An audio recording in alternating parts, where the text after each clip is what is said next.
So, a few details moving into more granular information. So, you can see here we just put up a 4-year history of the school department's town appropriation and the current recommendation. We have status quo budget, as referenced earlier, just over $67 million, $2.9 million increase for the current fiscal year, 4.59%. You can see here the last 4-year percentage increases on the town appropriation, 2.2, 3.3, 3.2, 2.8 in the current year. So the 4-year average is under 3% and just 2.9%. Where does the money get invested? This pie chart shows you, and Dr. Lee said earlier, the vast majority of investment in staff salaries and wages, 83%. This is based upon our budget plan for next year. The next largest category is transportation, 4%. Special education tuitions, same percentage. And other smaller percentages for educational supplies, contractual services, and the like. Taking our entire fiscal 20 budget and just breaking it down into 4 major categories. What we wanted to show here is areas of increase and also one area of decrease. So salaries and wages up 1.9 million or 3.6%. Transportation services up 23%. District tuitions up just about 10%. And then supplies, materials, and equipment actually down about 1%. So a little bit more information on those categories. You know, we have some labor contracts in place for next year. Specifically, our paraprofessional contract is already defined. That calls for between a 2.25% increase. Transportation costs are up 13%. Again, we entered into a 5-year contract beginning with this year, and we've had some heavier percentage increases for the first 2 years, and then subsequently it will be 3%, 2.9%, 2.8% for the subsequent 3 years. Special education tuitions, the rates are for those programs are set by the department, by the State Operational Services Division. They authorize a 2.63% increase for all private out-of-district placement special education schools. And it's also, of course, based upon our census.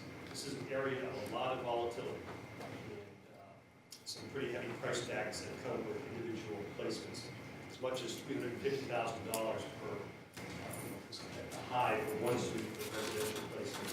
And we might have a day placement more locally at $45,000. So it's a really big range. Equipment leasing costs are actually going down, and that's really a function of how we have used our equipment, our iPad rollout program. So when we did the high school 4 years ago, we used equipment for all 4 years, and that lease is expiring. So we're actually decreasing our leasing costs, but won't have any impact or negative impact on our program. Can I ask a quick question or make a comment? On the special education, up by 2.63. If I remember from previous years, isn't that somewhat a little bit lower than in previous years? If I remember, you experienced like 4, 5, and 6% increases even. Is that a fair statement? Not that I want to downplay this. All I'm saying is we're getting away Right. compared to the previously. So, and actually, it was a year where there was actually, they've been fairly modest, where we have experienced problems in maybe this is what you're referring to. Some of these programs will, some of these special education schools will submit to the state what's called a cost reconstruction. And so what they're trying to do is exceed that cap and make a demonstration to the state that their operating costs have exceeded what it takes for the nominal increase that is provided. So sometimes what's experienced is they'll have 10% increases, 18% increases in a given year if the state approves that so-called cost reconstruction.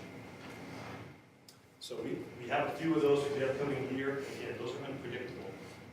We never really know when they're going to be submitted or if they're going to be approved. But that's always a risk area, I guess, is my point. Absolutely. Yeah. And just for those watching too, just to be clear, that percentage is just based on the tuition that the school is charging us. In terms of what that category increase for us is a combination of the tuitions, how many students we're projecting are going to be in these different placements, and what level of placements are at. That's purely the increase that the state caps the individual year tuition increase the school can charge unless they have the reconstruction, Mr. Collins. A couple more pieces of information on big picture financials. So I broke this slide into two charts, the top half and the bottom half. The top half is really a comparison of Dr. Sawyer's initial budget recommendation of $67 million with the so-called status quo budget, 4.6% increase, and then the town manager's initial recommendation or fiscal projection 1 at $66.2 million. So we have a gap there of about $830,000. When we add in, we go beyond the status quo budget in trying to achieve our strategic priorities, thinking carefully about lots of discussions about the resources that we need in order to implement that 5-year plan. We need additional dollars. And that's what this bottom chart is.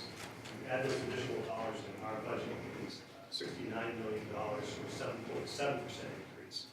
And then what it is, again, just compared to the town manager's initial recommendation of 66.2. So that gap, we include all the strategic investments. We do, like last year, we do have positive operating surplus going for us this year, which is good. And again, we will leverage that into next year to help close the gap. So right now, we're looking at approximately the projection, the last projection I made was 2.6%, $1.7 million positive variance for the current year. We're also waiting the House Ways and Means budget, which I think is April 10th coming out, 10th, 11th, 12th. Something in that range.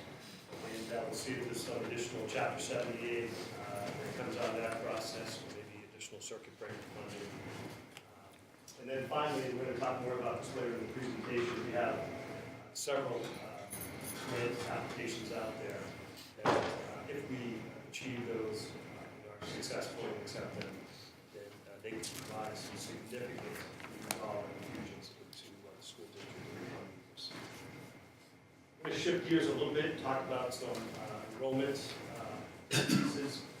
And again, just this message around growing enrollment.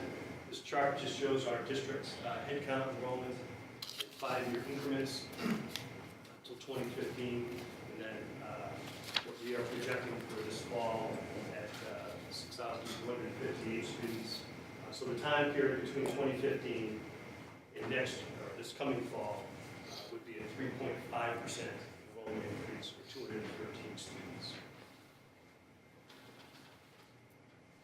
A couple other subsets of the total population. Here, of course, we all know that the high school population has been growing rapidly. And since 2002, when the school opened, just over 1,100 students. We are projecting for this fall to be just over 1,874. That school's design capacity was exceeded many years ago. It was 1,475. So we heard reports from the high school administration earlier in the year about utilization, space utilization. They are upwards of 98 to 99% of space utilized during the school day, which is just phenomenal. It's phenomenal that they can do it, but it also causes equally a lot of stress on the school. We're looking at a lot of opportunity. Even if we wanted to have teachers, we wouldn't have the space in the classrooms. So high school, again, enrollment increasing 65%.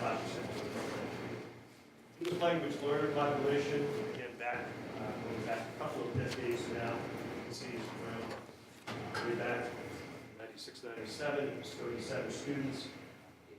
Most recent data, we're at 225. Those children come from all over the world, speak dozens of different languages, and need additional assistance in order to have an appropriate education offered to them here. School choice is just another subset. The blue bars are children, families that decide to send their students to other school districts to have them educated, and those school districts accept school choice children. This is something that we don't have any control over.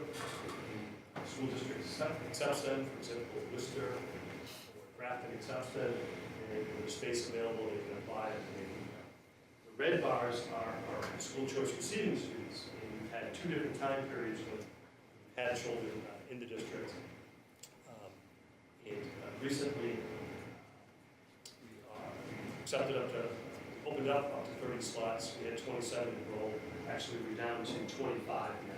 So 2 students, actually one of them moved into the district, so it's no longer a school choice student, and then one of them in year 6. So it's fairly balanced, but you can see some up and down there. School choice centers. Charter schools, we all know this is a very good news story because of the cost implications. You can see over that time period, the big peak in 2010, 2011, 144 students going to charter schools. The town having to pay for tuition for those students, and then a steep step down. And right now we're looking at 27 students who are still in charter schools primarily. Charter schools. Shifting gears to the topic of state aid, where we stand for next year right now with respect to the governor's budget. We have information that we'll receive an additional $20 per student. That equates to $120,000 in 60. Again, we further information that's more positive progresses at the state level. So what does that mean in terms of the total piece of pie for the fiscal 20 budget? So this green shaded area around 12 o'clock here, that's the new minimum aid, $120,000, which is 0.2% next year's budget. So 1/5 of what was basic, which is part of this home state aid program, is a full economy provision. So you never get less aid than you did the year before. That's really what they call basic. So current year is $19.8 million, or about 30% of next year's budget. Balance, local contribution, $47 million, or 70%. So that's how the breakout is for next year's budget, town appropriation, about a 70-30 split between local and state level. Efficiency and value, you can see here the per pupil expenditure data. This is the latest published data from the Department of Ed, this fiscal 17. We think that we will soon have fiscal 18 data, see that published. Again, you can see we are ranked 290 out of 322 districts, bottom 10th percentile in terms of cost per pupil. You can see there the fiscal jump up in fiscal 15, that was the year of the override, and then thereafter flattening as enrollment continues to increase in cost per months. This is just an array of all the school districts where Shrewsbury places on that continuum of cost per pupil for all 322 school districts. This is a further breakout by categories that the Department of Ed uses to group types of costs. From administration at the top in yellow, you can see that we are, in terms of that category, 36% below the state average in terms of cost per pupil for administration. Most of the categories we are under. The one category where we are over is so-called our teaching services, basically paraprofessional support. And part of that is we believe that we do a pretty good job of keeping students, primarily special education students, in district. And when we do that, they necessarily do require additional support, paraprofessional support. I think it's educationally sound, fiscally sound. This is just a comparison of some other school districts and their cost per pupil. This is compared with communities that the Department of Education uses to say that Shrewsbury is like these school districts because of the size of the school, the grade span, and special populations. You can see there were 3rd from the bottom, 13,000. And all those from Wachusett a little bit less than all the others. Burlington, Lexington, Sharon, higher. Burlington tops out at $20,000 per student. This this is a grouping of communities that is used by Clearview. This is a new platform, which is a new venture. I know that you probably know about this, that both the town and the school have joined in on this and received state grants to work with the Clearview organization. It's a web-based platform to show municipal school expenditure and other data where your community can put it into a more digestible layman's terms so that people can understand it and see it, use lots of pictures. So they chose these communities as similar to Shrewsbury based upon socioeconomics. So we chose that group just to show hospital people. It shows them very well. At this point, I'll talk to Dr. Short. Thank you, Mr. Collins. I wanted to just point out with this slide that we're doing everything we can to maximize our other revenue opportunities. We certainly, the school committee, as they commented at their last meeting when they were reviewing all the tuitions and fees, making some determinations at their next meeting whether to make adjustments to those next year increases. We are a high fee district compared to most in the state. We've been charging fees for well over a decade now relative to transportation, for busing, for students who were not required by law to transport, for athletics, for student activities. We charge tuitions for full-day K, and we charge tuition for preschool. And so those are things that, as well as other self-funding programs like the school lunch program and the extended school care program. So there are a variety of ways that is flowing into the district that we're trying to work through. Renting out our facilities outside that's possible. We don't need to use the facility. There's another source of revenue that we use that can be used to try to help small repair costs and the like. We're also, as Mr. Collins referenced in the earlier slide, we do have a small scale target school choice enrollment, 25 seats, which translates into revenue of $100,000 per year, based on those students coming in that we can use to offset the budget. One area that we've had a great deal of success in the last few years, very purposefully, is to raise funds for specific needs that we have in trying to tap other outside resources. You can see this is a category that we have to report. That's termed by the state as grants that are private, non-governmental. We've sought these things out actively. Some of these things are the continuing generosity of groups like the Shrewsbury Education Foundation for grants that our teachers can use as seed money to start innovative programs.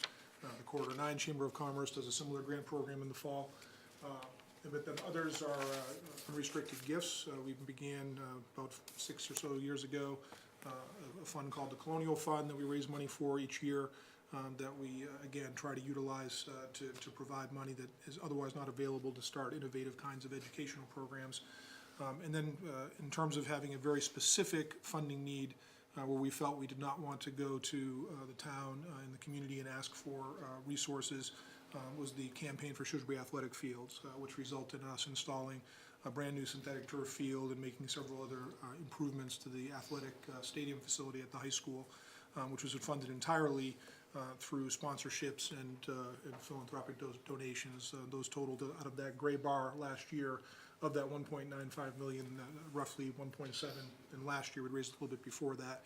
We raised about $1.8 million for that project, which is it's been a huge benefit to our students. We think it will be for the long term for both students and the community, and it did not impact taxpayers relative to tax dollars coming from the local community. And that's the kind of work that we want to continue to do in coming years. Next slide shows that some other funding sources that we've recently been successful in receiving after applying for, and some that are pending. The first, we just had Lieutenant Governor Polito at the high school along with Representative Kane, Senator Moore, representatives from the Mass STEM Hub and the Executive Office of Education for the state. Received a Project Lead the Way grant for a biomedical science program that will begin starting with a class next year at the high school. We'll roll into over 3 classes over the next few years. It's directly targeted at the kind of work we're trying to do strategically. And we were fortunate to apply and receive $50,000 as seed money to get that program off the ground. We received a smaller targeted grant to try to help advance some of our work around student financial literacy. This, I believe, is the third year we'll be doing the Reality Check Personal Finance Fair, and it's a sort of an experiential learning piece with folks from the community who come and help with our students who have to go through a simulation of what it would be like to run a budget, depending on what kind of job they have, expenses, those kinds of things. It's been very successful, but it costs money for materials and so forth, and that helps offset that cost. We have 3 significant other grants that are, or sponsorships that are pending. The first one listed there would be a very significant grant of $1 million over 10 years. It's known as the Comprehensive School Health Services Grant. We have a request in, or a proposal in, to add some emotional and behavioral mental health counseling at the middle school level, at Sherwood in particular. But that would be over $100,000 over the next 10 years. If we're successful in getting that, we should know hopefully by the end of the month if that's possible. The next one is a sponsorship agreement that is pending with the Shrewsbury Federal Credit Union to provide $400,000 to the school district over the next 5 years to fund a program that we're deeming Colonial Connections, that's directly related to our strategic priority around connecting students with more real-world learning experiences outside of school. The funding would support the purchase of a van that would provide us with a more cost-effective, more flexible ability to get students out off campus during the day to different kinds of learning experiences, as well as outside of the school day. It also funds the assistant superintendent position that I proposed last year for community partnerships and well-being. That would be the main conduit to start building these partnerships with outside organizations, businesses, higher ed, et cetera. It would fully fund that position in year 1 and then step down over the 5-year period, as well as some seed money for different programming, speakers, et cetera, to build this program that's directly related to our strategic priority around connected learning. And then the last one listed there is the Mass Department of Education, and this was just submitted really, I think, middle of last week.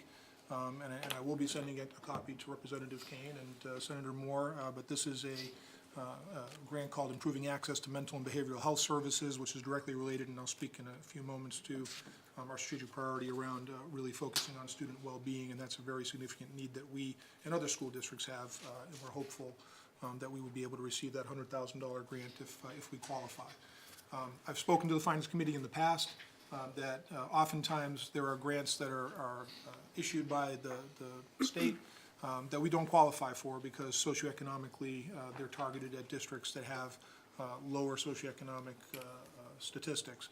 But where there are competitive grants that meet with what we're trying to do strategically, and we're eligible for them, we're doing everything we possibly can to apply for those. We've had some success recently, and we're hoping to be successful with the other ones that were mentioned. Mr. Chairman, can I just ask one question? Dr. Sawyer, you mentioned Central One on the grants. It says Shrewsbury Credit Union here. Did I misspeak? I meant Shrewsbury Federal Credit Union. Shrewsbury Federal's correct. Yeah, Shrewsbury Federal, yeah. he said Central. I'm sorry if I misspoke. He's very generous, so I Absolutely. Yeah. Well, Central One Federal Credit Union was the main sponsor of the turf field project, giving $750,000, and we certainly appreciate that. And then in terms of, in Shrewsbury Federal Credit Union donating $50,000 to that project as well. And Shrewsbury Federal Credit Union is the sponsor who is we're working with to try to get this agreement around the Colonial Connections program. So for sure, it's an example, I think, of when there's a need in the community, you can make the case that it's a good idea. There are resources in the community that one can tap into if you have the resources to be able to make those connections. Nice. What does pending approval mean? The board of the Shrewsbury Federal Credit Union has approved an MOU, and the school committee is going to be taking that up at their next meeting. So it's up to the later school this month. committee to approve it? That's Be the correct. final- Okay. Yeah.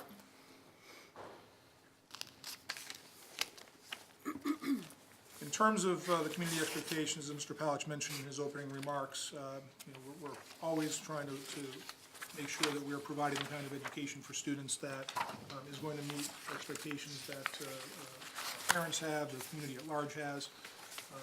We want to be preparing students, obviously, for college and career. We do have issues that affect us, that affect all of society. Some of those, most recently, those dilemmas are increase in mental health issues among young people. The legalization of marijuana, vaping, the opioid crisis are all things that are having an impact on our students and our families. Providing, of course, challenging academic programming to a wide range of different students in a public school setting, and making sure we have a wide array of co-curricular programs that excel in an area of their interest to do that. We did create, go to the next slide, a couple of years ago, our portrait of a Shrewsbury graduate. This was work that, again, tried to indicate beyond the typical academic learning, what are the kinds of skills and dispositions that we want our students to have, the characteristics we want Shrewsbury graduates to have that will serve them well in the future, and you see the graphic there that indicates the 6 main areas of focus. Using that, and in parallel, we developed these 4 strategic priorities through 2022. We have, with this budget process this year, indicated the kind of investments we want to make to try to support this work and move it forward. Because this is what the community has told us they feel matters, as well as internally what staff and students say is what matters most and what we should really be focusing on to improve the educational experience of our students. I'll give Mr. Collins credit for coming up with this quote, and it's in your initial budget packet, but of course we have to respond to the change that we see in terms of what our students' needs are and what they're going to need for their future. So with that, again, we've developed these strategic priorities. We're hoping to build some investments, and the following investments I will go through momentarily have been identified as the way we can achieve this vision and these strategic goals. The first area being space and resources to support effective learning. The graphic there, of course, is of the new Beal School that will be built. We're extremely grateful to the community for supporting this project. It is going to provide much-needed space for a very overpopulated elementary set of schools, and of course replace an aging building that very much needed that. And that will be a huge boon to us when that opens up, hopefully in the fall of 2021, if all goes according to plan. So that's the most obvious space need, and we're making great progress towards that. But there are other elements of space and resources, of course, and this is a graphic of a tweet that was sent out by Shauna Powers, who's our Director of Instructional Technology. It's actually showing our media specialist, Mrs. Clegg at Sherwood, doing a presentation to students. And I chose this graphic because not only, of course, do we need the right number and type of personnel to deliver instruction, and she is talking about showing some database resources. There are a whole variety of whether that's traditional curriculum resources, textbooks, or other kinds of resources, or technology resources. We need the tools to do the job. If we're going to deliver certain kinds of instruction, we need the people and the resources to be able to do that. Next area is called learning environments where everyone's success matters. We need to continue to make sure we are as inclusive a school districts as we possibly can be. This particular graphic here is a tweet relative to a very recent day that some of our students from the high school who are involved with Unified Sports, which has been a hugely successful, relatively new program where peers from a range of needs play together, whether that's in track or basketball. And I know in our most recent professional development early release day, Special Olympics came out to do a presentation about how we could become a unified school district. And this was a leadership summit that some students went to. Of course, I think all of you know that we have our Special Olympics basketball team from the community over competing in Abu Dhabi right now in the World Championships, which is a great shining example of the kinds of benefits that can come from programs like this. In addition to that, as Mr. Collins mentioned with the graphics earlier, we have students from all over the world who need to be included in classes and who we are obligated to teach English to so that they can be successful here in the U.S. This tweet from Kathy Lane Madden, who's our Director of English Language Learning, shows a student who's from Japan and a student from Algeria who are working on learning different English vocabulary. We have students, again, from a range of countries from all over the world, and our department does an excellent job of getting them up to speed very quickly with their English, both just for conversational, but also then for academic English, which of course is more challenging. And as we become a more diverse state and community, these kinds of educational needs require, and we've had to add additional staff over time to deal with the fact that we have more of these learners who require mandated kinds of educational experiences. The enhanced well-being of all, I will want to spend some time on. In one way, this is about health and wellness. This is a graphic of a tweet that Mr. Jeff Lane is our Director of Phys Ed and Health and Family Consumer Science. You can see a bulletin board there, some of the healthy habit things that we're trying to provide through our health program. So those are the very traditional kinds of ways that we approach physical education and health. But we also have some very significant needs when it comes to mental and behavioral health of students. And that's something that we're concerned about. We believe we need to bring more resources to bear to address those. These next series of slides shows, this is a graphic. This is the framework that we've adopted as a school district. It's from the Collaboration for Academic, Social, and Emotional Learning, known as CASEL. This is their framework with social and emotional learning, which you can see is made up of 5 different components: self-awareness, self-management, responsible decision-making, relationship skills, and social awareness. And you can see it's the idea is that this is all surrounded by the classroom and the school level, and of course home and community working together. These are the kinds of skills that every parent and every community wants for the students. They're not the specific traditional types of academic skills, but you can't do effective academic learning if these things are not in place. We need to put some emphasis on making sure we have a very coordinated, comprehensive way to address social and emotional learning in our schools. And the reason for that is we have some data that is concerning. Biannually, we survey our students at Oak and the high school in conjunction with a community, or rather a regional survey that the Worcester Department of Public Health manages. And these are statistics that, of course, are troubling. You can see that these are broken down by gender according to Oak Middle School and the high school. It is the first set of bars there are students who are essentially fitting one definition of depression. Feeling so sad or hopeless for a 2-week period that they stop to do normal activities. You can see that we're looking at a third of Shrewsbury High School female students reporting that they felt that way at some point during the past year. You can see that we have up to 1/5 of girls, close to 1/5 in Oak and at the high school, who say they seriously considered suicide. You can see that attempts of suicide is a little below 5% and above 5% for the female high school population. Self-harm without wanting to die, you can see those statistics, and then some bullying statistics in terms of saying, which you see are higher at the middle school level, which is typical developmentally to see those kinds of things, but obviously these are levels that we want to see decreased. If you go to the next slide, please. This is another measure of emotional health broken down for Shrewsbury High School students with the population of LGBTQ students, which we know certainly in the literature is a more at-risk population for these kinds of issues. We think there have been great strides in recent years in society as well as in our community, but we still see a troubling differential for some of these different same issues that we need to make sure we're paying attention to that population in particular in terms of what that looks like around some of these mental and emotional health issues. This is a statistic. Yep. I'm Just sorry. had a question about that. I looked Sure. at that survey when it came out. I had wondered at the time why the LGBT is only broken down for the high school, but not for Oak. The regional health survey that was given did not have that as an item on the Didn't ask. survey. Okay. The one, we're actually just reviewing the one that would be given this spring, and it is on the draft that was presented to our School Wealth Advisory Committee by the Worcester Department of Public Health, actually does have that item for 7th and 8th graders. Okay. Can I also follow up on that? I'm sorry Yes, to interrupt the fine. flow of this, but this slide and the previous one, we don't need to go back to them.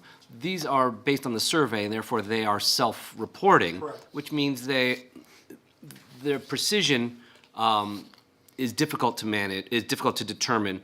You know, there's gonna be, I would assume the numbers are actually realistically higher, because only a portion of students with these issues are gonna be reporting it.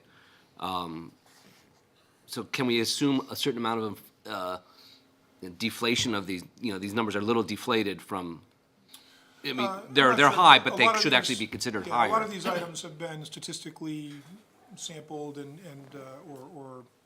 run over, because some of these are the same items that are on a national similar survey, so you can compare data. In terms of there being, I couldn't tell you whether or not there's a sense that they might be inflated. Some kids potentially could self-report and not be truthful. At the same time, that's statistical noise that usually they can pull out of the final statistics, that if they believe someone is answering things in a way that it wouldn't be typical, they can compare, statistically answers to different items. Is it possible that some students might not?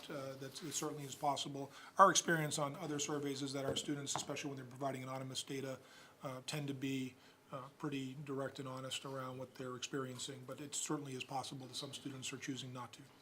Okay, thank you very much. Sorry, again, sorry for breaking the No, there's no worries at all.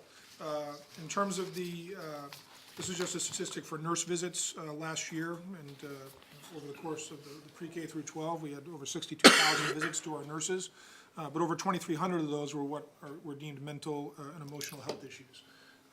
And while that's a small percentage of the overall visits, which of course could be for anything, someone who requires a daily medication to someone who skins their knee on the playground, there are more and more kids with complex medical needs, of course, in our schools. But of those 2,300 visits for mental and emotional health, if a student is having a mental or emotional health crisis, it takes enormous amounts of time of staff. It could take multiple staff for part or over an entire school day to help work through an emotional crisis along with outside agencies and whatnot. So even though those are, in terms of frequency, less, it's still an enormous load in terms of how to work through these different issues. Can I ask a question on that, or make, in terms of the number of visits, that comes to an average of 10 visits per student. And presuming there are a lot of lower grades that wouldn't come 10 times, there's gonna be students in that, probably go 20 or 30 times, so I Well, there are guess, some students, if a student has diabetes, they'd be visiting every day, maybe twice a day. So for those are all 100 visits. well, It's every the visit point, for- I guess that was, Yep. you know the people that are coming more often. Sure, absolutely. And if it's diabetes, but if ones truly have issues, that you can jump on them. Sure, sure. No, the nurses are often our first line of triage to see if something's happening with an issue or something's going on with mental or behavioral health, for sure. Absolutely. The fourth area of strategic priority that we're looking to make investments is we're calling Connected Learning for a Complex World. This is a tweet that Dr. Jones at middle school sent out showing some seventh graders who are extracting DNA from strawberries. I don't know about you, but I wasn't extracting DNA in seventh grade science, but we do that now.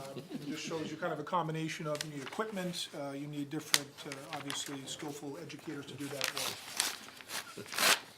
This is an example from Mr. Andriola, who actually teaches at the high school in our student innovation team classes, but they were working with some younger students, having them program what are known as Sphero robots, and using code to program them to do certain things. So even our youngest students are starting to be taught different kinds of skills that are more connected with the 21st century economy. And the third slide is an example of something a little more traditional, but again, we're trying to build our students into people who will be active citizens in the world in which they will live. This is from a mock trial in Mr. Shear's elective class of social studies, social sciences, where they were doing a mock trial. And this graphic here, which is from the World Economic Forum, and I know just more to give a sense of it, I know the text is somewhat small, but if you look at the three areas, and to the left in the pink, you see some of the more typical academic skills, literacy, numeracy, science, financial literacy, et cetera. In the center, in the orange, you're talking about what are known as the 4 C's of 21st century learning: critical thinking, creativity, communication, and collaboration. And then these character qualities, and to the right in the blue, curiosity, initiative, persistence or grit, adaptability, leadership, social and cultural awareness. All these things together are what employers are looking for and are saying what's needed. And I meant to add a graphic and didn't get in the final group, but if you look at statistically the kinds of jobs that have been added over the last decade and that are expected to be added in the coming decade, they require the kind of skills that are in the orange and the blue. Things that don't require those things are pretty much being automated. So if we want to provide our students with the kinds of resources and characteristics and skills that are going to help them have a good job in the future, we have to be trying to provide these skills along with the traditional academic skills. Can you read those? Because I can't read them either here Sure. or there, so. Yep, the first one is for foundational literacies is literacy, numeracy, scientific literacy, ICT, technology literacy, financial literacy, and cultural and civic literacy. In the orange, it says that critical thinking and problem solving, creativity, communication and collaboration. And in the blue, curiosity, initiative, persistence or grit, adaptability, leadership, and social and cultural awareness. So it's one way of showing that the World Economic Forum at least is saying just the academic skills are not going to cut it for the workplace of today and certainly of the future. I know you have the very specific information in your packets in the addendum regarding the specific recommendations for budget in terms of the strategic priorities. These are just two summary slides. We're happy to answer questions about those, of course. But in terms of the $2.36 million total, we would look for, hopefully that about $400,000 that would come out of those other sources of funding, and about 1.9 would come out of the operating budget. The next slide shows the same thing, just broken down by personnel, contracted services, materials, or technology. And as I indicated in the materials that were sent to you, I certainly don't expect as superintendent that all these investments will possibly be made in the next fiscal year. We're hoping to move the needle. We're hoping to make some investments beyond the status quo budget to start moving things towards our strategic vision. My hope would be over time, I would be able to do these things. And so, these are not needs or investments that we think are going to go away after a year. This is something that to achieve what we've set out to achieve, we believe we would need to do the work. And so with that, again, this is the graphic that shows the 4 strategic priorities. I would just wrap up by saying that I'm very pleased that we had the level of input last year from the community when we put the strategic plan together. I think the school committee has been very forward-thinking and looking about what they're charging us to do for our students. We have excellent staff in terms of educators, support staff, administrative leadership, who are already doing lots of different things to try to move these things forward. But the reality is, resources are required, like with any organization, to meet the kinds of things if you're trying to do new things and different things that require additional investment. Of all those 4 priorities, in particular, they're all important, but in particular, the well-being priority reminds me, and it came about 10 years ago. This is my 10th year as superintendent, when I was interviewing for the position. And I'd even been on a Saturday morning, and Mr. Murray was there and Representative Kane was there. But I did speak to this idea about the well-being of our students. And I referenced that there's a traditional African greeting that the Maasai warriors give each other. When a warrior they would often travel alone, but if they came upon another warrior, the greeting they would give, the first would ask the second, "Are the children well?" And the response would hopefully be, yes, all the children are well. And when we're talking about these strategic priorities, we're talking about all of our children. And right now, all of our children are not well. And there's a lot of reasons societally that that's the case. And it's incumbent upon us as a community, and certainly through the mechanism of our public school district, to do whatever we can, I believe, to make sure as much as possible all of our children are well. So with that, I don't know if Mr. Palich or Dr. McGee have anything else. I would be happy to answer the committee's questions. Thanks for your attention. Thank you all. Time and attention this morning. Thank you for the presentation. It was a lot of information to absorb. I thought it was done in a nice, orderly manner, from high level right down to the granular level. So thank you for that. I'd also like to comment that I appreciate the way the budget was laid out this year in terms of marrying up with the way the town manager has set up his budget. I think it made a lot of sense in terms of having the status quo budget and then the additional strategic investments. So I appreciate that, and from the comments I've heard from the rest of the committee, I think I can speak for everybody on that. So the process at this point, just as a reminder for everybody, we'll take questions from the committee. We will open it up to the selectmen, and then we will open it up to the public for their questions and comments. I would like to start with one question, just at a very high level.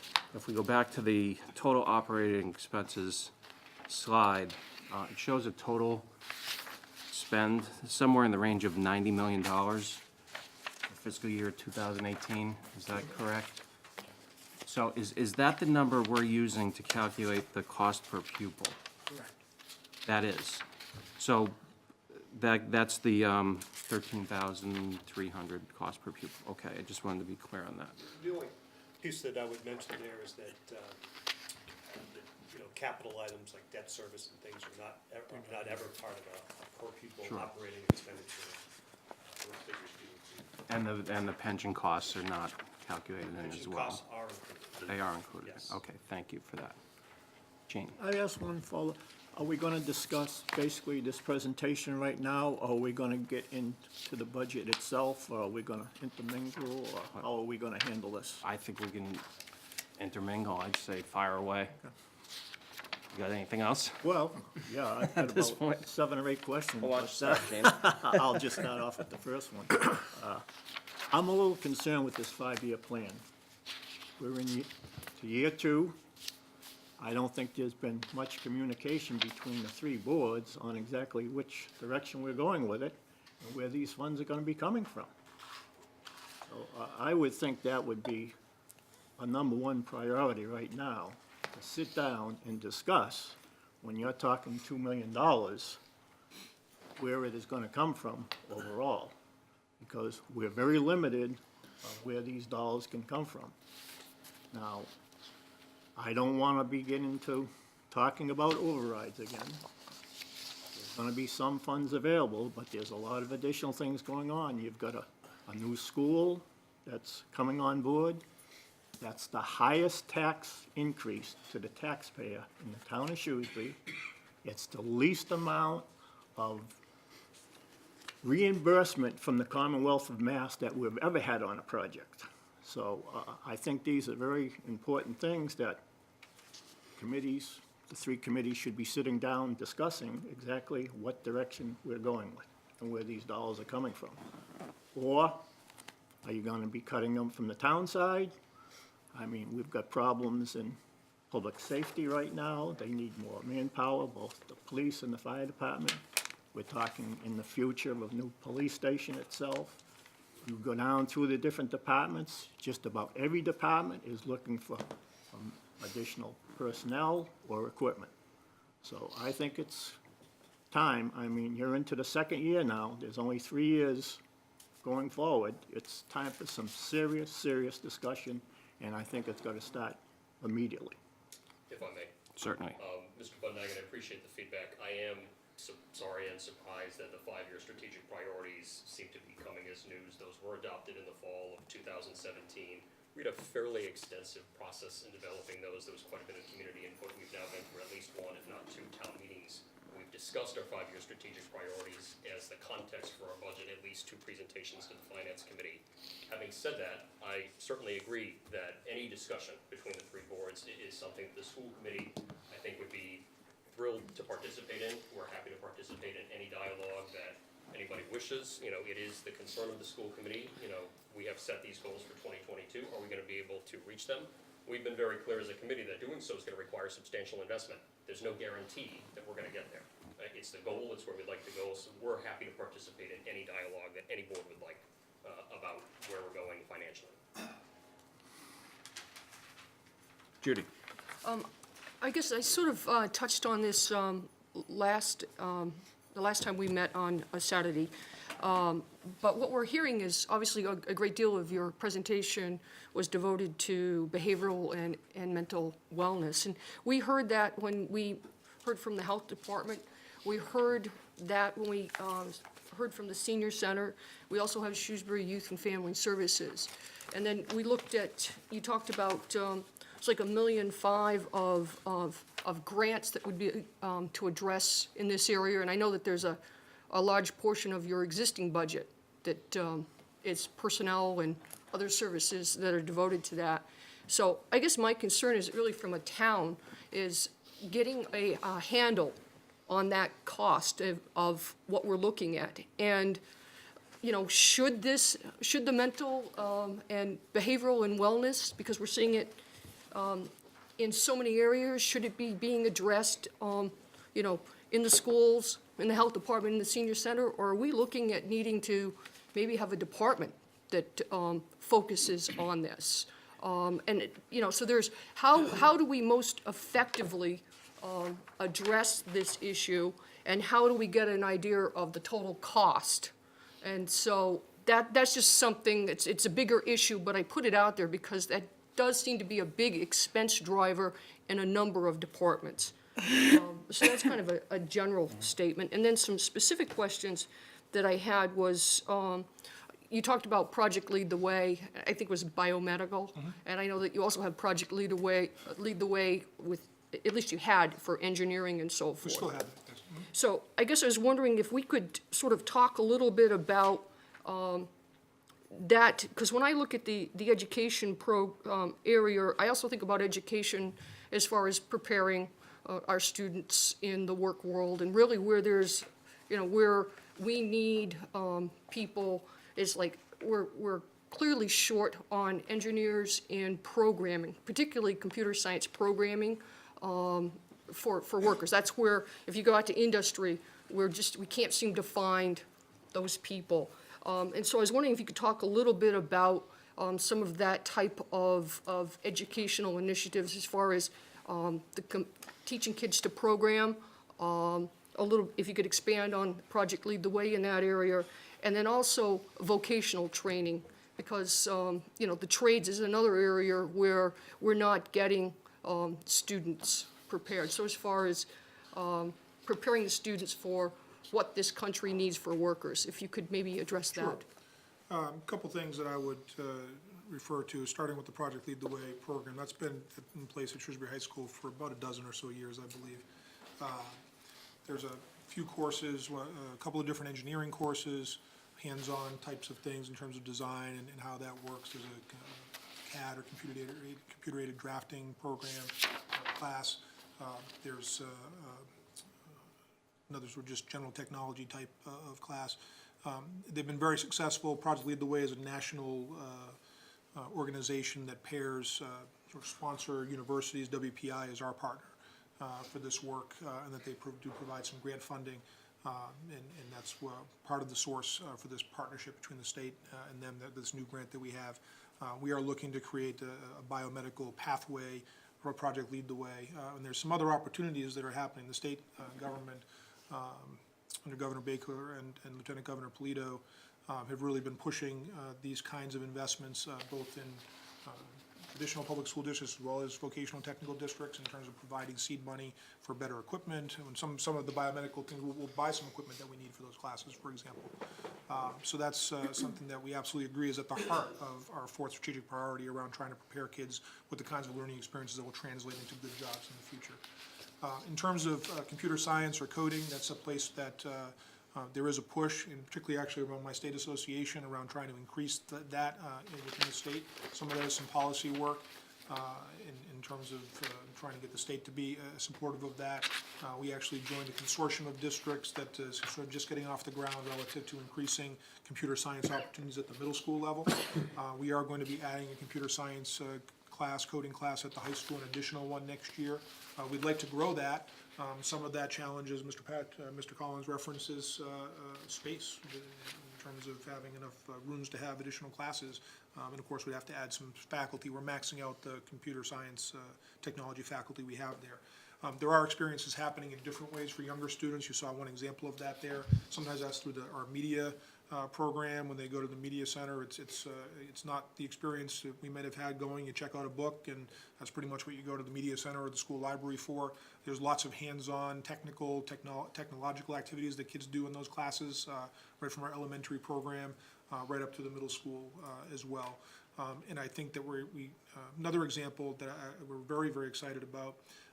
We had a tremendously successful program for many years. Mr. Alan Beer was a longtime teacher with Shrewsbury who taught, originally was what a quote-unquote shop teacher, then over time the program developed into an engineering type program at Oak Middle School that students would rotate through in the 30-day rotations. He retired last year, and Mr. Jeremy Mullarella, who was a longtime science teacher at Oak, took that position and actually has sort of changed things a little bit. We've renamed it the Design Lab. He actually has students going out and doing the actual design process where they'll solicit ideas from teachers around the building for things that they need in their classroom, and they'll go through a design process. How do you meet the needs of your customer? What's an innovative way to solve this problem? Let's create something.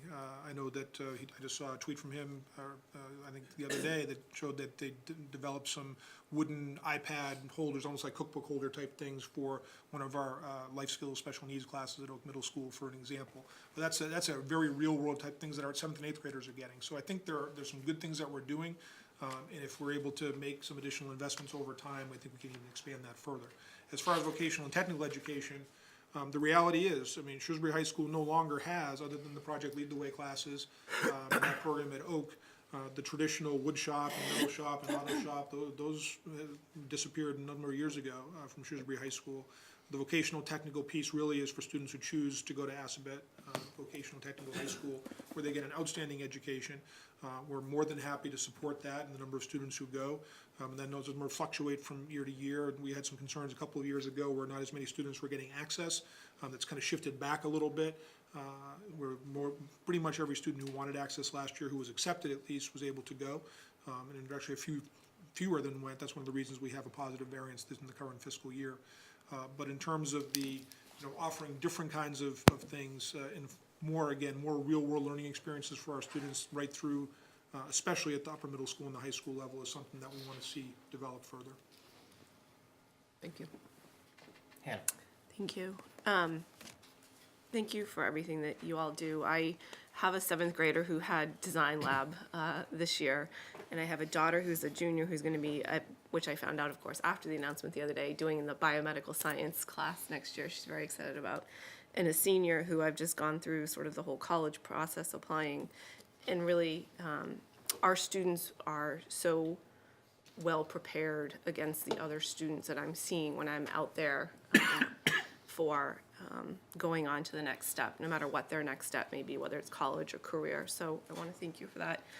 One thing that I think would be helpful is, I was actually in a meeting with Secretary Pizer the other day, the Education Secretary, and he and Tom Maroney, who work there, were actually talking about how Shrewsbury has done such a great job at bringing students back in who had chosen to go to a charter school, who are coming back into Shrewsbury. And a lot of that has to do with all the work that's been done around what do we need to be offering to make sure students who are looking at these career paths are having every opportunity within the system to take those classes. And so on this presentation, which was very good, the slide on charter school enrollment, it shows the numbers. It would also be good to show what dollars came back into the system that we, otherwise weren't going to be reimbursed for at a promised level going out. But because I think that of all sort of the line items relative to where, revenues come in from and against the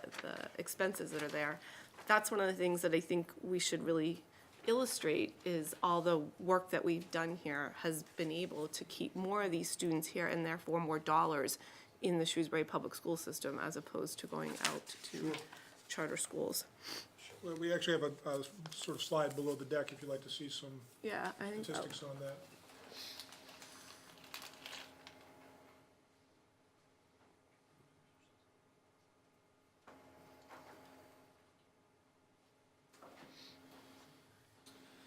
So this chart here actually speaks to your question.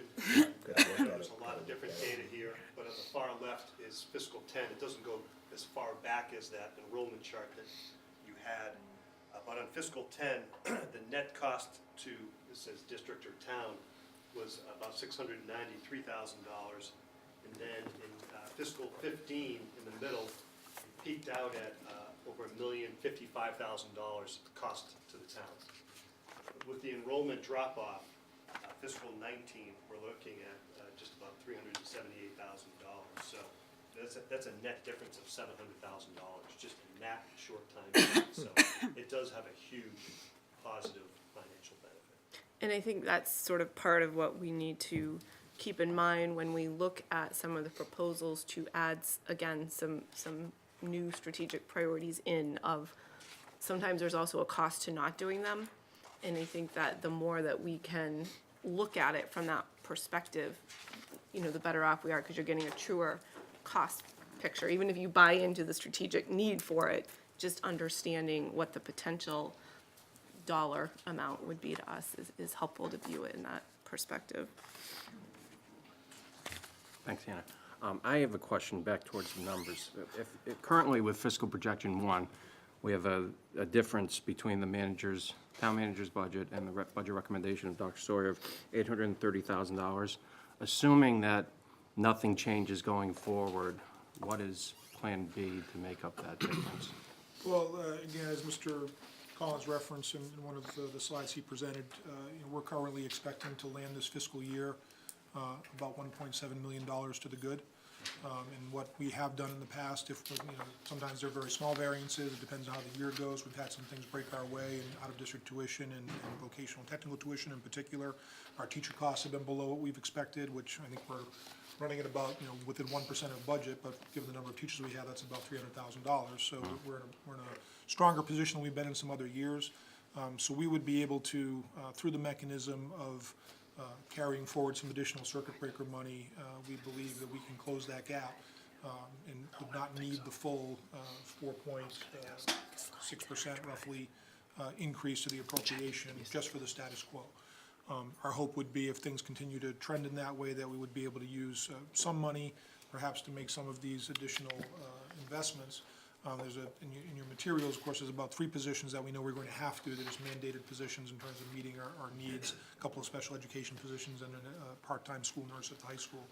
And again, any additional funds, whether there's additional Chapter 70 money or additional circuit breaker in the next version of the budget with the House budget, our hope would be that we could increase that level of investment. But unlike other years where we were having to make plans to potentially make reductions just to meet, close that gap, what we'll be able to carry forward in the next year, we'll be able to close that gap. So we're not in a reduction mode, which is a good thing, because that creates obviously a lot of issues and agita and morale issues among the staff if there's uncertainty. And so we're really talking more about how much we might be able to advance some of these strategic investments, if at all. And that's sort of what we're going to be grappling with for the next fiscal year. Of course, we want to be thoughtful about what we do invest, because we know that if we invest in recurring costs, we have to make sure that we're building in some capacity for that.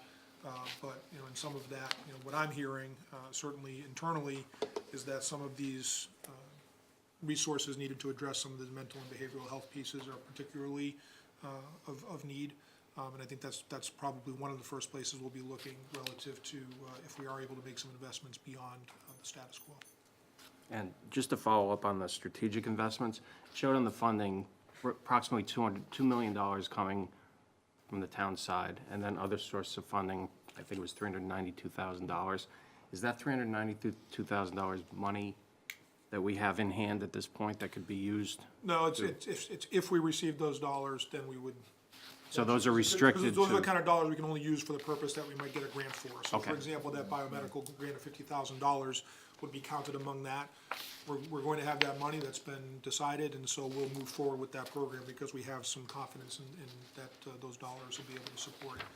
But if there's a grant, for example, this mental health grant, if we don't get it, if we get it, we might be able to add a counselor, otherwise we wouldn't be able to add. But, and so that's the question, if we don't get it, would we be able to use some appropriated dollars to add or not?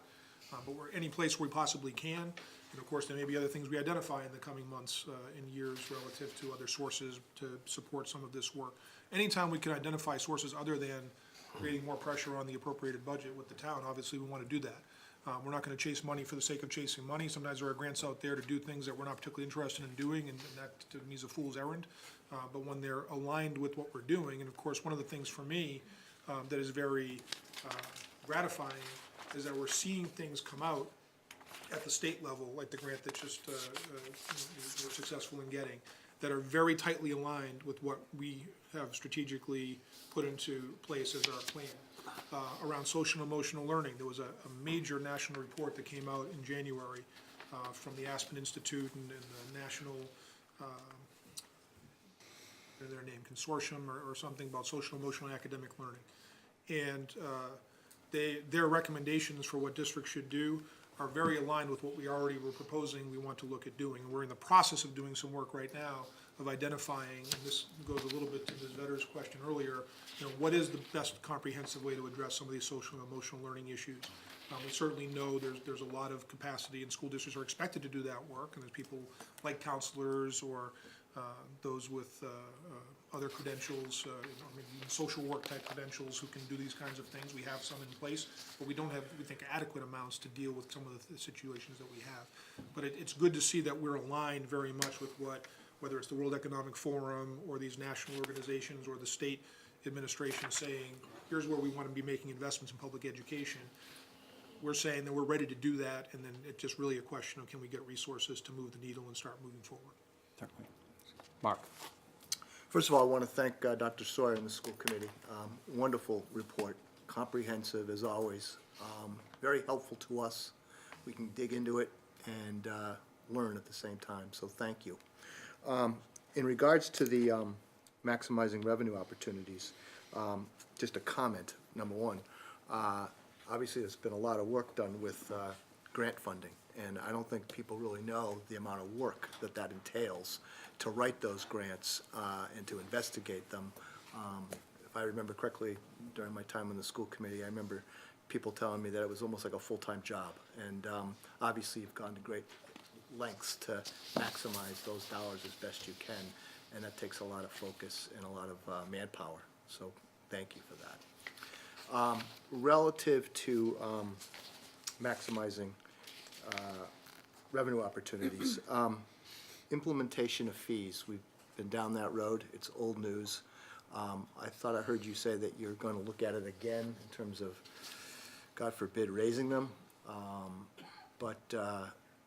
Could you talk a little bit more about the thought process behind that? I mean, I saw like on the athletic fees, it was budgeted for like, $400,000, and the last year it was, it was significantly less. Is that something that we're gonna raise it, because there's more kids in the high school? How come you arrived at that number? Sure.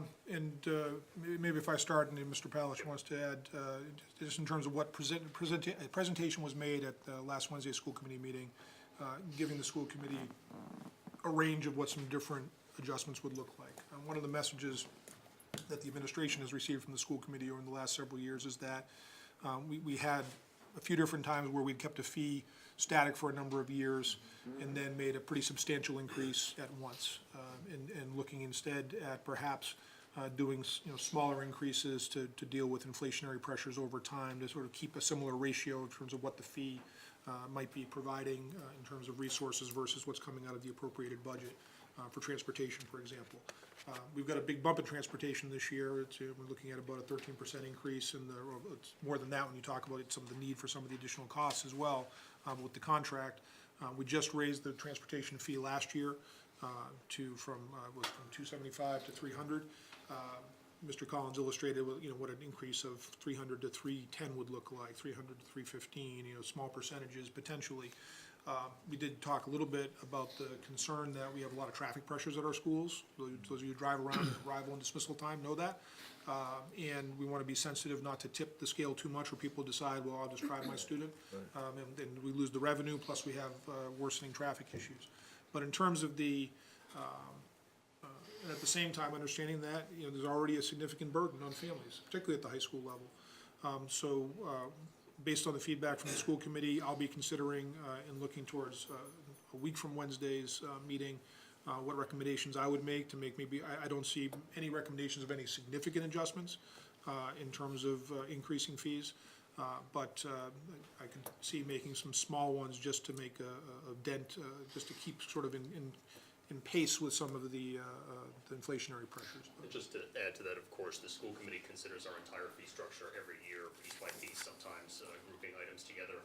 Fees are not something that any member of the school committee likes. Obviously, we wish we didn't have to fee for any part of the program, but of course, the financial reality of our town and of our school district is we have to fee for, as you well know, for a number of things in order to operate the associated programs. We have already, just this past Wednesday, raised fees for extended day school care, and in point of fact, revised the formula by which financial need is even calculated. It is something that we are very thoughtful about, as Dr. Sawyer alluded to with the example of the bus fee. There are certain examples where a fee going past a certain level and tip the scale where we might see reduced revenues. Obviously, there's a point at which bus fees are going to become so expensive that families are going to opt not to use them. We take those items into consideration. We take family affordability into consideration, but the fact of the matter is we are somewhat dependent on those fees. We don't like that. If you look at reports of school districts across the Commonwealth and how they fee, and I'm aware that there are several out there, you will generally see most K-12 districts either feeing for one or two of these items or none of these items. Shrewsbury is one of the few, if not the only, that fees for just about everything we possibly can. May I just add one quick thing, just to make sure that, one of the, it was discussed, I think, a year ago, but one area where there is some relief, and coming for parents is the school committee made a decision that when, if and when, and now we do have an approved project with the new Beal School, that we would move to, once we have the space, being able to provide universal full-day kindergarten for all students in town, and that we remove over time so that when the school opens, we'd be able to do that without charging tuition. So we'll be in year 2 of stepping down tuition for full-day K, so that wouldn't be an all-at-once kind of thing that the school district would have to swallow. And as I think you know, we remain one of the very few districts in the state who even has any half-day kindergarten at all, and one of a small percentage of districts that charge anything for kindergarten. That really is not the norm in the Commonwealth. Just a Go to quick follow-up, follow-up, yep. just, we're talking about space, and what blows me away is the high school, and how many kids are going there. And who thought back, 18 years ago, 17 years ago, that you'd have that many there? What is driving that? Shrewsbury's a great place to live and raise your children. It's a population bubble that's been moving up through. I think there, we certainly haven't grown as fast as the mid to late 90s and early 2000s overall. But we did have some increases in population, and our largest birth year cohort, which I contributed a small fraction of, is the current junior class. That's well over 500 students in that particular cohort at the high school. And so some of this is demographic. We are seeing somewhat smaller cohorts at the elementary grades now. What you do see when you look at our reports on enrollment, it's pretty steady increases, like as cohorts move through. Smaller percentages, but the cohort when they're in first grade, is substantially larger by the time they get to 8th grade. And there's a little dip, of course, because some kids will go to other high school options, but I know we won't see the same growth in terms of building that this community saw during the previous era, but we all know there are additional housing that's being added, and depending on the type of housing. We will actually be doing a demographic study in the pretty near future, because we're gonna need to make some decisions about how to reapportion, let's say the R word, as Dr. Member would call it. We haven't redistricted elementary schools since 1997. We are going to have to redistrict when the new Beal opens. And when we do so, we need to have good data about future projections about where kids are going to live. And I know one of the demographic groups that Patrick spoke to indicated that, apartments being built, that's something you need to look at, but the big drivers are, demographic of, age of women in the community, and then also demographic of single people above the age of 65, because those are the houses that are gonna turn over and be replaced potentially by families.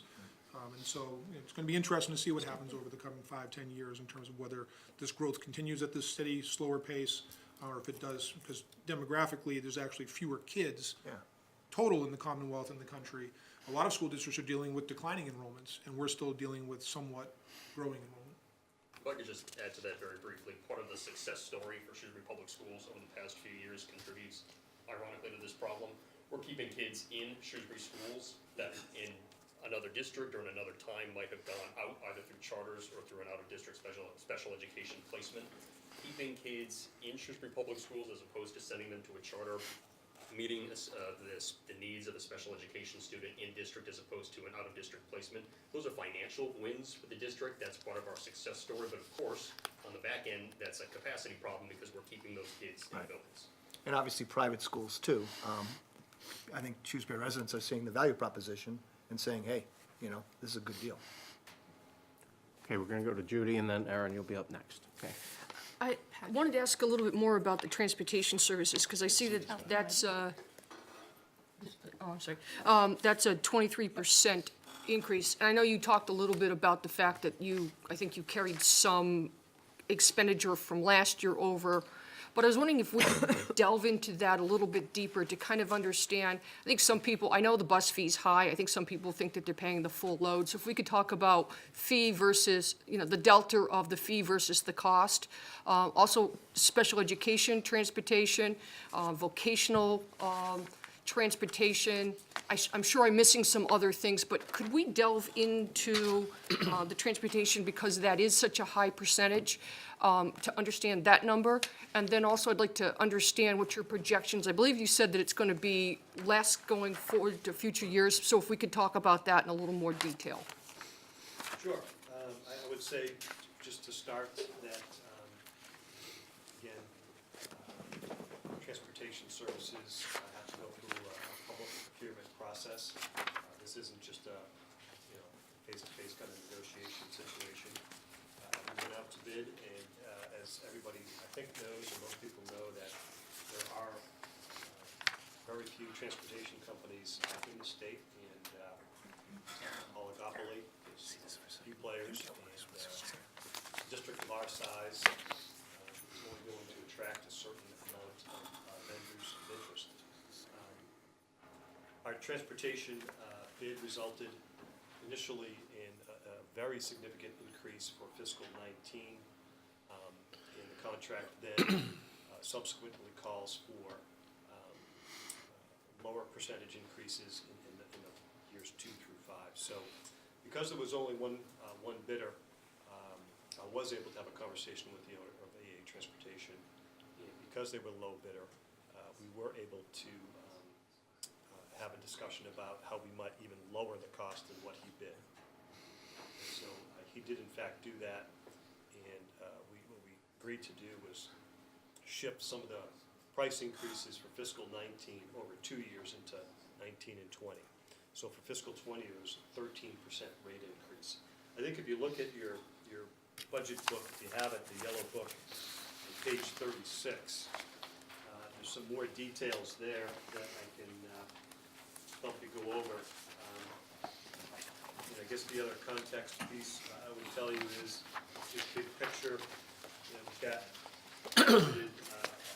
49 vehicles next year.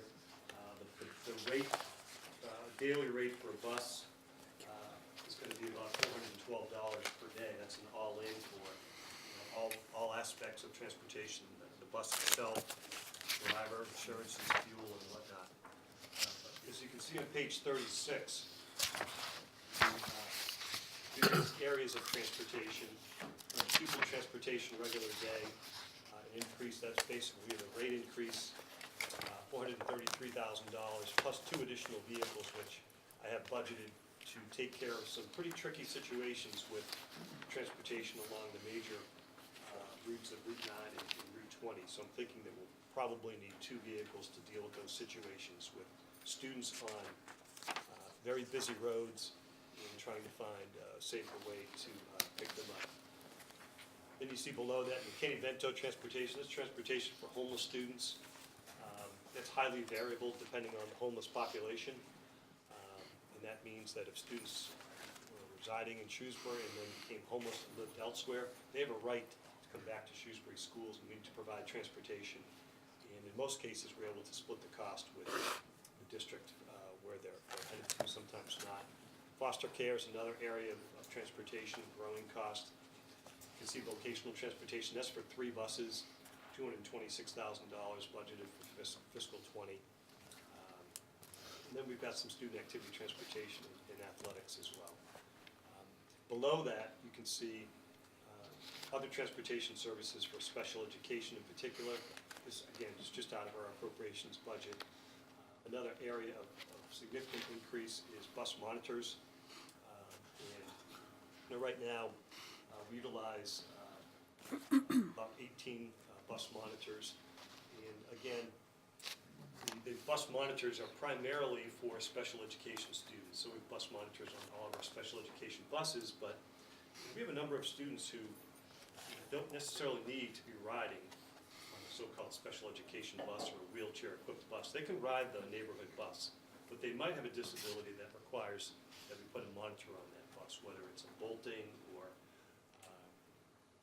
significant behavioral issue. And so kind of in this context of providing transportation in the least restrictive environment, we're needing to place a monitor on those buses. So is some of the more granular details with respect to transportation. And if you added those two figures, the $491,000 and $121 for special education, that's the $612,000 increase in that particular area.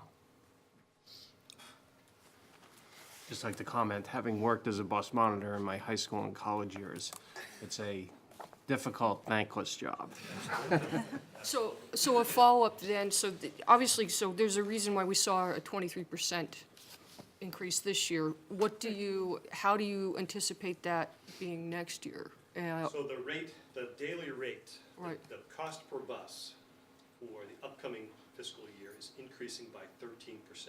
Okay, And then in fiscal '21, by contract, that rate will only go up by 3%. okay, And then in fiscal '22, it'll go up by 2.9%. all right. Fiscal '23, it'll be 2.8%. With So the- those were the contract terms that were negotiated. And that's with the assumption that the number of buses and type of buses remain pretty much the same? So that's the rate per bus, the number of vehicles could fluctuate. Right, so that's what I'm trying to get at. So maybe, I'm sorry, I probably didn't ask my question very well. I'm trying to understand, we saw a significant increase this year. What do you think we are looking for an overall budget increase next year? Is the answer the 2% or 3%, or do you think it could be, And when you say next year, which fiscal year are you referring to? Fiscal '21? yes, Okay, sorry, yes, okay, so that I would anticipate it being a 3% increase. okay, all right. One thing that I would just add is that, and it goes to Mr. Murray's question earlier, we've been, in some of the graphics you saw in the original presentation, we certainly had, it was critical that we were able to get the additional funding through the operational override several years ago. We would be in a very, very bad place if that hadn't happened.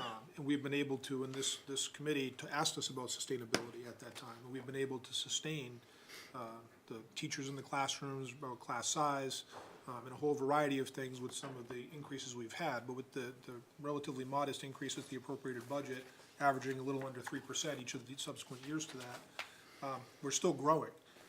And we've held the line on adding new buses each of those years until now. And some of this is we're packed to the gills on the buses, we're running as efficient a system as we possibly can. But just given the number of students that we need to transport, plus some of these other situations that Mr. Collins is talking about, we're at the point where we need to add a couple of vehicles to the roster in order to make the routes work the way they need to for our kids. That's not an every year kind of thing, but if we continue to grow slowly, there will come another time where we have to add buses in a particular fiscal year, just in order to provide the transportation we're required. Thank you. Aaron? I'd like to go back to the mention you made of the upcoming demographic study, and also the enrollment projections. We know we've recently had the Lakeway Commons development with the apartments, and I'm not sure how many of those are occupied yet.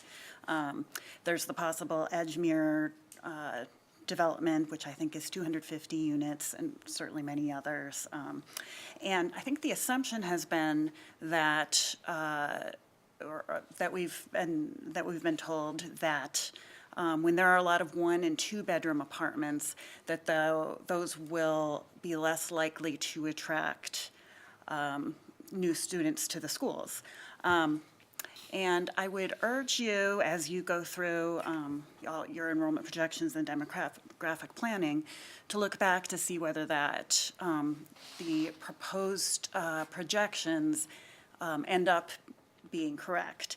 Because what I'm hearing anecdotally, which may or may not end up being borne out by the data, is that because we have such a great school district, there are maybe a lot more people than you might think who are willing to, live in a small apartment with their kids to be able to get them to the Shrewsbury schools. I think we're also in a unique position where, because of all the great hospitals and universities, the biotech industry, the high-tech industry in Boston and Worcester.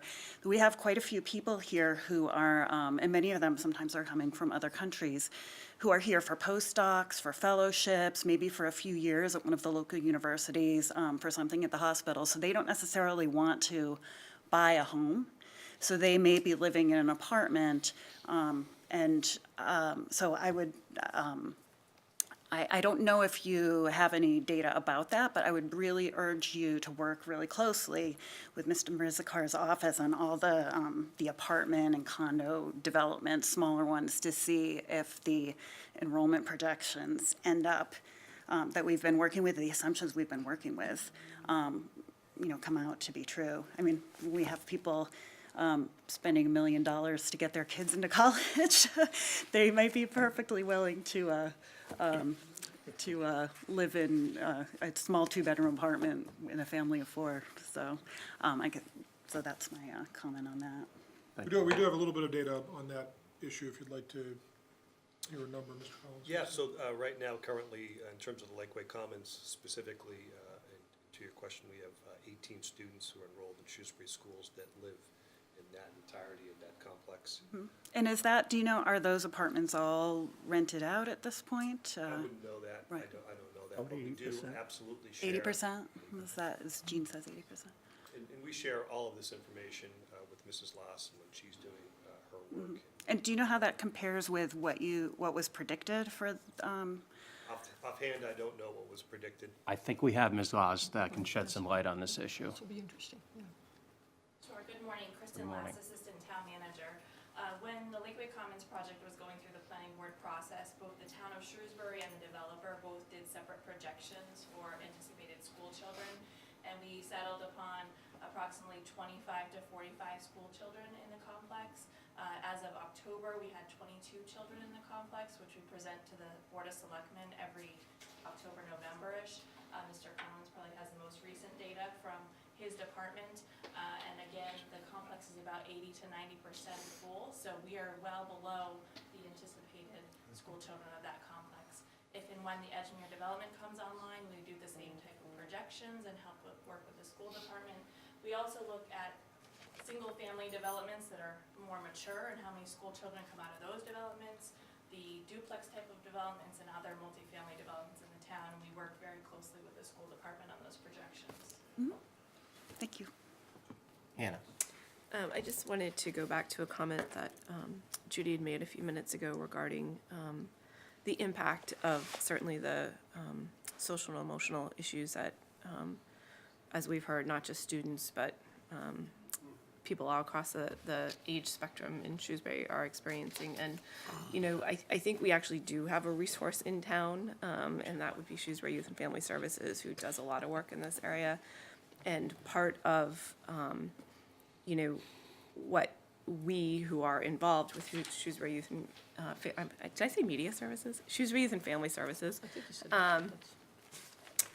There is an issue in that, there are folks who either don't have coverage through insurance who are needing services and aren't able to access it in other means, but there's also an access issue because there's such a shortage of people out there who are able to provide services. And so part of, as we look at what comes before us, I think being cognizant of the fact that if we are able to dedicate more resources to Shrewsbury Youth and Family Services, and they are able to have more people come in to work with, in particular, students who, it's difficult because you want them in school during the day, and so you have this shorter window in which to provide them services with after school.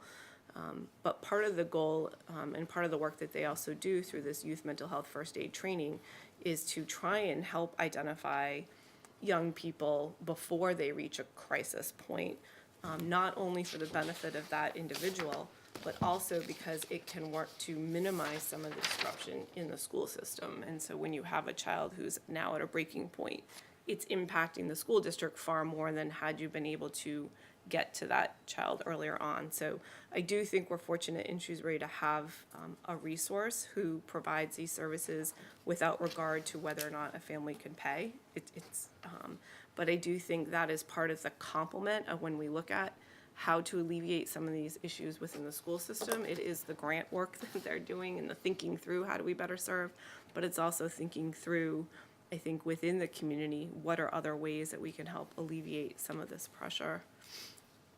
Can I ask Ms. Belcito to speak to that, because we do have a strong partnership with Shrewsbury Youth and Family Services that we're actually growing to try to address some of these things, and she can give a little bit of detail about it. Of course. Here or Ms. Balsito, why don't you come up here? You can get the microphone over there. That way we can get a close-up of you on camera. Good morning. Good morning. I'm Belcito, I'm the Assistant Superintendent for Student Services. Like Hannah mentioned, we do have a great collaboration with Shrewsbury Youth and Family Services. Currently, right now, we collaborate with them and have contracted services, and currently we are looking to contract more. So we have, in Shrewsbury Youth and Family Services, we have a family support clinician, and right now the contract is for about 133 hours for the entire school year. If we are afforded the opportunity for the additional grant that we just put in with the Department of Education, we're hoping to increase those services by about another $10,000. And working with Shrewsbury Youth and Family Services, they're very willing to grow that collaboration in our schools. They also have interns that have been in our schools this year. We have about 6 interns, 1 day a week. But what we're seeing is that we actually are hoping to have more support from Shrewsbury Youth and Family Services. Just as a matter of last week, speaking with the director and the clinical director, in how we can actually increase those hours for the remainder of this year if we are afforded that grant. And I would also just point out too that, you know, again, part of what was on the presentation regarding some of the issues facing our youth, whether it's the vaping or the marijuana, there's also work that's being done through SYFS, through the SCAPE, the Coalition for Addiction Prevention Education, which again is trying to, you know, educate youth and their parents relative to some of these challenges. So I think that, you know, we're fortunate in Shrewsbury that we have this resource and this partnership. And I think that, you know, we need to be cognizant of we're needing even more investment in those areas so that we can do some of this work. And by that investment, the goal is to eliminate some of what has to be additional further investment because we're not addressing it. Thank you. Thank you. Jordan? Thank you, Mr. Chairman. A couple questions. First one goes back to the original projected budget gap, which was, I believe, $830,000. And you mentioned the good news about how the 2019, the actual, the operating results were going to result in about almost $1.7 million in a positive balance. I guess my concern would be, and maybe past history would indicate whether that's possible, is that very well could have landed the other way, where there was a negative operating balance, and you're looking at, you know, the $830,000 is looking even worse because you got to make up for the for the carryover from the year before. So it just seems to me like while it's great news that we're able to, you know, to use the positive results of 2019 to balance 2020 and then maybe even begin to work on some of those strategic goals. It just seems like that's kind of a risky way to sort of be trying to balance your budget and knock off goals going forward, only because it, you know, that very well could have swung the other way, and then we'd be in an even worse situation looking at 2020. Right. The point's well taken, and we'll have to make some decisions, and so school committee ultimately would be about how much of that variance to use. I think certainly to plug the gap so we're not reducing, I think is I think there'd be a lot of support for that. How much additional to invest and what to invest it in will be some of the conversations we'll be having over the coming month plus. Okay. I have 2 questions. I'd just like to go back, number 1, to special needs. And you indicated that if a facility needed an increase of cost to the town of Shrewsbury, the state would have to approve it. Last year, you indicated that the out-of-state facilities we had no control over. Is that a correct statement? So they could increase their cost whatever they wanted? I think it would be according to whatever rules that state has relative to governing those types of schools in that particular state. Because we were talking last year about one particular student where the cost was astronomical on the percentage of increase, and that had been going on for a number of years. That's why I just said, Right. you indicated 10 or 12%, and it was far beyond that. Right, on yeah, there. so the Massachusetts does have that control to the Operational Services Division. I'm not familiar specifically with what outside the state, and currently, we don't have a student in out-of-state placement, but you know, when occasionally we can, because there are schools just over the border that you know, would receive these types of students, and it's a public policy question about how different states handle that. I think it was Crotchet Mountain, if I remember That's correct. correctly. Yeah. The second question is, and there was a lot of people here in the audience, et cetera, that sat in on the fiscal study committees twice. And we looked at the overall efficiency of the town and some of the schools, how they operated. And the conclusion was, on both of those committees, that because of the way Proposition 2.5 is structured, you're governed, controlled by how much increase you can have each year. So the alternative, you're gonna be driven by fees. And that was made very clearly, that we're gonna be a fee-driven community, whether we like it or not. And we got a good example right now with the Water Management Act being implemented right now. First year, you got $1.7 million, $1.9 million, it's gonna be passed on to the homeowners. And it's gonna continue that way until it's changed at the state level, or you're constantly asking the community for more dollars. I just wanted to throw that out. And if I could respond, you're absolutely correct. Of course, I was a participant in the 2013 Fiscal Study Committee, and I will, as an aside, mention how proud we are as a committee of the level of efficiency that Shrewsbury Public Schools continues to achieve, especially looking at per pupil spending. But you're absolutely right. As we mentioned earlier, we fee as a district for way more than we would like to. As we examine our fee structure, we are keeping an eye on where is the point where we increase a fee and revenues might inadvertently drop because people stop using that program. It is important to note two restrictions we have when it comes to the question of fees. So first and foremost, there are things, and Dr. Sawyer can expand on this if he feels necessary, but there are things that are part of the curricular program that the law would not allow us to fee for. Obviously, we have to provide a free public education to students K through 12, so there are a lot of things that are offered in the public school that the law wouldn't allow us to fee for.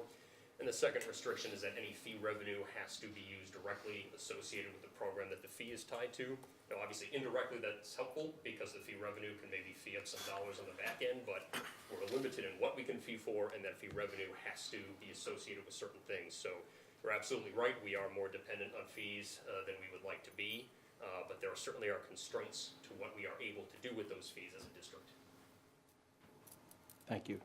Mark?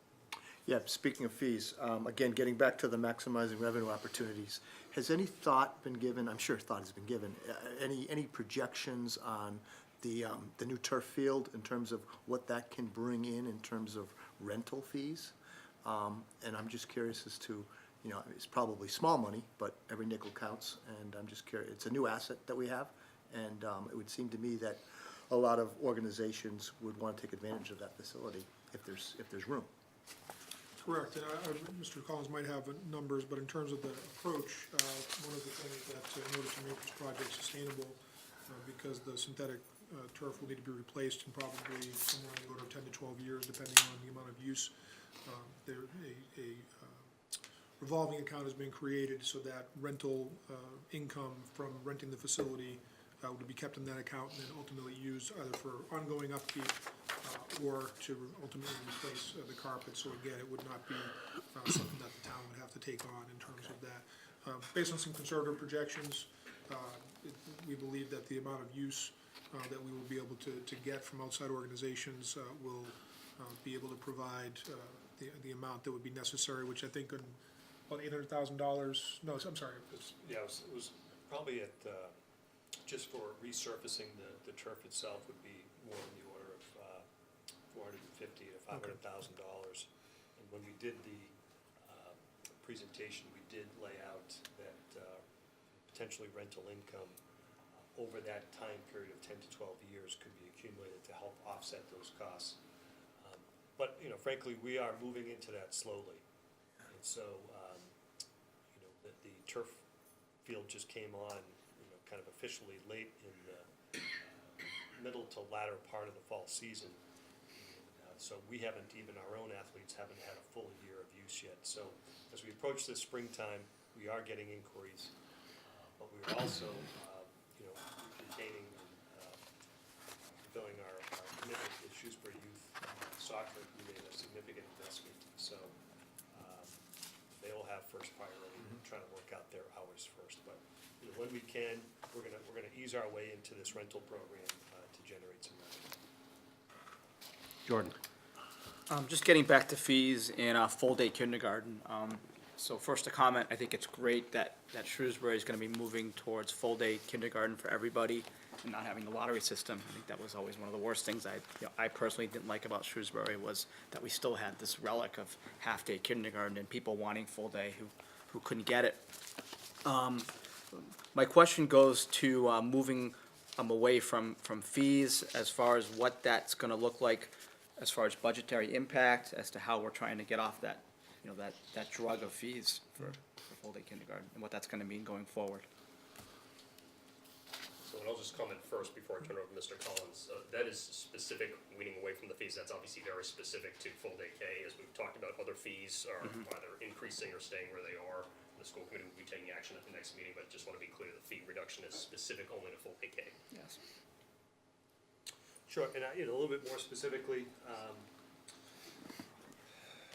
the amount of tuition that we receive is a function of the tuition amount that's charged to parents, but also the enrollment, which fluctuates based upon capacity for full-day kindergarten. So it's not just a straight line when you reduce a fee, for example, by 10% like we did this year, that you would have a 10% drop, because your enrollment might go up and you actually might have an increase in enrollment. So it's kind of a multivariable situation.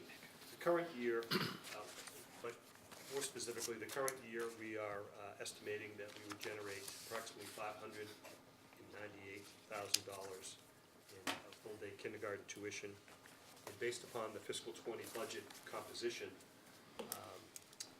that revenue estimate would decrease to $455,000. And what's implicit in that is a rate decrease, an annual rate decrease in tuition from $3,600 per student to $2,400 per student. And so the plan would be for next year to reduce it by $1,200, and then the subsequent year by another $1,200, and then the last year it would be, when we open up Beal, it would be free. John? Oh, Joe, follow up, Jordan? No, all set. Okay. Thank you. John? I'd like to, excuse me, talk about head count for a minute, and I have a question, but to follow up on Mark, just a couple comments. We show somewhat of a projection of head count going down, but I'll use my neighborhood. I mean, I live on a street corner, and I can probably see 20 houses from my house. And in the last, counting this year's graduating class, in the last 3 years, we've had 3 graduates, but we've had, as the houses have turned over, there are 8 new students coming in. Only 2 of them are in school. The other ones have not even made it to school yet. And I think my entire neighborhood, which has about 110 houses, bears watching, because there are a lot of people there whose kids have already gone through school, and I'm saying in the next 3 to 5 years, there should be significant turnover in that development. And I see, at least in our development, a lot more school children coming in. And in terms of why Shrewsbury, most people know that being retired, I spend some part-time driving for Knight's Limousine. And I do pick people up. When I pick people up either going to or from the airport that are from Shrewsbury, I like to ask them about the town. And, if they've only lived here, if they lived here 20 years, I don't bother. It's 3, 4, 5 years. And in almost unequivocal instances, Shrewsbury is a town where I want to be. And schools is often that reason. But beyond that, I'll give you one example. A husband and wife from both worked at UMass, one a doctor, one a nurse, used to commute 45 to 50 minutes, and decided they wanted to move closer, and they said everybody at the hospital told them, go to Shrewsbury. So that's a start right there. Once they got here, the thing they were very pleasantly surprised about, they had been here a little over a year, and in the first year, between the reduced cable/internet cost and the reduced electrical cost, they believe they saved $1,500. So another reason to come to Shrewsbury, other than the schools. So the point being is that there are people coming in here because of that. Quickly, a second story. Somebody was looking, they were moving from Maryland. I was driving the lady from the airport to a residence in Westboro. She had already been here once, was coming a second time. One of the big things they liked was they had young kids in elementary school, and they were gonna use Wachusett, because the kids love to ski. And I said, geez, we have a hill right here in Shrewsbury. And she was like ecstatic that she didn't even have to go to Wachusett, she could just take the kids down the street. Because she hadn't been to that part of town. So I mean, you know, again, just another reason to move to Shrewsbury is Ward Hill. Now my question, on the head count, looking through all of these, you have multiple head counts in the budget. You know, the chart that you had up, you get 6258. In this book, you have page 54, where it's broken down by class, you have 6,013. Then there's a 5988, and there's another page that had 6,214. And they're all related to FY19. So I guess I'm confused with the head count. And I don't necessarily need an answer right now. I mean, I'm trying to sift through that. No, I'm happy to provide an answer because they are different data points. So, for example, on page 5, Yeah. you can see enrollment there of 6214. Yep. And that is as of October 1st, 2018. Which is FY19. Correct. But that's the actual, head count that, and it is a head count for in-district pupils. And then on the presentation, we showed the, 6258. yes, thank you.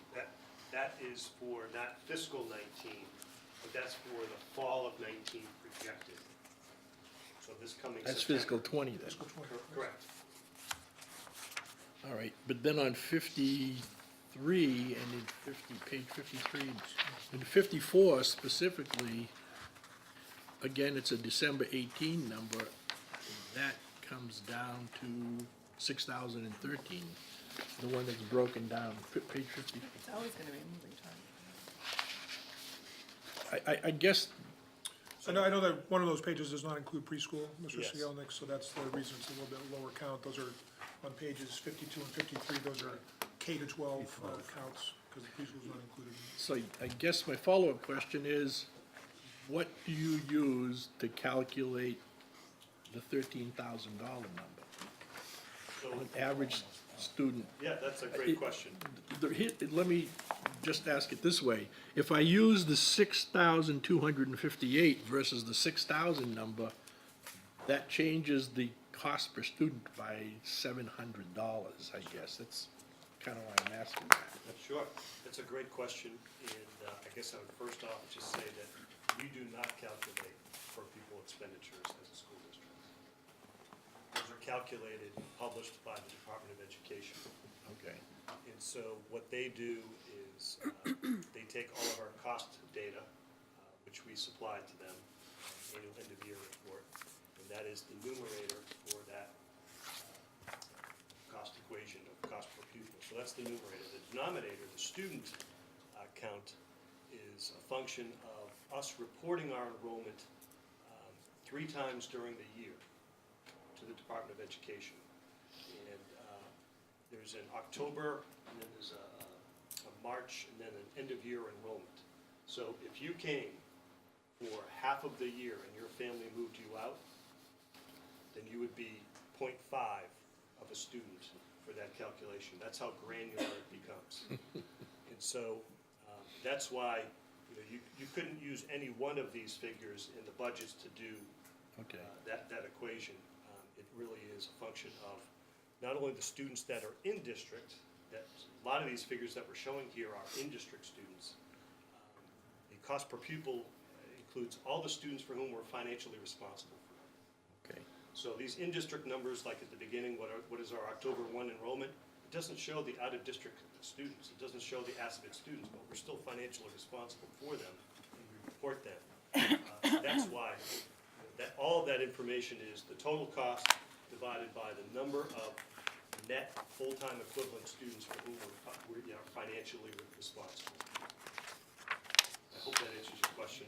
It is a little bit more Okay. multi-layered Yeah. than just. Now, go back to the Assabet. Is the Assabet students we pay for in our cost as well as? Correct. They're in both the numerator and the denominator? Correct. Okay.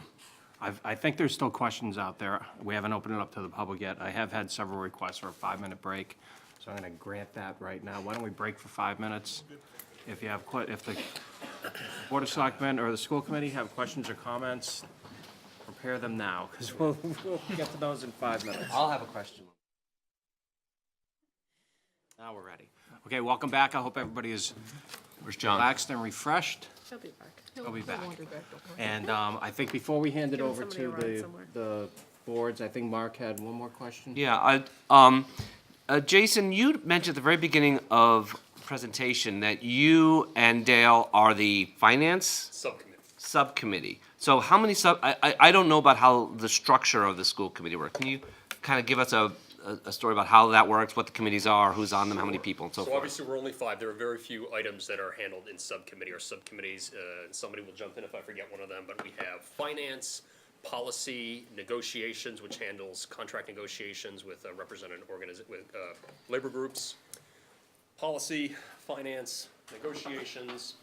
This isn't a quiz, I'm just trying to get a sense of. Oh, I think we have 4. Fiscal projections, which are kind of roll into finance. I think we have 4. Am I forgetting something? That's the 4th. And they're all two-person They're committees? all 2-person. More than 2 is a full meeting of the school committee because that Understandable. constitutes a quorum. Right.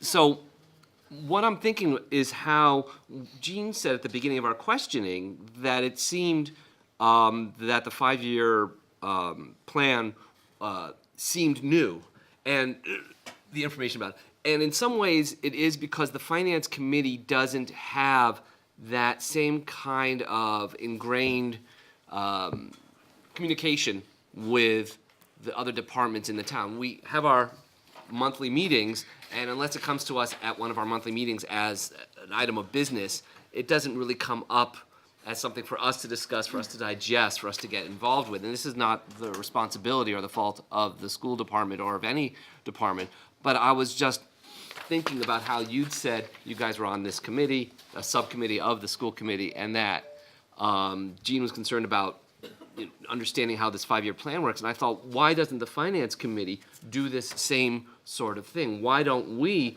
have committees so that way, some of us can take on a deeper level what's going on in the various divisions of the town, such as if we had a public safety committee, a public works committee, an education committee, administration and finance, or something. We've got 9 of us. We're almost twice the size of the school committee. This is, again, not the school committee's responsibility. It's more about the structure of our body here. Why can't we also get down to a different level, so that way it isn't just at our monthly meetings that the body as a whole has to handle these issues, but rather we can have 2 or 3 or whatever would constitute a subcommittee of the finance committee to handle these various issues. We could have an education subcommittee that would be in communication with the school department and the school committee to understand what was going on at that level, and then maybe report from time to time at our monthly meetings, what our concerns were or what was going on. So that way it isn't just this morning in March when we get to hear about what the budget issues are, something that was more rolling. Another thing that Jean had mentioned that I wholeheartedly agree is that we used to have the tri-board meetings. These went away 2-3 years ago, and I only came on this board, this committee 3 years ago. But we used to have tri-board meetings at, I believe, November, does that sound right, Gene? October? It was kind of a way to start off the whole season to say, hey, what are our interests, what are our priorities of the whole town? The selectmen, the school committee, and the finance committee would sit around on a long table, and some ways it was just presentations, but it is a great opportunity for these bodies to communicate with each other and get a sense of what the priorities are of the town and where we're all going. And so, I mean, I would love for us to restart that when we could. It's not up to me, it's up to other folks to reinstitute that. But, you know, I think that would help improve the flow of information and kind of keep us all up to date, so that way nothing gets to us and some of us seem surprised by it. Again, this isn't about the 5-year, I'm just using that as an example of sometimes, you know, if we can use a process whereby some of us know what's going on with public safety, say the police department, and some of us know what's going on with the library, and some of us know what's going on with the school department ahead of time and can report from time to time on things that we find important, that might be something useful. So this is just an opportunity to bring that up. Thank you. Okay, thank you, Mark. And what we'll do, I appreciate your comments, we'll take it under advisement, and we Yeah. can get it on the agenda for another meeting, regularly scheduled meeting. I think that would be the more appropriate time to discuss course. that. Okay, thank you, though. Gene? No, I was just gonna do a follow-up and give you a little history on that. 10 years ago, we used to do that on a regular basis, but that direction all really comes and is responsibility of the Board of Selectmen and the manager, passing down through the committees, what they should do. So that direction, I think, should come from the selectmen, really, than us. I don't think we can impose our own committees without, you know, their direction or what they want done, because they are I'm sorry, of our town. you're saying that we couldn't form our own committees because that's up to the We don't selectmen? normally do it. I'm not saying we can't. I'm saying it usually comes down So why don't through. we take this up Direction. as an agenda item at our next regularly scheduled meeting? And we can refocus our energies on the schools at this point, okay? Thank you. At this point, do we have any questions or comments from the Board of Selectmen or the other members of the school committee? There being none. Selectman Cassavant. I was just gonna let other people go first.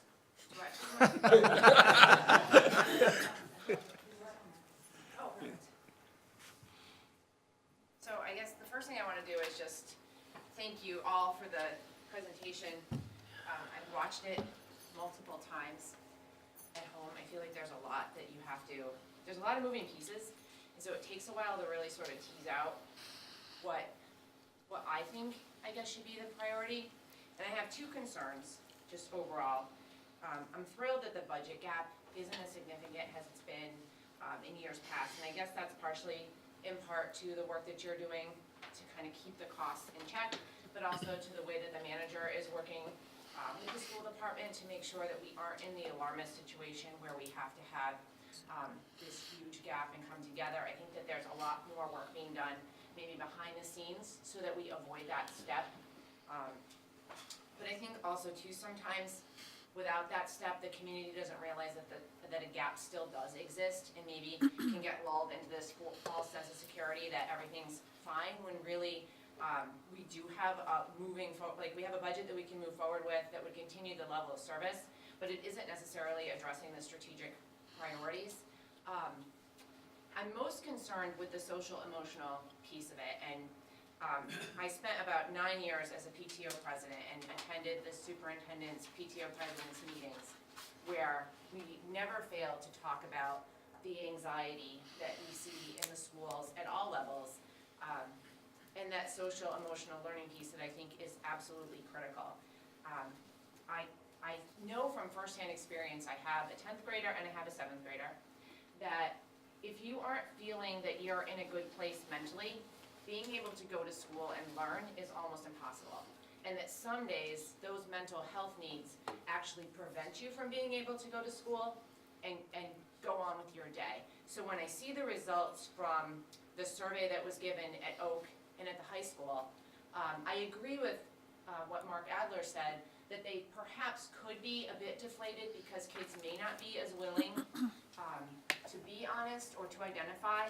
But I also can tell from my own experience that this generation of kids is more willing than ever to talk about the things that are impacting them in that social, emotional, mental health area.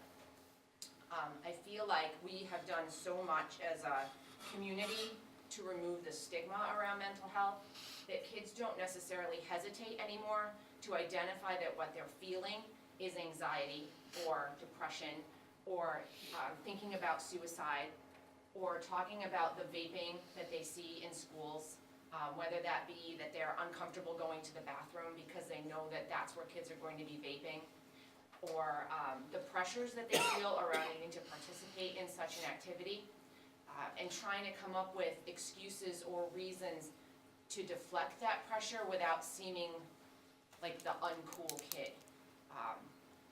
The fact that we have a presentation coming up in another week about not mixing your prescription medications for antidepressants or anxiety with alcohol speaks volumes about how many kids actually are on antidepressants or anti-anxiety medication.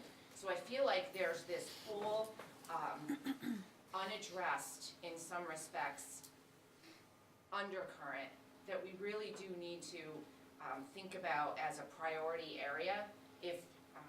If we're seeing, you know, I don't know the exact number, but I think it was like 2,000 visits to the nurse, and how many of those are mental health visits. And I know, I remember from just PTO funding of the different kinds of anxiety reducing kits that the nurses would use in the schools to help those kids be able to get their anxiety under control and be able to return to the classroom and be productive.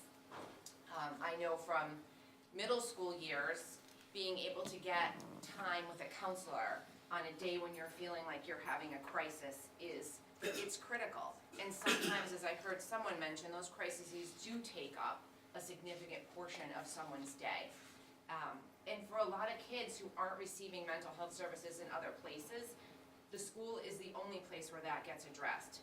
And so, going back to what Judy was saying about seeing this mental health topic keep coming up in the Council on Aging, with the schools, it's affecting our community on so many levels that I just think that we need to do what we can now to kind of start to chip away at some of the needs that we're seeing. And I think that SYFS, the partnership that they have with the schools is critical, and that if there's a way to somehow support financially the work that they're doing, that will only help to bolster not only the school department, but also the Council on Aging and the things that they are seeing come up mental health related.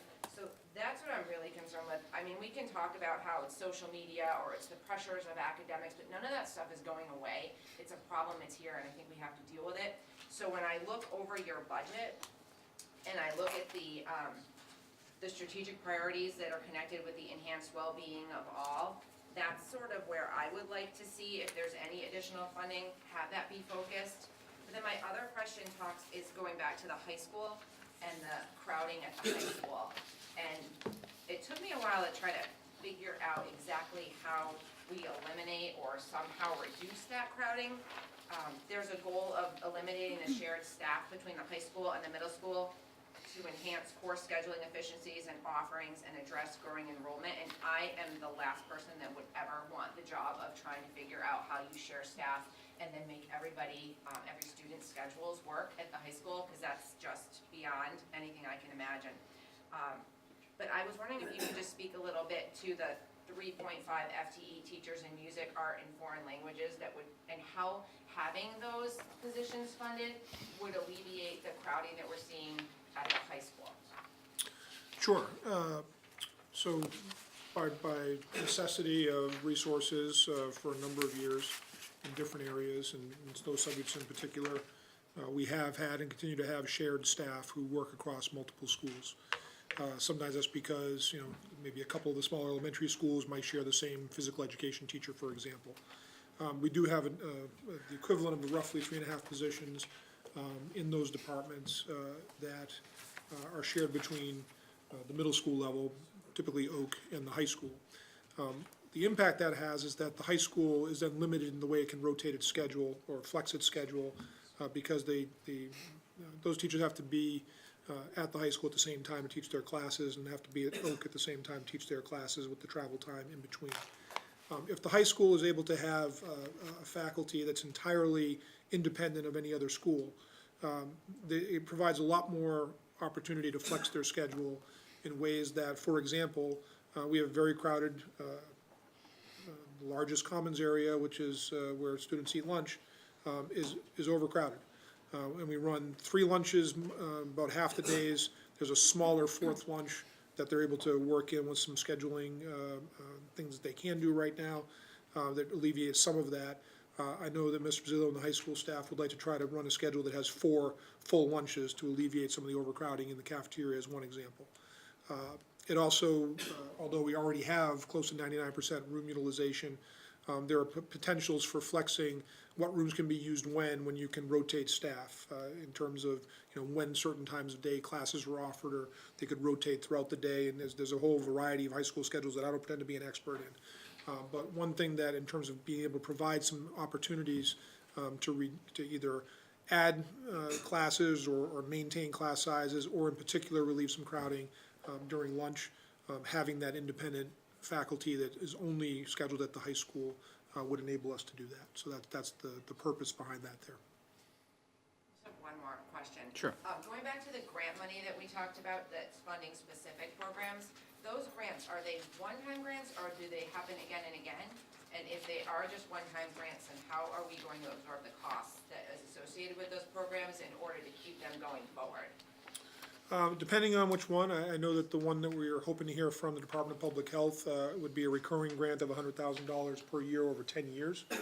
So there'd be a long period of time that would be funding some additional mental health support at the lower middle school level. In terms of the Project Lead the Way grant, that's a lot for startup costs, for equipment and things of that nature. Eventually, when that equipment needs to be replaced, we'd need to do that. Absent another grant, we'd need to do that ourselves. And that's typical that a lot of grants will provide seed money to get things off the ground with some initial capital investment, and then over time, the operating costs can be pretty readily absorbed into the budget. That's not adding any teaching capacity, for example. It's an existing teacher who would teach that bio science class that would be offered. In terms of, so that's a couple of examples, I guess, of it can be, sometimes they last longer, other times you'd have to find ways and demonstrate the value and hope that that's something that over time you'll be able to work into the regular appropriation. Sure. Comment. I'm really glad to see that you found a way to fund the superintendent's position. Is it community partnerships or connected learning? I'm not sure the exact title of it, but that we had talked about last year. There was a really interesting slide that you presented, I think it might have been 2 meetings ago, that showed the money that the Shrewsbury Federal Credit Union was putting forth toward this position, and how it was going to be broken down, like over the year, is it 4 years or 5 years? It's 5 years, like yeah.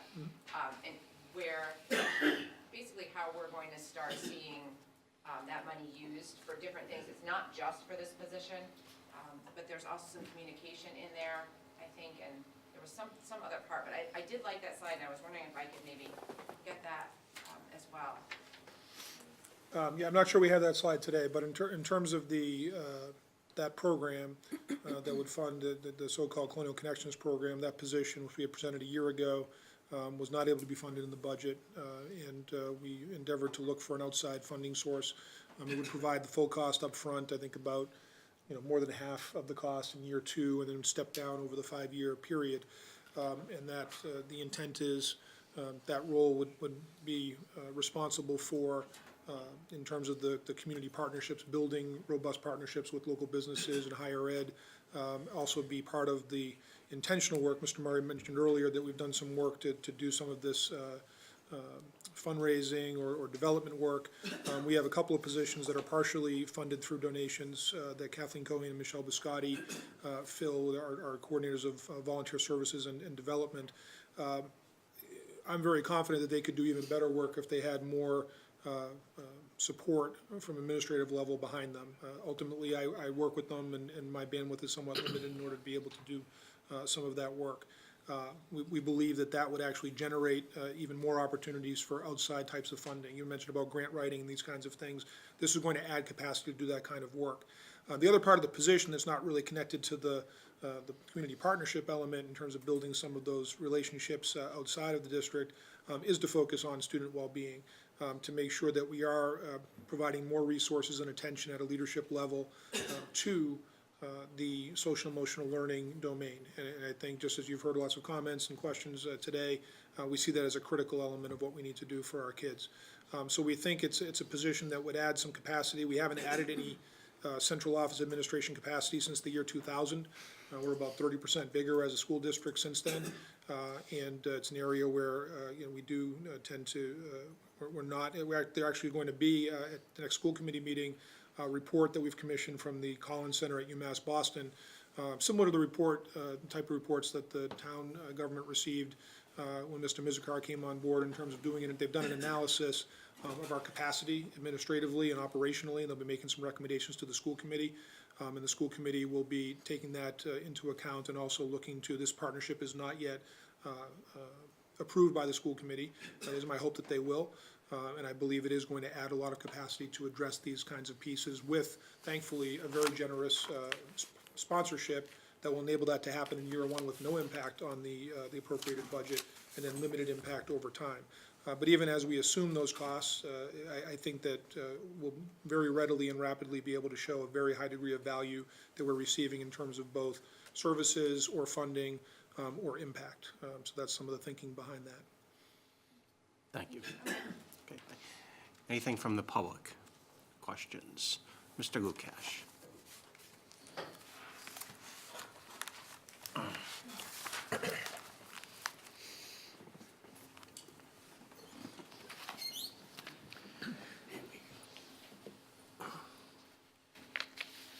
John Lukash, Precinct 2. I have a number of areas that I'd like to comment on. First one is has to do with the slight differences between the school budget, the total budget being presented by the school department, and the town manager's budget package. Town manager's budget is budget, the numbered page 113 shows 2020 school department budget at $66,137,607, which is only about $113,000 less than the town manager's proposed budget of $66,250,000. Based on these numbers, it would appear that this is the first time in a long time that the town manager was essentially able to fully fund the school department's budget request on his first pass. But of course, this is wrong, because we know the superintendent's school budget package calls for a budget of $67,080,000. So his budget is really almost $1 million more than the town manager's recommendation. I don't know why this would have happened. It would seem to me that if the town manager didn't have the school department's budget when he was putting it together, he should not have just come up with his own estimate of what that number should be. In past years, we've always had the school department's budget recommendation included in the town manager's budget when he puts it forward. For some reason, I guess that didn't happen this time, so that's just a comment. Second, unlike in the prior years, the fiscal year 2020 school budget package does not contain historical data on year-to-year staff FTE headcounts of all school employees. In other words, going back several years, not just year to year, but probably 10 years back would be good. These are key statistics that should be included in every annual school budget package, because headcount changes are a key factor in evaluating management performance. Third area has to do with the numbers. I'll start with just with Mr. McGee's comment at the beginning of this hearing. He did comment on his fifth slide, and finally, for the first time that I recall, I remember talking about it, he confirmed what I have been saying for years about total school spending. He showed that the fifth slide, total school operating expenses for fiscal year 18 is $90 million. However, on page 23 of the school superintendent's budget package, the fiscal summary page shows that the total of all funds was actually, I believe, $96.7 million. So the question is, what's the difference? I know part of the difference is the fact that, maybe, I'm assuming, is because capital funding to pay off the debt and the interest on the debt is probably excluded. But that number, I believe, according to the town manager's package, is only around $3.5 million or thereabouts. So there's an additional amount of money that is different between what's in the superintendent's budget package and what was presented this morning. So it would be nice to know why there are those differences, and to the extent there are those differences that can be explained, they should be explained in either the presentation or the budget package.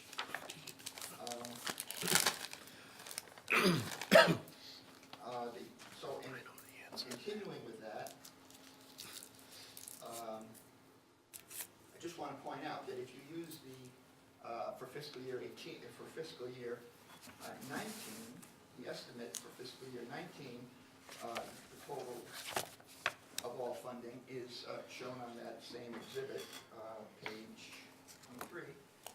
It says that the estimate for 2019 is $99.2 million.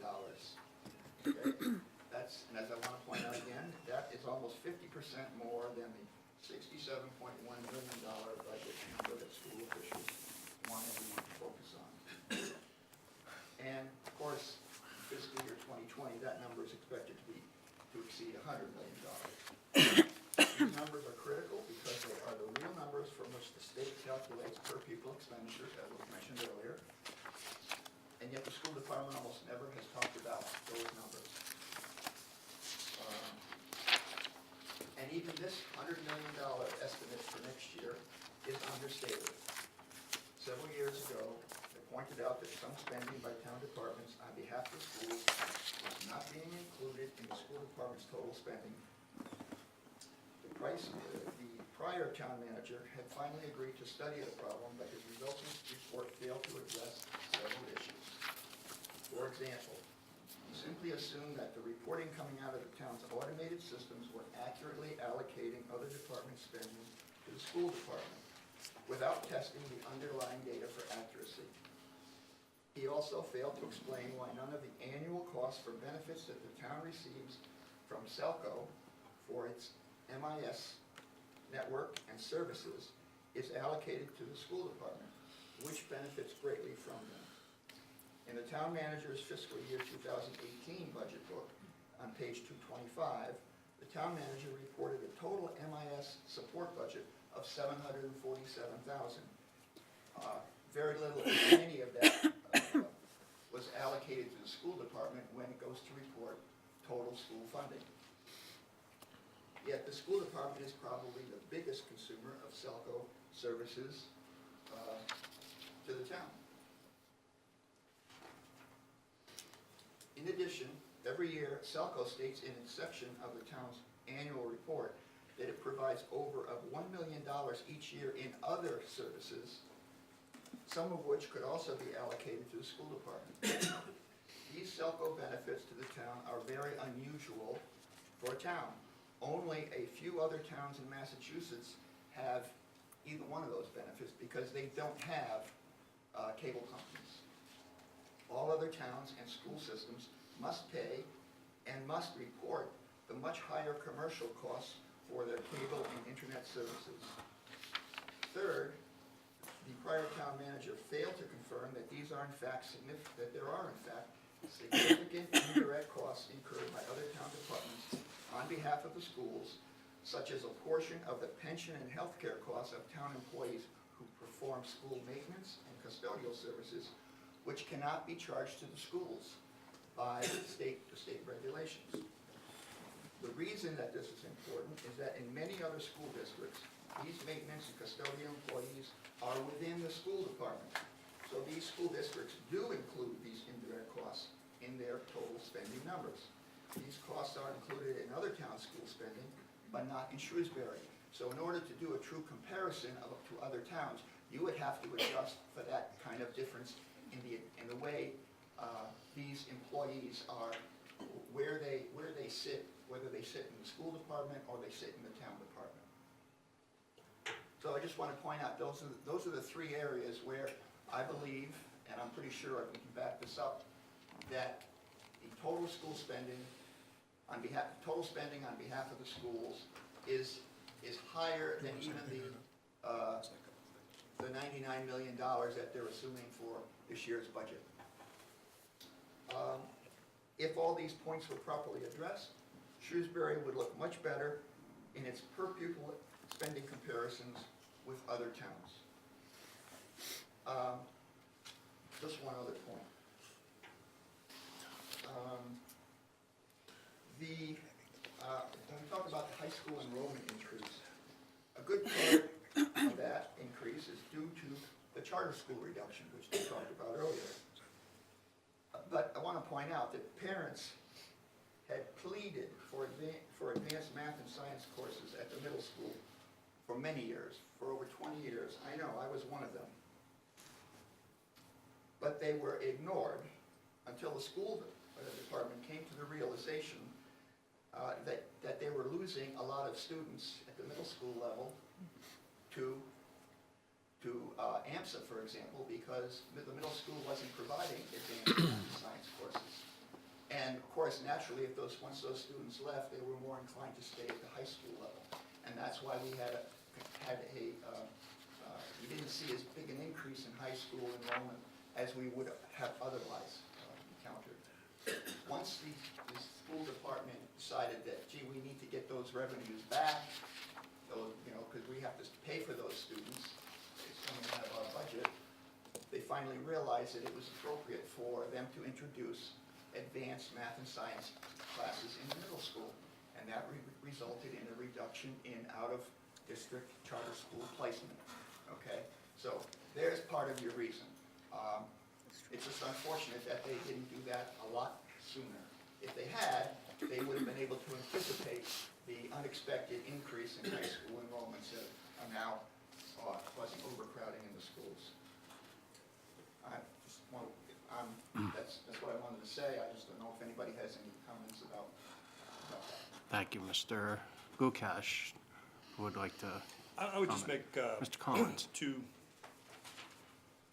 comments. One would be first that the discussion topic of allocating municipal expenses to the to the school operation has been one that's been talked about a lot in front of this committee.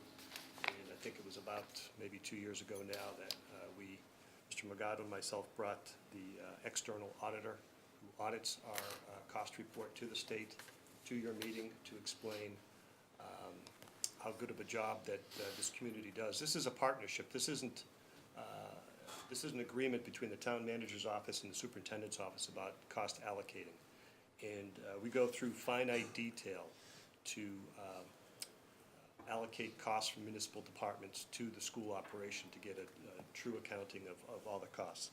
And I would make, mention of a couple of things, for example, with respect to the town MIS department, which hosts our financial software. Just in fiscal 18, as an example, the school department was charged, if you will, for this particular report, $572,661 as their costs in support of the school department operations. So nearly $600,000 just in terms of business finance costs. All of the pension costs for school department employees and a part of the pension costs for school custodians are cost allocated to the school department operation. And I mean, I could just go on and on. So we go in very finite detail to measure that for both the public buildings, the Parks Department, school resource officers that support our operation. All of those costs are captured on the end-of-year report.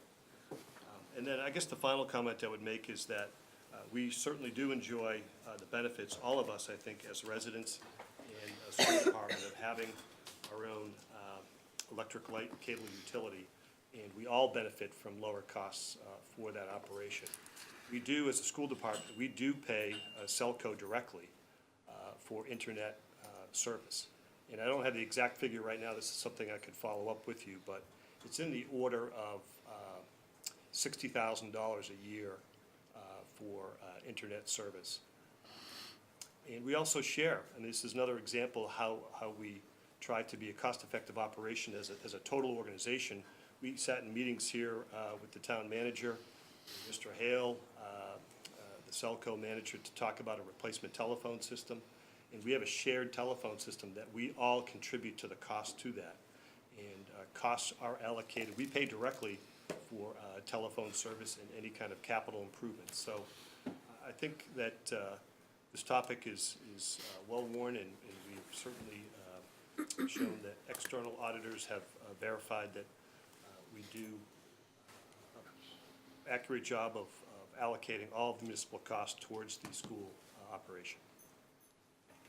May I respond? Can I add that, Mr. Penny? Could you pull up the slide about the high school population growth, Mr. Collins? Just want to be clear that, I mean, the fact that the high school is so far beyond the design capacity is certainly not only attributable to kids coming back from charter schools. You're talking about, 100-something plus kids, and of course, those are spread across grades 6 through 12. They're not only in the high school population. So it's a small percentage of that. A lot of that growth is attributed to the growth of our community, and as some of the commentary earlier, people who want to find it desirable to come move to our community for all the benefits that Shrewsbury offers, including the school education students get. I would point out that, obviously, the town made its best estimate at the time, based on projections at the time, that a design capacity of 1,475 would be sufficient. Just like 660 was the design capacity for Floral Street School, which was surpassed within a year. Just as 900 was the design capacity for Sherwood Middle School, which was surpassed in its first year by about 100 students. It's moderating back somewhat. The design capacity of the new Beal, we have very solid numbers, and that's a partnership with the MSBA in terms of what that would look like. Nearer term projections are more accurate than longer term projections. But I would suggest that over time, there were always some number of citizens who claimed that those numbers are being inflated, and that student population would never come to be. I think that that's been proven to not be the case. And that in fact, some of these schools were underbuilt, given what the actual population growth ended up being. And it's certainly not only attributable to the number of students who are in charter schools or some lack of foresight on the school departments. And just one point of clarification, we do not offer advanced science classes at our middle schools. We don't offer advanced math classes at our middle schools. We do offer some support for students who are ready for more through a position called an advanced math coach, which exists at Sherwood Middle School and at Oak Middle School. But just for accuracy's sake, we provide an education to all of our kids, including trying to meet their needs where they're at, and to push them as far as they can go reasonably. And the results that we get, both at the middle school level and at the high school level beyond, prove that we're doing an excellent job. Where there's some tweaks made to that, for sure, but I think that's a description of the reason why people may, including a brand-new building that the town supported. We did not have a particularly good physical facility prior to the new Sherwood being built. So it's, in my estimation, an oversimplification and somewhat inaccurate sense of why students were choosing, families were choosing to send their students to our schools rather than sending them to AMSA. There was also some policy change at the state level, frankly, that also affected that, in terms of forcing AMSA, which had been recruiting very wide and far, to focus on the 4 towns they were originally chartered for. And that clearly had some impact as well. And so we can't take the entire credit, although we do believe, and we know anecdotally, that lots of families, because they are pleased with the education that we offer, are choosing to keep their kids within our public schools. And not send their kids to private schools either, which is another factor that goes into how many students are here. Mr. Lukash, follow up? Yeah, in response to the superintendent, you can't deny that that a lot of families, that a significant number of families chose to keep their kids at the middle school rather than sending them to AMSA, because the middle school started offering classes, you might call them advanced math and science classes, you can talk about pullouts or all kinds of other things. But the bottom line it amounts to is those kids were getting the kind of advanced stuff that their parents felt they needed. And that's just a fact. To address Mr. Collins' comments about that auditor, that auditor, you can't say that the auditor did an audit. He didn't do an audit. He did a review.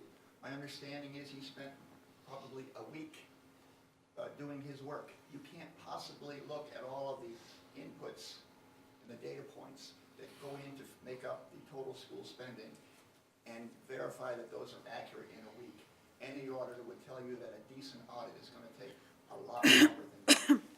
And as far as him saying that they've looked at all this in detail, I'm telling you that the numbers I've come up with here, and if they didn't start to include some stuff for MIS, it normally would be up here, unless it's called direct things like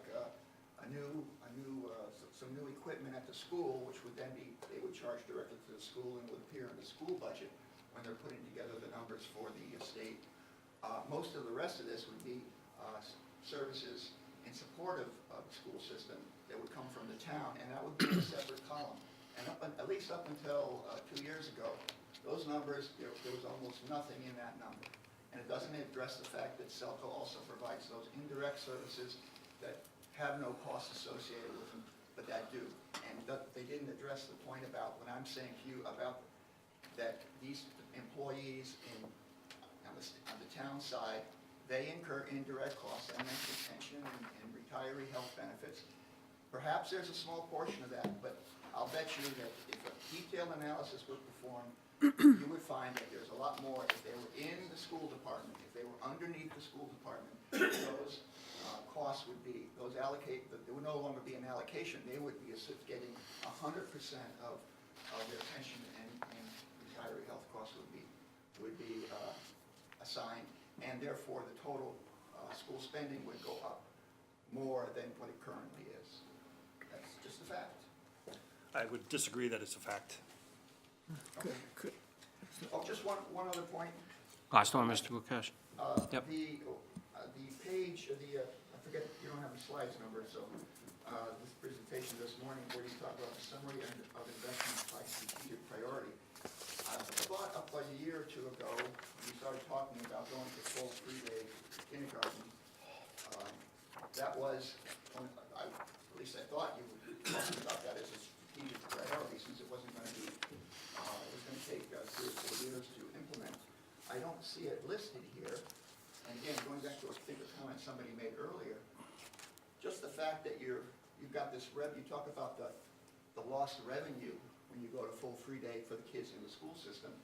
You haven't addressed the additional costs to going to full day for all of those to all the students that are currently in the program, plus the expected number of additional students, okay, and the fact of it needing additional staffing and administrators, and probably some additional other indirect costs that, in my mind, you're probably talking about a loss of revenue of several $100,000 and an increased cost to bring in all those additional students for free.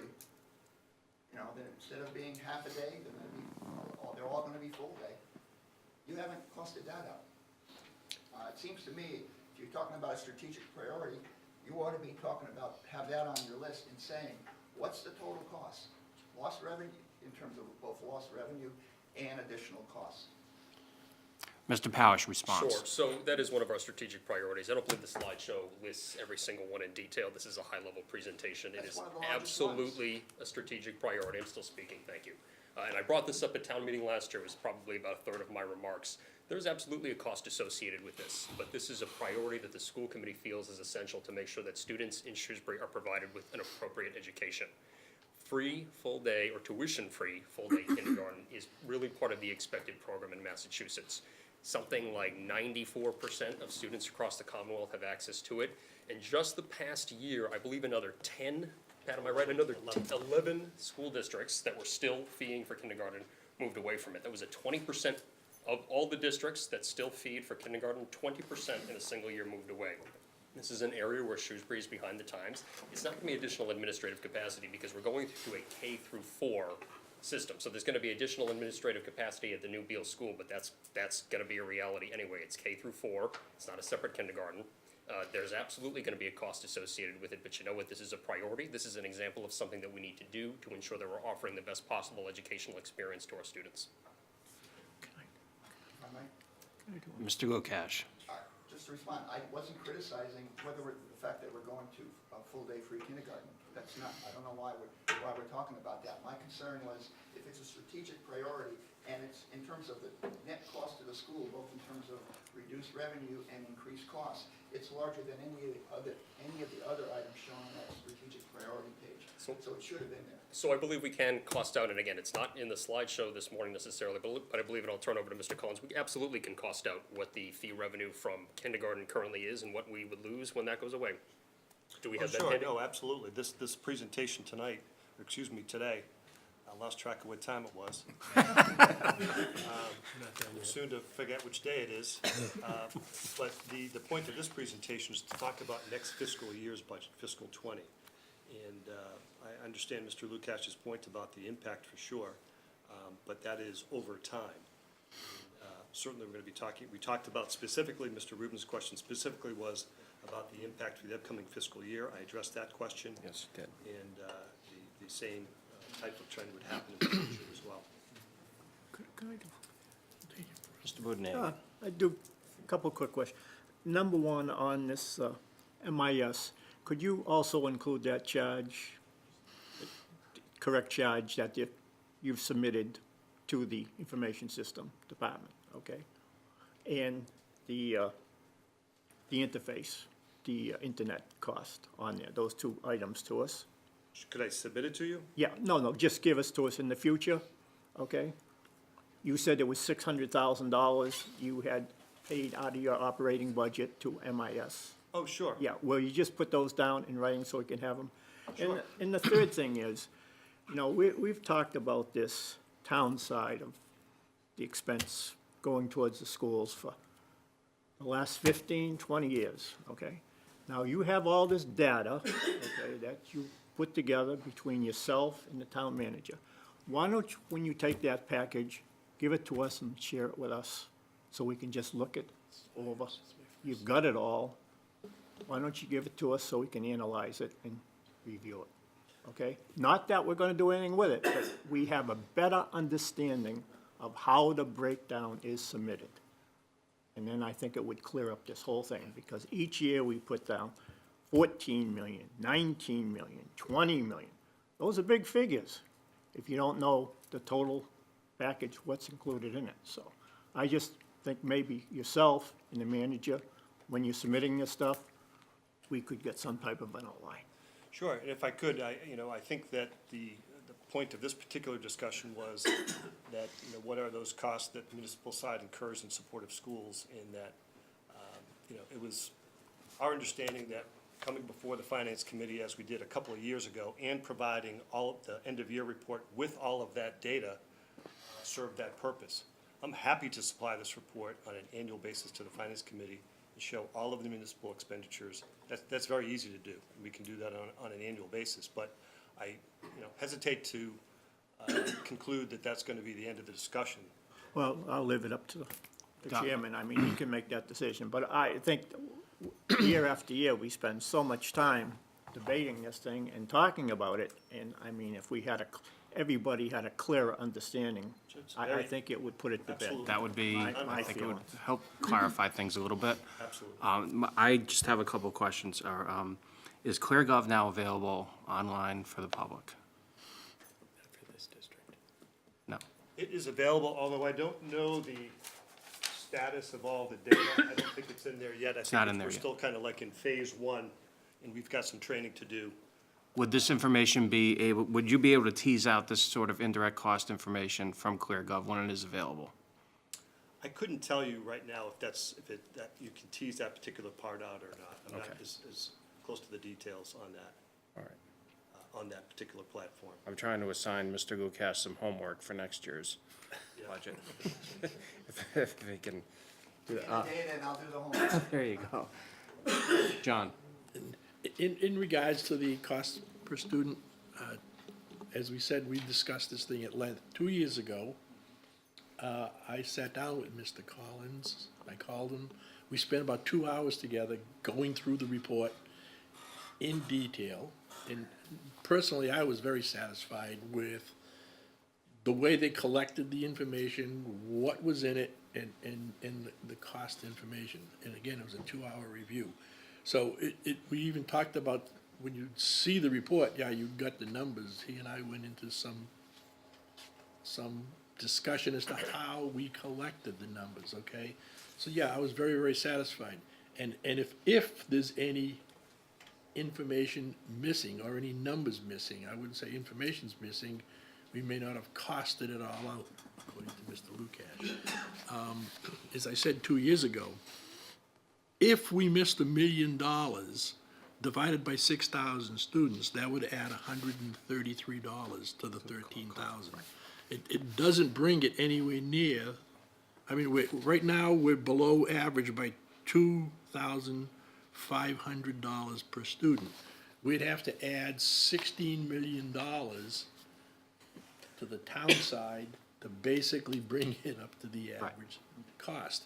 I mean, yeah, you might want to say, if we got everything in, it would be a little bit closer, but it's probably going to be somewhere between, if Mr. Lukash was right on all his comments, maybe another $100 to $200, which would still leave us $2,400 short. So I don't, I don't think it's going to make a big difference. And as far as I said, I sat down, I went over all the details. I was very satisfied as to how they were collecting it, what they were collecting, and where the numbers were coming from. If I may, the point here is, I'm talking about, how they collected the data. The point is the data in the system correct? For example, the Munis system. Is the Munis system actually picking up all of the costs? John, I think this topic has been covered, asked and answered. If I were a lawyer, that's what I'd be presenting to the judge. So I think this is something, I think we're gonna get more information out. Eventually, we're gonna have ClearGov up online, which will be able to, everybody to do extensive research and tease things out in a number of different manners. And I think we'll have the numbers, Mr. Collins, before, we'll have it before final budget recommendations, and then we'll move on to, we'll get this year done and move on to next year. If I can just, one quick comment. Sure.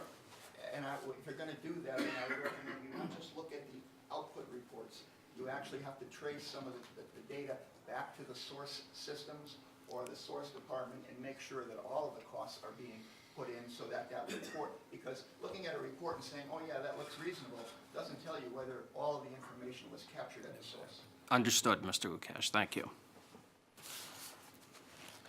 Anything else? Mr. DiPaolo. Just a quick comment, I'm not going over the mic.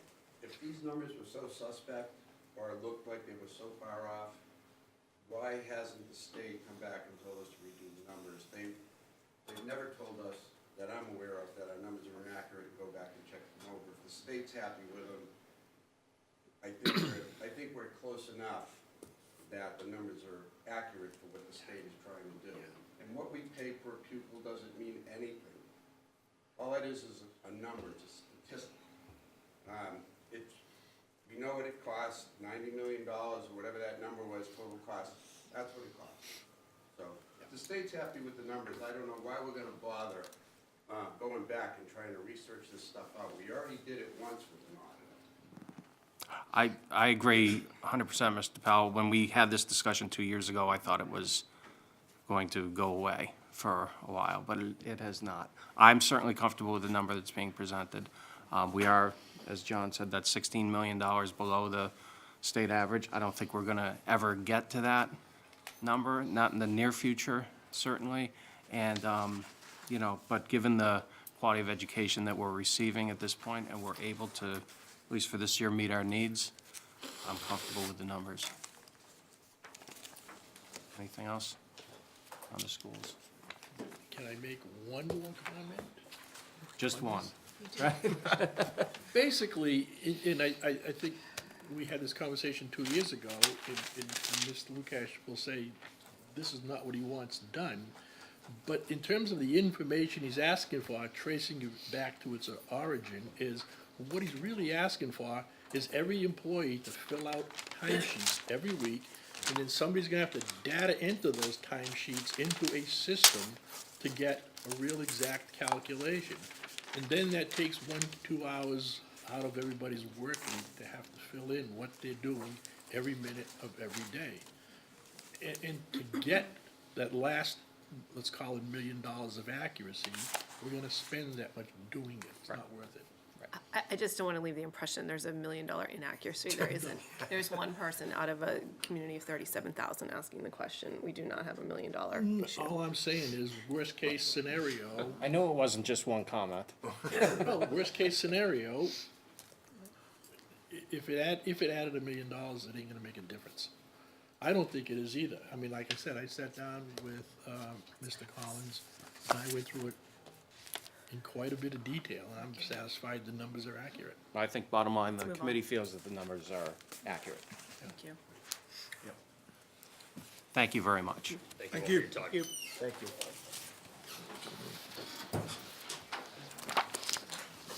And that brings us to lunch. Second. I was gonna forge ahead. By yourself. We had our break. We may not have a quorum. That's called mutiny. Yeah, right. That was the point. discussion we had 2 years ago. Oh, I don't want to fill out timesheets. How was she gonna get the information?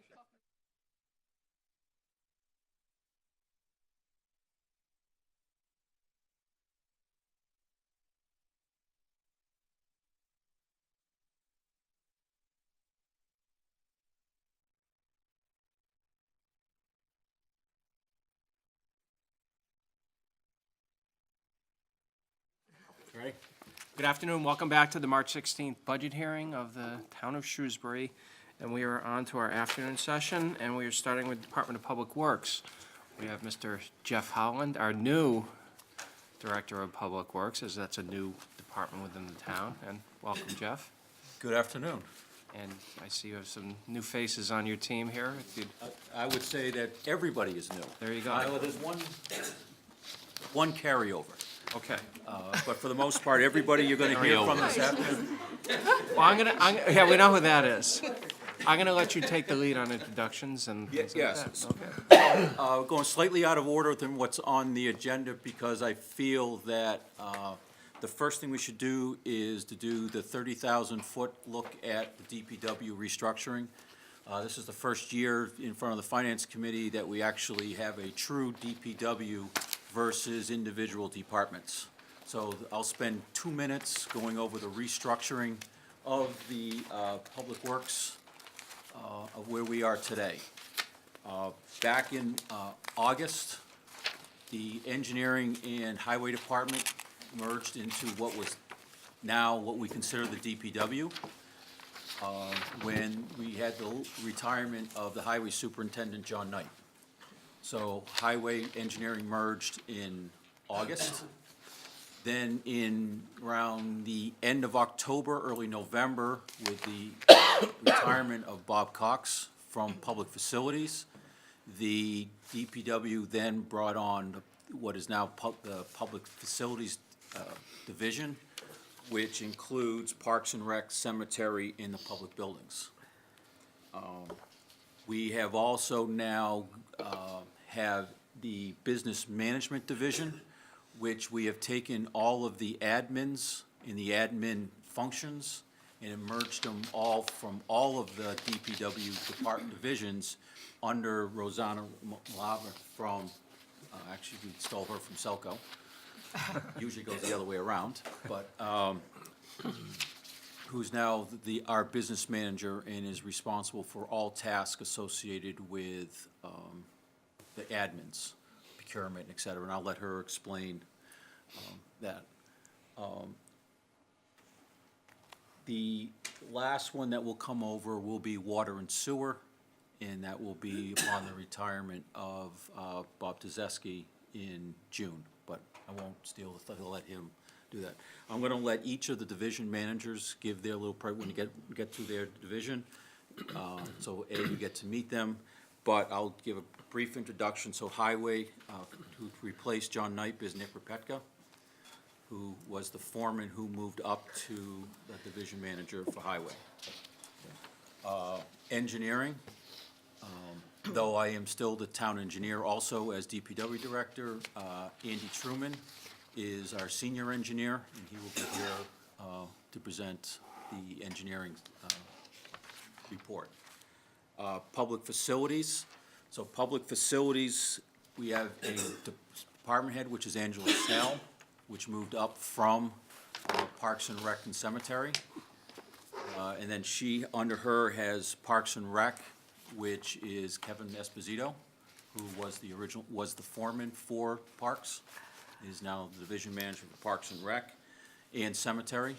And then Public Buildings is Keith Baldinger, who originally worked for the town in the Highway Department, moved to Concord, and has moved back to the town of Shrewsbury.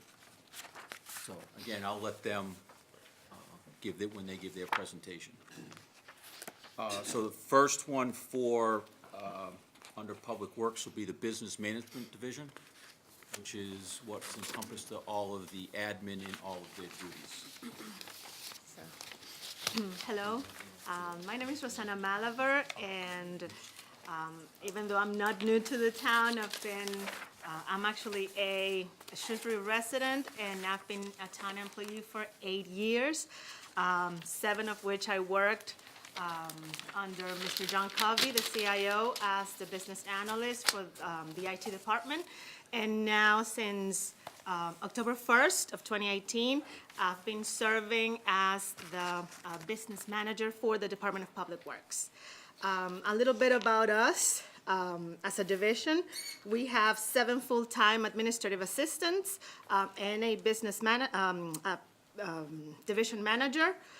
We serve every single division that's included or it's part of the Department of Public Works, which are public facilities, including cemetery, public grounds, parks, public buildings, water and sewer, highway and forestry, solid waste, engineering and conservation, and we also support planning.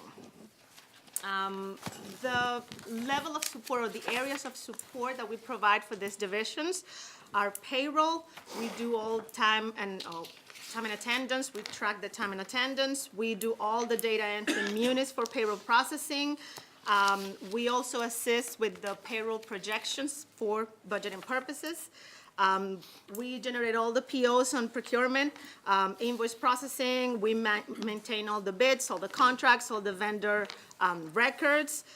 We also assist on billing and revenue, so all the utility billing accounts, all the customer information. We process the utility bills and miscellaneous billing. We currently have water and sewer as part of our utilities, but as of July 1st, we will add stormwater to our portfolio as well. We also keep track of permits, we record all the fees, we keep track of the betterments, special assessments, and we approve all the refunds for utility billing. We also provide customer service.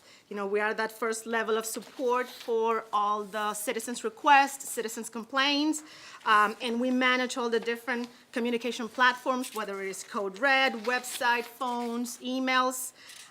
We also assist the division managers on the administrative tasks, you know, meeting minutes, agendas, reports, letters, mailing, and all sort of requests that come from the division managers.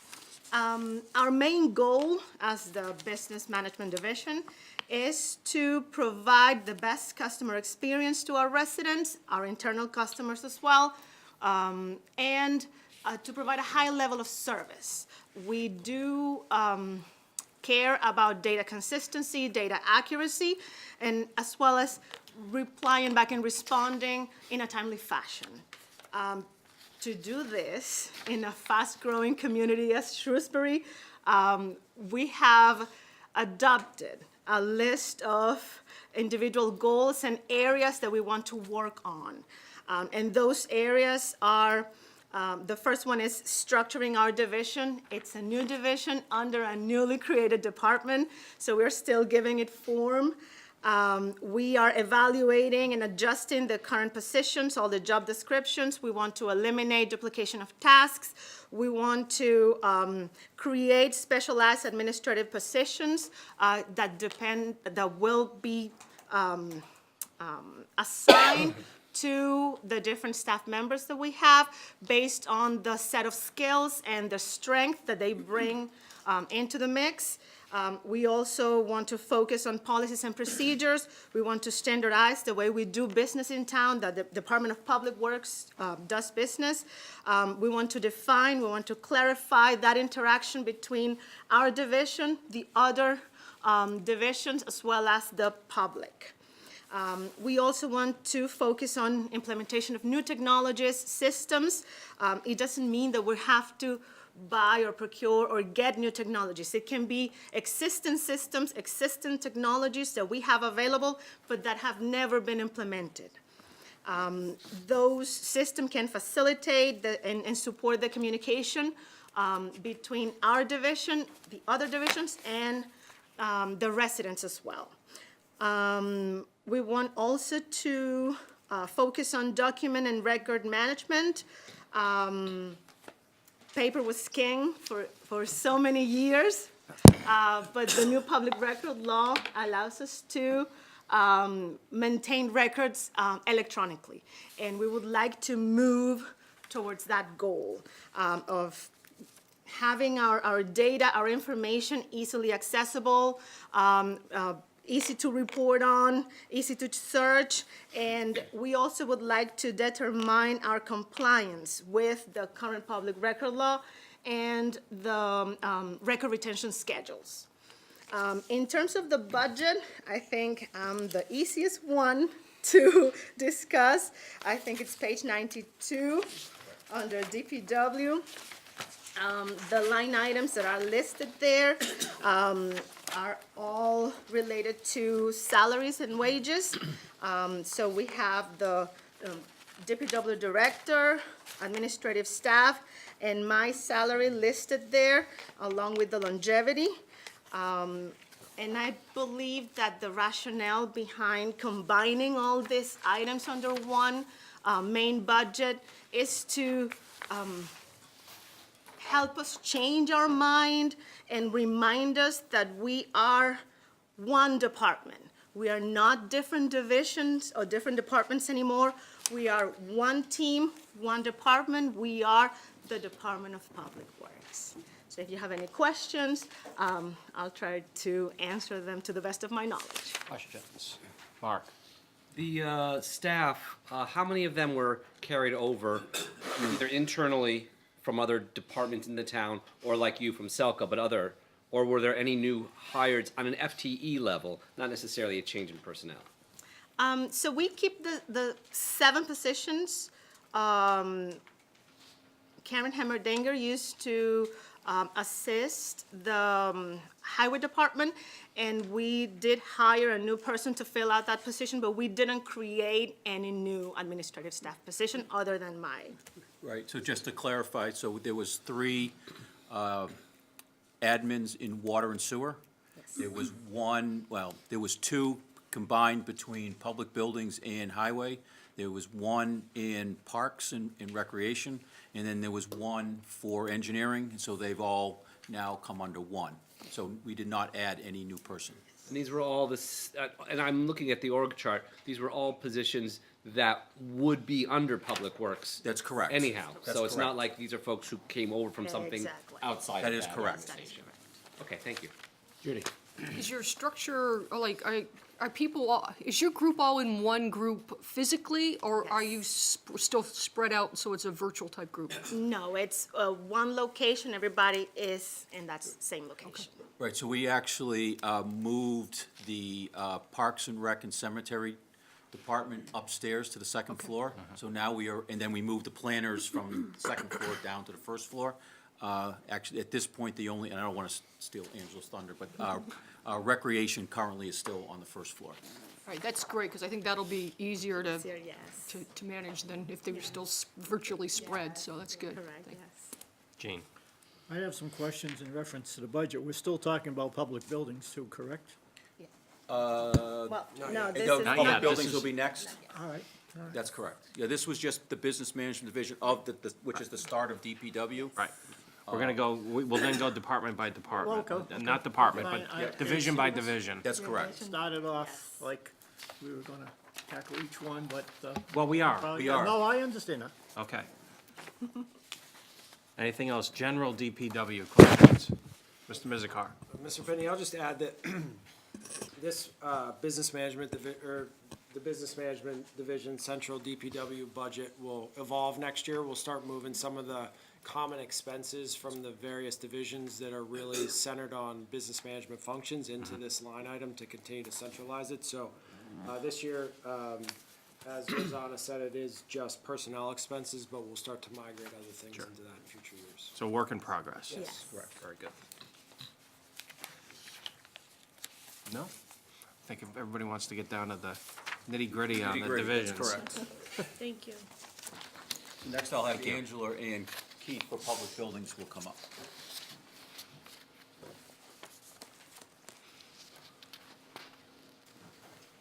And public buildings can be found on page 82? What's your name, please? So I know what department we're talking about. Page 82 in your budget books. And we also have two handouts regarding public, well, one regarding public buildings and one regarding parks.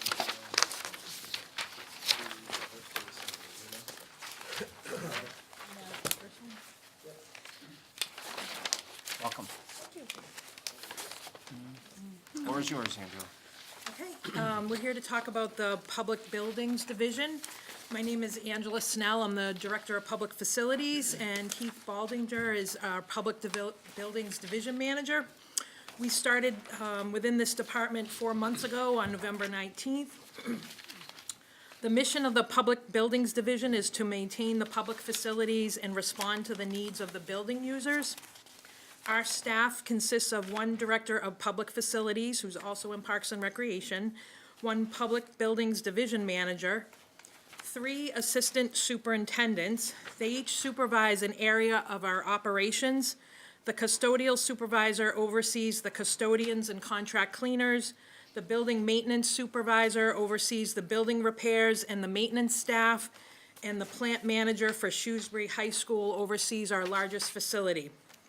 I'd also like to point out that those 3 members of our staff also work on a rotating on-call schedule to cover the buildings on nights and weekends for any emergency issues that may come up after hours. We have 12 custodians who work full-time. We have 2 part-time custodians who assist at 2 of the schools during lunchtime.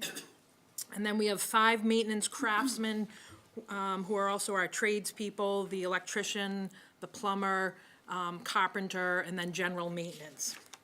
We are responsible for 19 buildings, which consists of the town hall, the fire stations, the police station, and the library, and all of the public schools.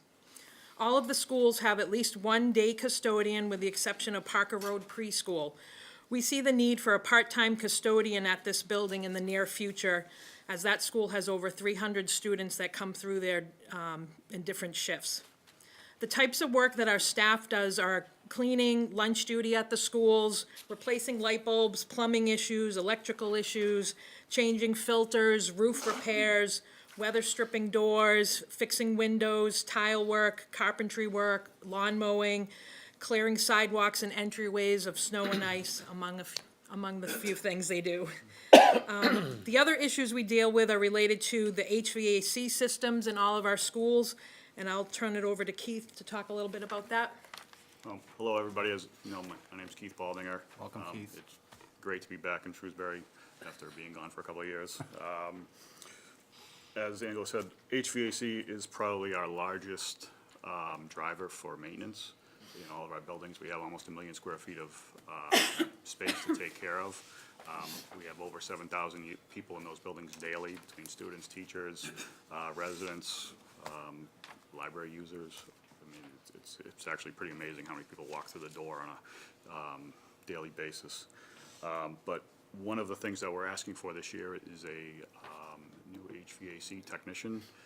It's a position that we currently do not have. There was an attempt a few years ago to fill that position, and it was difficult, and I think a lot of it had to do with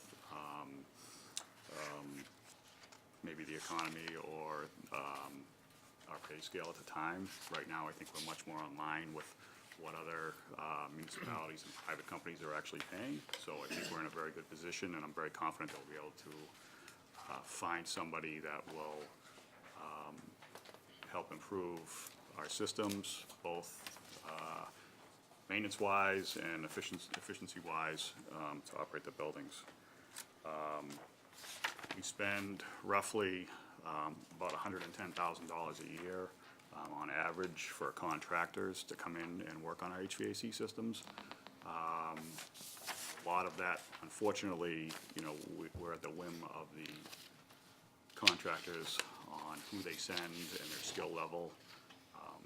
I think for us going forward, it's very important to have somebody on staff that can familiarize themselves with the buildings on a daily basis and over time improve, like I said, our maintenance and our efficiency. I said, like I said, we have some great staff here. It's actually pretty amazing to me when I came here to realize how talented the people are that work for us. I have a carpenter that will gladly work on an HVAC system if the electrician needs help. They cross over in so many different ways. Like I said, it's pretty amazing. And going forward, HVAC is probably our largest driver for costs, both in repairs, updates. We have some very we have older systems that are being, as far as the controls, we have to upgrade them. A lot of it has to do with operating systems. Like we have stuff that still runs on XP that we pretty soon will no longer be able to support. So we have to switch buildings over to be able to control them. Currently, we have buildings that I can't control remotely. We have to actually physically be there. And then we have a couple of situations where if we lose the system, we don't really have a way to replace it because it's not supported. So that's one of my main tasks, is working forward to bring all those systems up to 2019. But the interesting thing is that although old, they all work very well. I mean, the buildings actually operate very well. It's just getting to the support part of it is getting difficult to fix and solve problems and find people that can actually work on them. Very good. Questions? I do have a question regarding the HVAC technician. This is a full-time position you're seeking, one FTE, and does that come under the 020 budget? It's $42,362 that the department requests. That's on page 83, second line down. So I guess, has this position been funded? Yes. It has been. So where does that show on the budget, under? It shows in the staff, full-time staff. Okay. Okay, so what is, then, I guess my question is, what is that salary and wages part-time? $42,362. That is our part-time custodians. We have 2 part-time custodians. We had actually requested a third part-time custodian to work Okay. at Parker Road. That's why you see the difference. Okay. Very good. Jordan? Just one quick question about the HVAC position. So you mentioned that the average cost has been for the contracted work about $111,000 over the last 3 fiscal years. Does that include the parts as well, since we're still going to have to be purchasing parts, even though we have someone working for us, right? We actually have a separate budget that includes parts. Some, I would say probably maybe 25% of that budget would include some parts supplied by vendors. Okay, thank you. Gene? I actually have 3 questions. I wonder if you could give us a little breakdown on professional services. Is that all one contractor for the $890,000? Or is that a number of contractors cleaning the schools? currently, we have 3 contractors. We have one contractor that does the high school, Oak Middle School, and the library. And then we have one contractor that does Beal School, Parker Road, and Patton School. And the balance of the schools and the Town Hall, Police Station, Senior Center are done by another contractor. So the $15,000 increase, was that for any additional cleaning, or was that just the cost of living, or? Well, so this year, we have the Oak Middle School, which is actually our second largest contract, and then the library are both end this year, June 30th. And so that was an anticipated increase in the cost of those services for those 2 buildings. Okay. My second question is, on the removal of these tanks in the ground, these oil tanks, how many are left to be removed, and are any of them leaking? As far as we know, none are leaking. We have 2 at the high school. We have 1 at Floral Street School and 1 at Oak Middle School. And originally, when those building systems were put in, actually, they still are, the boilers are able to run on either oil or natural gas.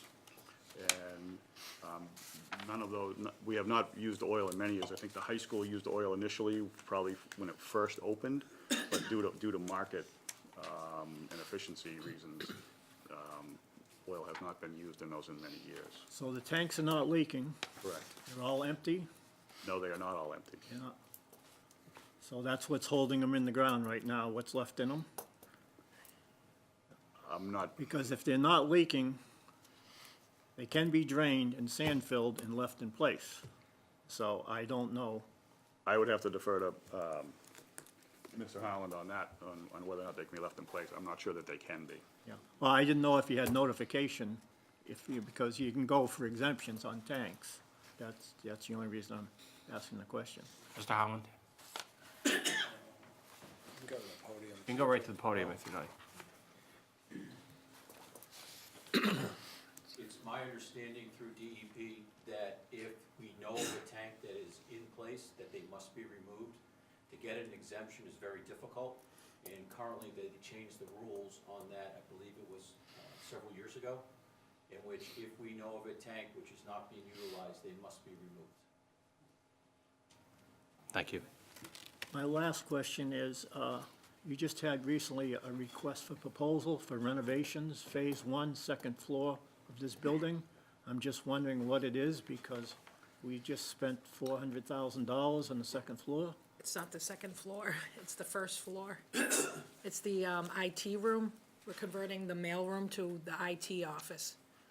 This office right across the hall. Oh, okay. Just inquiring. Thanks, Jane. Anything else? Mark? Thank you. You said that the HVAC systems in all the public buildings right now are in usable shape, they're in good shape?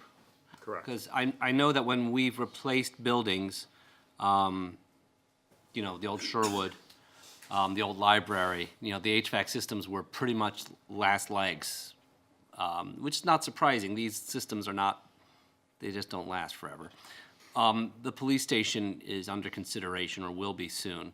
And can you give us a more detailed assessment of the shape of the HVAC next door? The system works. I will not say it is in great condition. In-house staff a few years ago did add some split units to that building to help with that.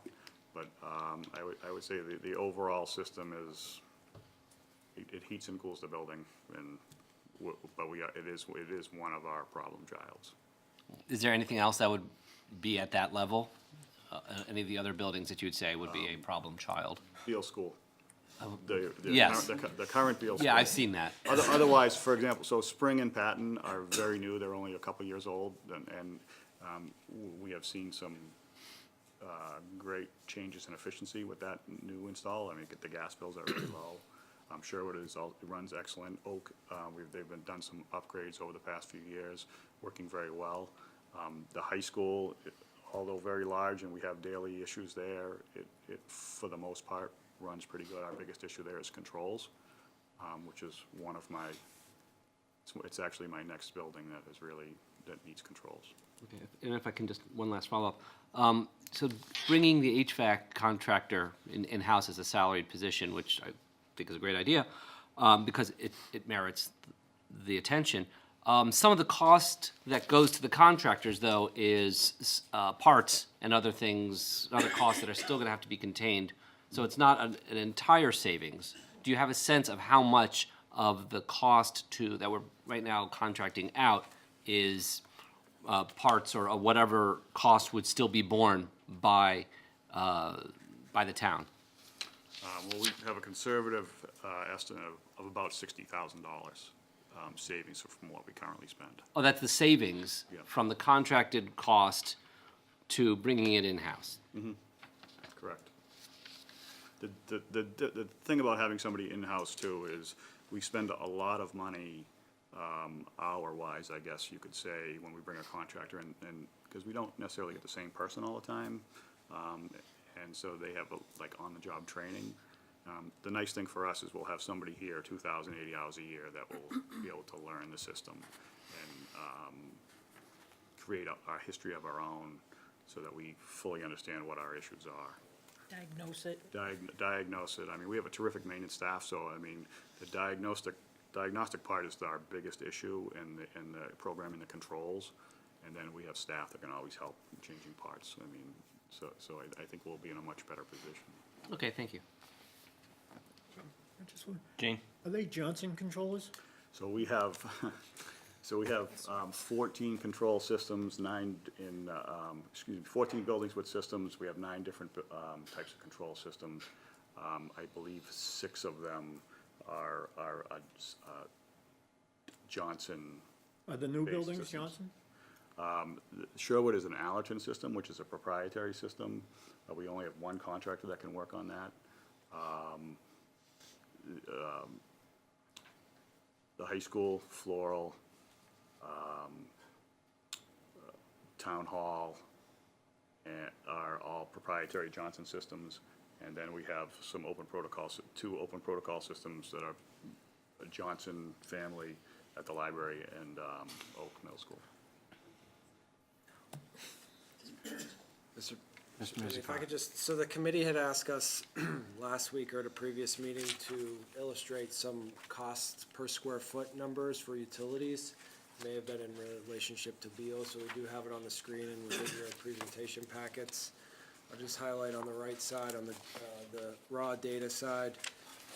We have the Oak Middle, the high school in Sherwood, and at the bottom of the figures, we have the cost per square foot, with Oak being our most expensive at $1.02, the high school at 84 cents, and Sherwood at 73. So just, you know, there was a question as it relates to how do we project out utility costs for Beal and everything. So this is, you know, we can clearly see with age of the building, we are getting better, and, you know, I think the initiatives that Keith has just addressed will help us to become more efficient and pick the right system that we can efficiently manage in the new Beal school. So, you know, we did put forward a proprietary spec or request for proprietary spec, is that correct? Well, for the HVAC system, we actually asked for a non-proprietary control system, so that allows us much more flexibility. So would your in-house person be able to work on the proprietary control system? That is the plan.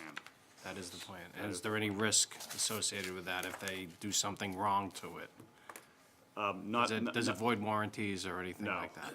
No, it really is adjusting temperatures and fresh air. I mean, yes, you can make, I don't think you can really damage it if that's what you're asking. Obviously, I know very little about HVAC systems. Judy? I got a question about the data up there. If I'm looking at it correct, it looks like Oak costs us quite a bit more than the high school and certainly far more than Sherwood.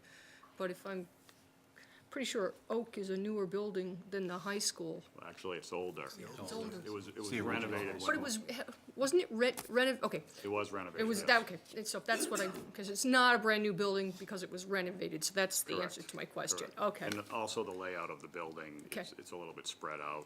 so. Right, okay. it doesn't- I was just thinking that the work we did was a new build, but you're right, it was a renovation. Okay, thanks. Anything from the board or the public? Questions regarding public buildings? Anything else from Finance Committee? There being none, thank you very much. And we move on.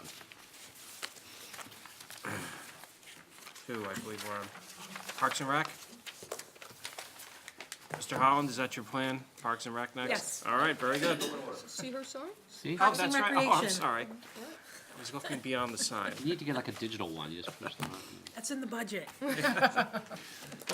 Parks and Rec. Well, welcome back, Angela. Hi, I'm Angela Snell. Kevin Esposito is with us. He's our Parks Division Manager. The mission of the Parks and Recreation Division is to enhance the quality of life for our residents by providing recreational facilities and programs. Our staff consists of one Director of Public Facilities, who's also in Public Buildings, one Parks and Cemetery Division Manager, one Parks and Cemetery Foreman, two Maintenance Craftsmen, 5 part-time laborers who work 20 hours a week, and one Recreation Supervisor. We take care of 19 parks, the Donahue Rowing Center, 2 state boat ramps, the town common, and the school athletic fields. The work our staff does includes mowing fields, ball field grooming, raking leaves, cleaning the trash at the parks, maintaining the public restrooms at Dean Park and the state boat ramp in the summer, fixing fences, playgrounds, guardrails, reseeding fields. We also issue permits for the athletic fields to our community sports groups. We schedule the K through 8 athletic fields and the parks for those groups. The field users that we work with are, obviously, we have walk-in users at all of our parks. We also work with Shrewsbury Little League, baseball and softball, Vortex girls softball, girls lacrosse, boys lacrosse, Colonials AAU baseball, American Legion baseball, Shrewsbury Youth Soccer, 2 men's soccer teams, senior men's softball, co-ed softball league. We have 6 cricket teams, youth football and cheerleading, 10 rowing groups at the rowing center, which include 4 colleges and 5 local high schools. And then we work with the high school athletic director. We line the fields for all of Shrewsbury High Scholastic sports teams. And then last year and this spring, the Scholastic offerings have expanded, so that means that our staff is lining more fields. The programs that are being added are at Oak Middle School, a baseball team, a softball team, and then JV1 boys soccer at the high school and JV1 girls soccer started last fall. We also work on, we have 17 baseball, softball diamonds throughout the town that we have to groom. We also organize community events such as Town Cleanup Day, which is scheduled this year for April 6th, Memorial Day Parade and Services, Veterans Day, summer concerts with the Friends of the Public Library, movie nights, flashlight egg hunt, which is also coming up in April.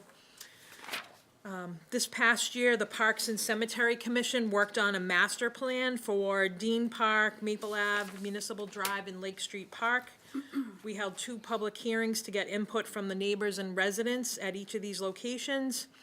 And our consultants have identified millions of dollars of improvements that we can make at each location to address accessibility, parking, making trails accessible, and improvement to the existing fields.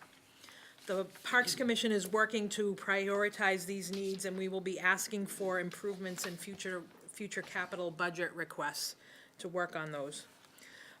We also use a contractor to help us mow some of the subdivision parks, and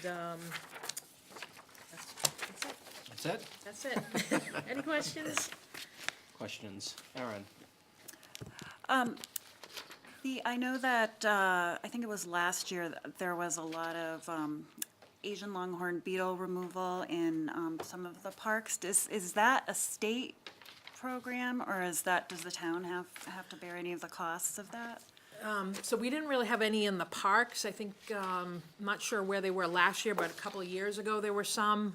But that is run through DCR, which is Department of Conservation and Recreation and also the USDA, so it's a state program, and they bear the cost of that. Okay, maybe it was 2 years ago, but I know there, and maybe it was an Asian longhorn beetle. I know in Prospect Park and Dean Park, there were a lot of people walking through from that contractor, from the company, I can't think of the name of it, and marking trees and. They're doing visual inspections throughout the town to make sure that the beetle, there's no signs of the beetle coming back. Oh, I see, okay. Okay, but that's no cost to the town, it's all state, No, that's okay, through the state and the federal. thanks. John? What you may have seen in Dean Park is, that's where they meet before they go out. They, the parking space next to the, I have seen that, yeah. they congregate there, that's where they come to work, and then they go out in their vans wherever they're going. So you'll see a bunch of them sitting there. Do you see that on your pickups and drop-offs? Actually, the longhorn beetle came to visit me last week. They were in my backyard looking at my trees. Gotta get you a Beetles are the full-time people. job. Andrew, I have a, field maintenance is obviously one of the biggest challenges that you have every year. Some of the baseball fields are, I know we have Sherwood, which is new, but they're growing in age. Are there any plans for capital investments in the baseball, softball, or the playing fields in general? What's your vision of those? We definitely need to do that. We're trying to work on, Upper Dean is in the works for this year. Although we thought we could do a minor repair, there's also some drainage issues up there that have to be, worked on, so we're trying to see how we can phase that in. So we are constantly looking at that, and we will be asking for more money in the future for that. Very good. Jane? Two quick questions. Number one, how's the new mower working out? Very good. Is this $9,000 a new trailer to haul it? Yes. Okay. Next question, can you tell us a little bit about the high school? You've still got $27,000 for the high school fields. What is that gonna be used for? That is for paint for all the other fields. Like I said, we added more sports up there, so we're still lining soccer fields, baseball fields, the practice lacrosse and field hockey fields. It's fertilizing the other fields. It's also overseeding the other fields as well. Now, is there gonna be any additional costs that the Parks Department is gonna have to incur for the turf field, as far as equipment goes? No, we got equipment as part of the project. We got the grooming equipment that works on our existing equipment. Good, thank you. Anything else? Erin? Another question about trees, just call me the Lorax, I guess. I like trees, that's good. Yeah, it's actually a question that came to me from somebody in the community. So I was told that some of the trees near the playground at Dean Park had to be removed due to gypsy moth damage. Is that correct? It or is wasn't that- gypsy moths as much as just age.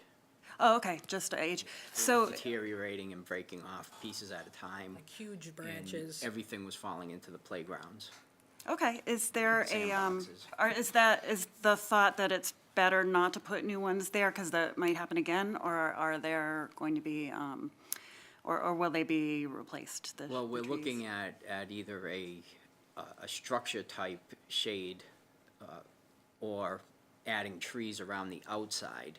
It's really not, we shouldn't be putting trees in the use zones of the playground where kids can run into them or trip over roots and stuff like that, so. Okay, I think that was the complaint, was the shade, there was not the shade that there used to be, but I understand that, so. We didn't, you don't want to take a chance with branches falling in a playground either. Nature's form of dodgeball, I guess. So is that structure, is that budgeted for yet, or is that something that would So- be in another year? We have $50,000 that we're going to be looking at playground improvements for Dean Park, but if we add a structure, we also have to make it accessible, so we'd have to have a walkway to get to it. So we're going to be looking at what's the best way to phase these things in. So we'll be doing some sort of like phase one playground improvements. Okay, there's, there's an organization that gives grants for accessibility for playgrounds that I have some information about. If you great. So, thank you. Judy? To continue the tree conversation, Melanie McGee is with the Shrewsbury Trails Committee, said that it's something through Worcester. Anyways, they've got 20 trees, and so that are being given, and so she asked me to pass on the word if somebody wants trees. So if you want trees, Melanie McGee, the Trails Committee, you may want to talk to her. Kevin's. Maybe you can talk to Melanie. Right, well, I was at their last meeting, which was Okay, just so you already know about the last trees. week. Okay, cool. Right. Kevin's on the committee. But I'll let you know, the only issue is. They have to be watered. They come up to like 1.5 inches in diameter, so if we're not gonna get any instant shade off of that. Okay. I'm just trying to Long-term pass on the project. information I have. No, that's good. Unless I can pull off some kind of miracle. I don't think so. Anything else? Trees, bushes, plants, Parks and Recreation? No. Thank you very much. Thank you. One more time. Cemetery, well, we're gonna we'll miss Mrs. O'Connor for the cemetery. It's always one of her favorites, but we will forge ahead. Hi, I'm Angela Snell. You're talking about the cemetery now. The mission of the cemetery department is to provide burial space for residents and a place for people to remember and honor their loved ones in a well-maintained cemetery. The staff for the cemetery is the same staff as Parks and Recreation. The work that is performed by our staff operating the municipal cemetery includes selling of the cemetery lots, arranging the burials with the funeral home, and our grave excavation contractor, marking out foundations for memorials, installing government markers for our veterans, flag holders, and assisting families with locating existing graves and genealogy. In the calendar year of 2018, we sold 68 cemetery graves, 6 niches, and we had 137 burials, of which 49 were cremations. The cremation rate is obviously on the rise nationwide, and we're seeing, pretty steady, about 35% of our burials are now cremations.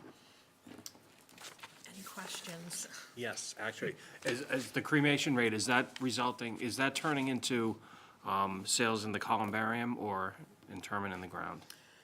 Right now, it's a combination of both. We are starting to see people, finally buying the niches in the columbarium, but a lot of people are still burying. They have an existing lot, they can add another cremation in there, so people are still doing that.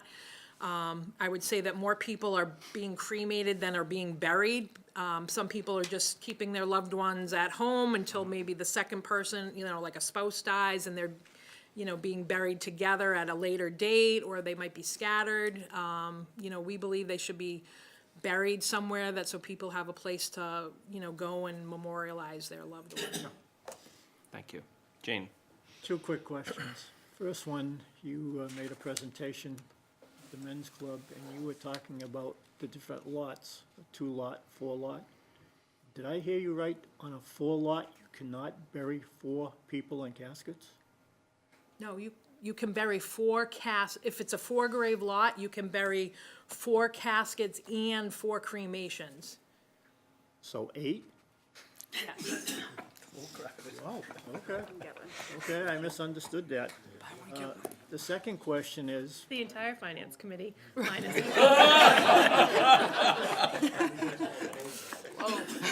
Unit pricing.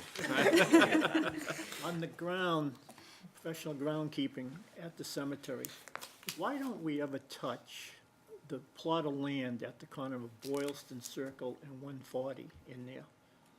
Down there where the utility boxes are from the telephone. Why is that always such a rough area and never cut down or cleaned up? So it's not part of the cemetery, it's part of 140, so it doesn't really fall under the cemetery. What do you mean, you mean the state owns it? I'm not sure where you're talking about. You're going that. 140 north, you turn on to Boylston Circle, you took a sharp left, you're back into the Yep. cemetery. Okay. You've got a plot there that never seems to get the brush cut, grass or anything, all the way up, maybe 75 to 80 Wetlands, I feet. think. I'd have to look at, It's in the right of way. yeah. It's not part of our contract. So I'll have to look at It's that. just, you've spent all that, you had that donation for the rear entrance where an individual did an outstanding job, but as you approach that very nice entrance, you got all the brush and the trees, and rubbish and everything in that corner. I'm just wondering why. Yeah, it's part of the right of way and just not, hasn't been part of our contract, so we can look at that. And maybe town cleanup day, we can get some people to help us with that too, if there's I trash in think it'd be there. a nice project. Yeah. Eagle project, possibly. I know. Anything else? Mark? Yeah, just a question, what does it cost for a burial lot? Oh, I didn't bring the price list. Make it hard, make it hard. It's, I've got thoughts, I know, we just went up on the rates and I haven't updated the website either, but it's under, It's not cheap. Mountain View There's always Cemetery. jokes during the cemetery. Obviously, it Million, million. It's like buried. 1,100, 1,200 for a single, 950 or 850 for a niche, which is for 2 cremations, and then it goes up from there. Okay, okay. Thank you. There is a schedule, I believe, on the The website. cemetery price list on Oh, okay. Which I have to update. Thank you. Angela, how much do fees cover the costs of the department? I don't have the percentage of that. We can have a ballpark? I mean, any don't- sense of it? Is it merely a small subsidy, or is it like 100%? I mean, like, what are we talking about here? I could not give you a number right off the top of my head, I'm sorry, I can look that up. All right, thank you. Could I just wanna, how much is the balance in the cemetery trust fund? It's over $1 million. Still over $1 million? Yep. Thank you. And that becomes part of our investment strategy for the town, that fund is tied into that? It's part of, it's within, yeah. Yep. Okay. Anything else? Cemetery? There being none? Anything from the public? Cemetery? Board? No? It's a dead issue. It's waiting for that. No, just, thank you very much.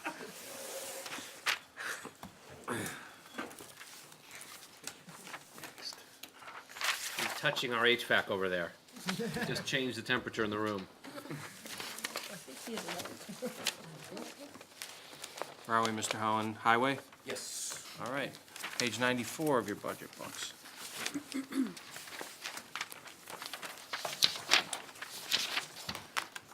Jeff Howland, and I'd like to introduce Nick Rebecca, who's our Highway Division Manager. Welcome, Nick. Good afternoon, Finance Committee, elected officials, Mr. Manager, Ms. Assistant Manager, and residents of the town of Shrewsbury.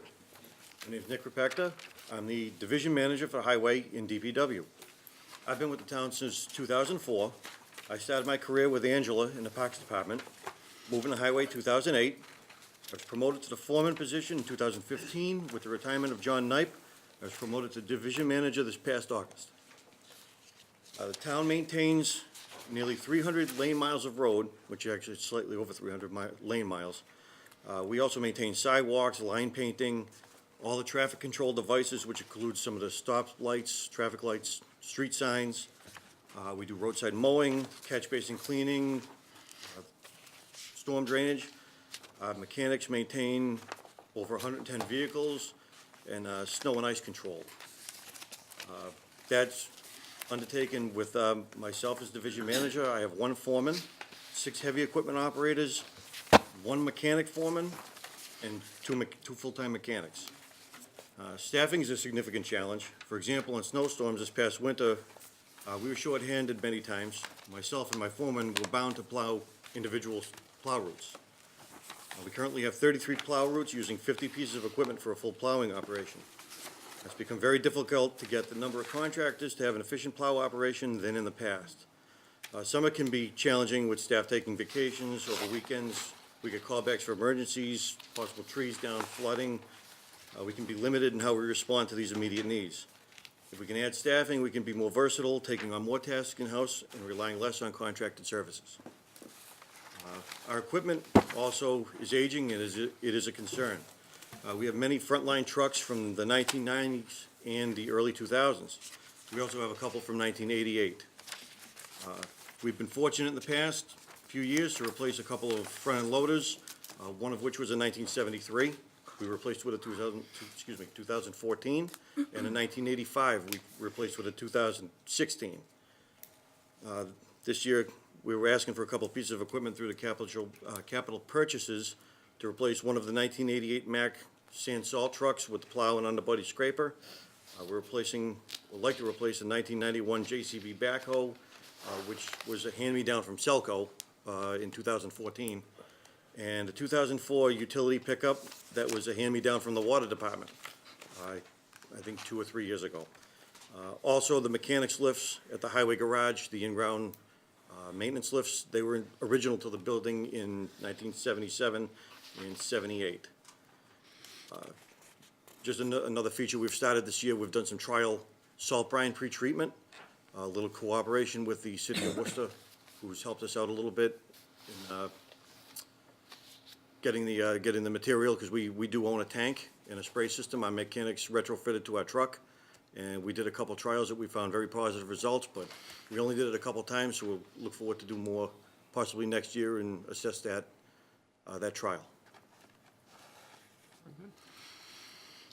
Questions? Gene? I have a question on the lifts. How many lifts are you talking about? Well, it depends. We're looking for, and under recommendation from our mechanic, head mechanic, is one of them right now has been decommissioned. It's out of service. And that one's an immediate need. But if we can replace 2 under the money that we have, or the money that we've got quotes for, that would probably be the best. Well, 300,000 would be more than enough for 2. But my question being, the present ones you have are in ground? Yes, they're both Have you in ground. done any soil testing? We haven't gone that far. Well, my recommendation would be, before you go ahead, is, first thing is do some soil testing in the in-ground lifts, because that's usually where the most contamination is from the oil leaking by the seals, then the seals replaced over the years, more oil still, and that's where the deepest amount of penetration is. Yeah, we've actually started Soil conversation. itself. Now, so the new lifts are gonna be above ground lifts? We're looking for something similar, but they're contained without the deep pits like that are currently in the ground at the Would they service be area. 2-post, or would they be drive-on, or? My mechanic has asked for the 2-post lift. The drive-on lifts and the roll-around lifts, portable, if you will, that pick up the equipment by the wheels. They're just, in his opinion, they're not feasible for servicing brake jobs, because then you have to actually put the pieces of equipment on stands and rely on the stands to hold them up, to work on wheels, brakes, or anything like that. So similar to a drive-on system, that you'd have to support them somehow to work on anything on the wheels itself. Of course, the new drive-ons still have independent lifts within the lift itself, so you can still lift the vehicle and work on the tires. Yeah. Great. It's in the couple quotes and stuff that we've looked at, we're still in figuring out exactly which one's gonna be the best fit. I just saw that figure, I thought it was, extremely high. We've actually got 3 quotes, and they're all similar to the 300,000 range For how many? for 2. For 2 lifts? That's correct. Do you know what the name brands are? I don't recall. Sterile Coney is one. It's a hyphenated name. I forgot the other ones. Rotary is the main manufacturer of lifts. Right, so what we did when we came up with the number was we wanted to get more of a realistic number, because these will have to go out for public bid. And so realistically, we'd have to look at a number. We can't rely on the low bidder, because if they don't bid, we're at a higher rate. So for the estimate for purposes, we came in with one that's more in the middle for the pricing versus the low, because then if that particular person does not bid, then we are stuck. So we looked at got the three prices, or three numbers, and these are the numbers that the people were willing to give us. Other questions? I have a question on the snow removal budget. Where are we at this point during the year, and? I have it up there on the screen. Oh, I'm sorry. So, we're about 65% of the way through expenditures. Now, there's a little bit of anomaly in this, which is, has some other non-winter uses in the way we budget for this, but we're certainly fine for this, this year. Where on that? I'm sorry. Where the snow. 65%. So the Yeah, I see it. third, I did not see that. all from the right. It's in the total book. Oh, I think I found it.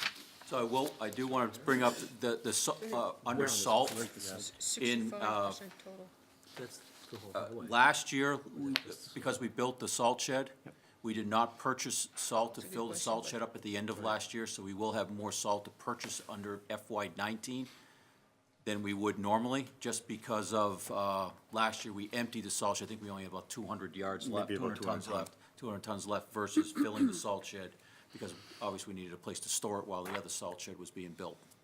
So is the plan to use any reserves to fill up the salt shed? To use what we already have appropriated under FY '19, but it may be closer to the actual, what we had requested in '19 versus the year prior. Sure. We weren't close. Right. Thank you. Any other questions? Highway. Anything from the public or the board on highway? There being none, thank you. Thank you. Yeah, this chart there doesn't say snow and ice, so I just couldn't figure it out by looking at it. I just missed it. I'm doing other things here. We're good. Thank you. Yep. Engineering. No, forestry. Forestry. I'm sorry. You need a little The name tag. name tag. Forestry. Yeah, they're all on the same line. That's That's why. correct. All right. So Page forestry, 94. so forestry, again, our forester is Nick Rebecca. Well, just a quick synopsis. Nick Rebecca, Tree Warden, Forestry Division. Tree Warden, Forestry Division performs tree trimming to removal of dying and damaged trees along the roadside. Anything that may pose a liability to the town or public property. We have a number of stumps removed that are adjacent to the roads in some cases. Highway Division also assists in these actions. This past year, we've taken down 32 trees since July 1, anywhere along the road or in town property that abuts the private property. We have tree trimming that comes in with a contractor, usually a 2 to 3 week duration, typically in September. And the Highway Division also assists in anything that comes up outside of that, those lines throughout the year. Very good, thank you. I'm gonna go back a little bit. I'm gonna go Sure. back to highway, because I think they may marry up a little bit. But I ask every year, or somebody does, about repaving. What streets are in the works for fiscal year '20 and? So, so if you go back to the previous slide, currently in design for repaving in this summer is Francis Ave, Flanagan Drive, Longfellow Road, South Street from Route 20 to Brook Street, Westport Circle, possibly Jill Circle, and we will probably, or we're gonna try to do Lake Street from Route 9 to Grafton Street. All right, that's ambitious. Yes, that is correct. Okay. We were, under Chapter 90, town did receive an additional approximately $200,000. So it brings up our Chapter 90 from almost $1 million to just under $1.2 million. Just as an aside, I live on 400 Street. I don't know when the last time it was done. It's been a while, but it seems like this winter, it's created several extra potholes. Just for when you go out in the spring and are assessing those types of things. It's a little bit rougher there, given the amount of traffic that it gets. Yes, so we are looking at our traffic, our pavement management plan. It was last done in 2015, so we will probably do an update on that. So what we're trying to do is we're trying to take the roads that were depending how you want to look at the top of the list or at the bottom of the list. Right. Of roads that are in our worst condition based upon the 2015. Sure. We are doing a little change, some of those, like Lake Street from 9 to Grass Street, mainly because of the water and drainage improvements that were done several years ago, are not high on that list, but in 2015, they weren't in that Right. bad. No, bad I condition. understand. So we are looking at trying to chip away at some of our worst streets. Yeah. But we will have to do a new update to that pavement management plan, and based upon conditions, roads are gonna shift and we're gonna start again. Very good, thank you. John? Basically, the question I was gonna ask you, you talked about doing all of those roads, is that all paid for by chapter 90? Okay. That's That answers correct. my second question. Judy? I guess, do we want to stay on highway, or do we want to Oh, go I to forestry? I kind of took us back to highway a little bit, but you can ask either or. I was going to ask about forestry. I know in the past, there've been line items, and I probably should have looked to note this myself, but in the past, there've been like tree removal and so forth in different budgets. I think, Park and Rec used to have a line and so forth. Are we consolidating that under forestry, or do we have different, line items in different departments? Still multiple line And items. do you see that changing, now that you're, because it feels like you're trying to consolidate things, and I was just always, again, sort of like trying to get to the true cost of things and where we're spending money. It's something we can definitely explore, the combination of. Very good. Is, in terms of between streets as well as parks and recs, not in this budget, there is I believe the electric light company also does a budget, so they do some tree removal if it hinders, the line, so I mean, I don't know how much they spend there, but that's, To the best of my knowledge, the way, sorry to interrupt, Mr. Knipe explained to me with his extensive institutional knowledge, there's a separation between Selco and Public Works, so to speak, where we have to pay prevailing wage for anything around that we do for trimming. Selco's does not. So that there may be a separation there. Selco doesn't pay a prevailing wage. If I'm, but I'm saying that there is a budget per se for removing trees that's outside our budget. I guess, is that correct? Is correct. But we always partner together with Selco during storm events and things like that to make sure Yeah, that. but their responsibility is if a tree is hindering a power line, they go get it. So the forestry doesn't have to do those. Anything else from the committee? Forestry. Public, Board of Selectmen, Forestry. Wait, I do have one question Erin? about trees again. What trees? In Prospect Park, there are a bunch of trees that have been, I forget what the term is, where you remove the bark all around in strips for the tree to die. Is that something that the town is doing? in Prospect Park, that wouldn't be part of our, my purview anyway. It would only be on the highway? We don't know who did that. You don't know who did that? Okay. We're actually trying to find out. I brought it to the Trails Committee, and they were going to check with the Friends of Prospect Park and see if it was someone from their group, but we did notice that. And there, I noticed last year there were some trees falling across the paths that didn't, and I don't know if it was because of that, but, okay, well, I'll keep an eye out for a tree-killing bandit then. Thank you. Okay. That's it for forestry, I guess. On to weights and measures, or sealer of weights, I guess. Oh, maybe I use the old-fashioned term, weights and measures. You want to do that? Yeah, so, sealer of weights and measures still is Mr. John Knipe. He is a stipended employee that handles this for us. It's a $9,000 budget request. The most significant percentage cost increases within the personnel line item. We had the luxury of having Mr. Knipe being an employee and the sealer of weights and measure, and we're just trying to make sure that we can adequately compensate now that we're moving into a different relationship. So a little reduction in expenses and a little increase in personnel, again, a $9,000 budget. Gene? That basically becomes a wash, though, because you charge the fees, Correct, yep. so there's no real charge to the town. Right. Judy?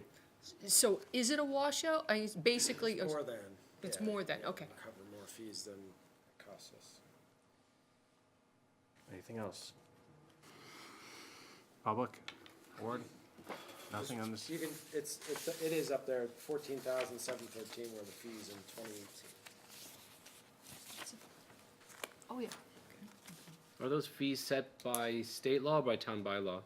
Or the selectmen, or, I mean, is it locally set or state set? I believe it's state, but I will double check that. It's, okay, thank you. Yep. No, it's not state. Okay. That brings us to engineering, page 93, budget books.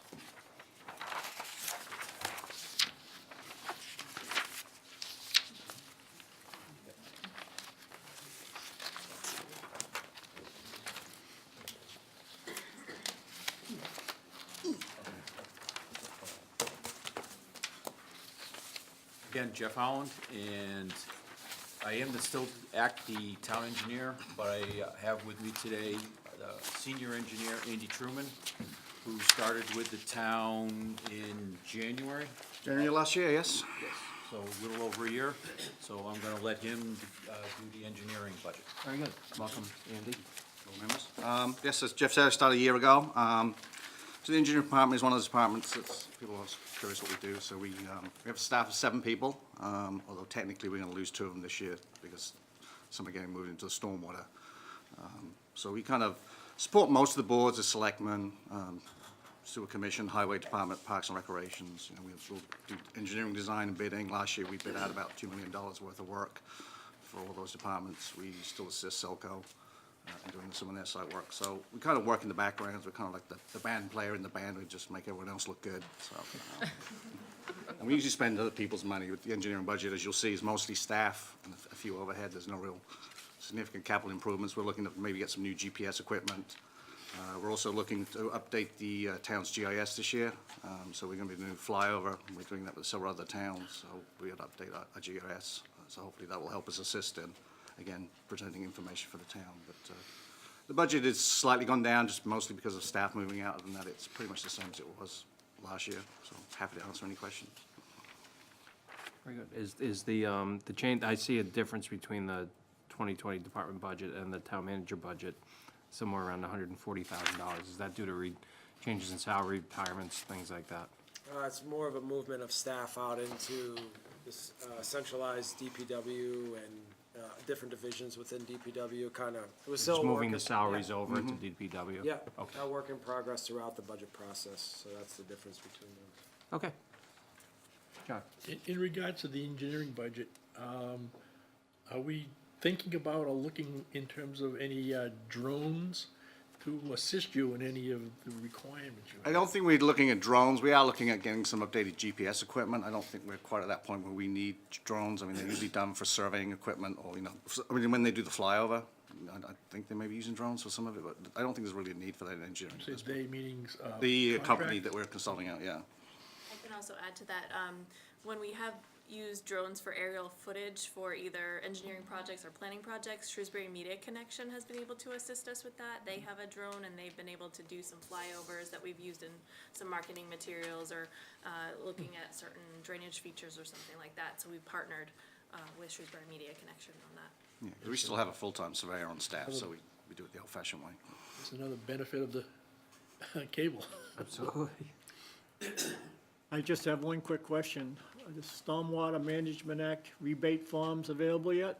They are. We've actually already had one come in, even though the bills haven't You come jumped out. the gun, Gene. That's next on the list. Yeah, that's. No, well, it's part of the engineering here, No, I so, understand. Yeah, engineering will, I mean, it's kind of been simple out, but it does fall under engineering. That was one of the big things last year was coming up with the compliance with the MS4. But everything is ready and online, and we already have applications coming in, so. and what's the review process gonna be? It's internal. It really depends on how it's done. If it's done concurrently with, say, site plan or Concom, we'll do it at the same time. If it's a standalone project, then typically it comes in, there's an administrative review, and then we'll sit down and meet with the applicant in 2 weeks and give them our comments if there are any, and then we simply issue a permit. There's no public meetings for it, so. Thank you. Anything else, engineering? Mark? Does the new GIS, talk about a flyover, whatever else, does that work in conjunction with the assessor's office and their data records? So one of the persons in our office is our GIS coordinator who does work with the assessor's office. He helps them with their tax map changes and et cetera. So he works with them. The GIS itself is in our office who gives the stuff to the assessors. Oh, it's from your office to them? That's correct. Thank you, that's fine. Engineering is, they drive the whole machine. No, I gathered, it's just, like you said earlier, it's very much in the background, but it's going on all over. That's correct. Thank you. Exactly. I appreciate that information that we now have. Anything else, engineering? Public? Thank you very much. Thank you. Which brings us to stormwater. Pages 69 and 102 of your budget books. Mr. Howland. Stormwater, again, Jeff Allen, DPW Director and Town Engineer, and again, Andy Truman. So stormwater, been talking about this ever since I started working with the town 5 years ago. Stormwater's always been a hot topic. Well, effective July 1st, 2018, our MPDS permit went live through it, which is an EPA mandate. We went through, spent the last year going through sewer commissioner hearings, and they have approved the stormwater regulations, which was one of the pieces that was put in the 2007 town meeting that changed the general stormwater bylaw. This is scheduled for 2:25 PM. Mr. Tartaglia, these are estimated times, and since we're running ahead of schedule, we are gonna forge ahead. That's why it says estimated right on your agenda. Thank you. Go ahead, sir. So when the permit went live, there were significant tasks that the town is obligated to do under that permit. So over the last several years, actually, we started working on the draft regulations 4, 5, 6 years ago, and actually, to be honest with you, Jack Peralt, my predecessor, before 2013, actually started that process. This calendar year, in the sewer commissioners, or actually the end of 2018, beginning of 2019, the sewer commissioners adopted the stormwater regulations that went into effect February 20th. And then they've also approved the stormwater utility fees, which they approved at their February 19th meeting. Those will go into effect on July 1st.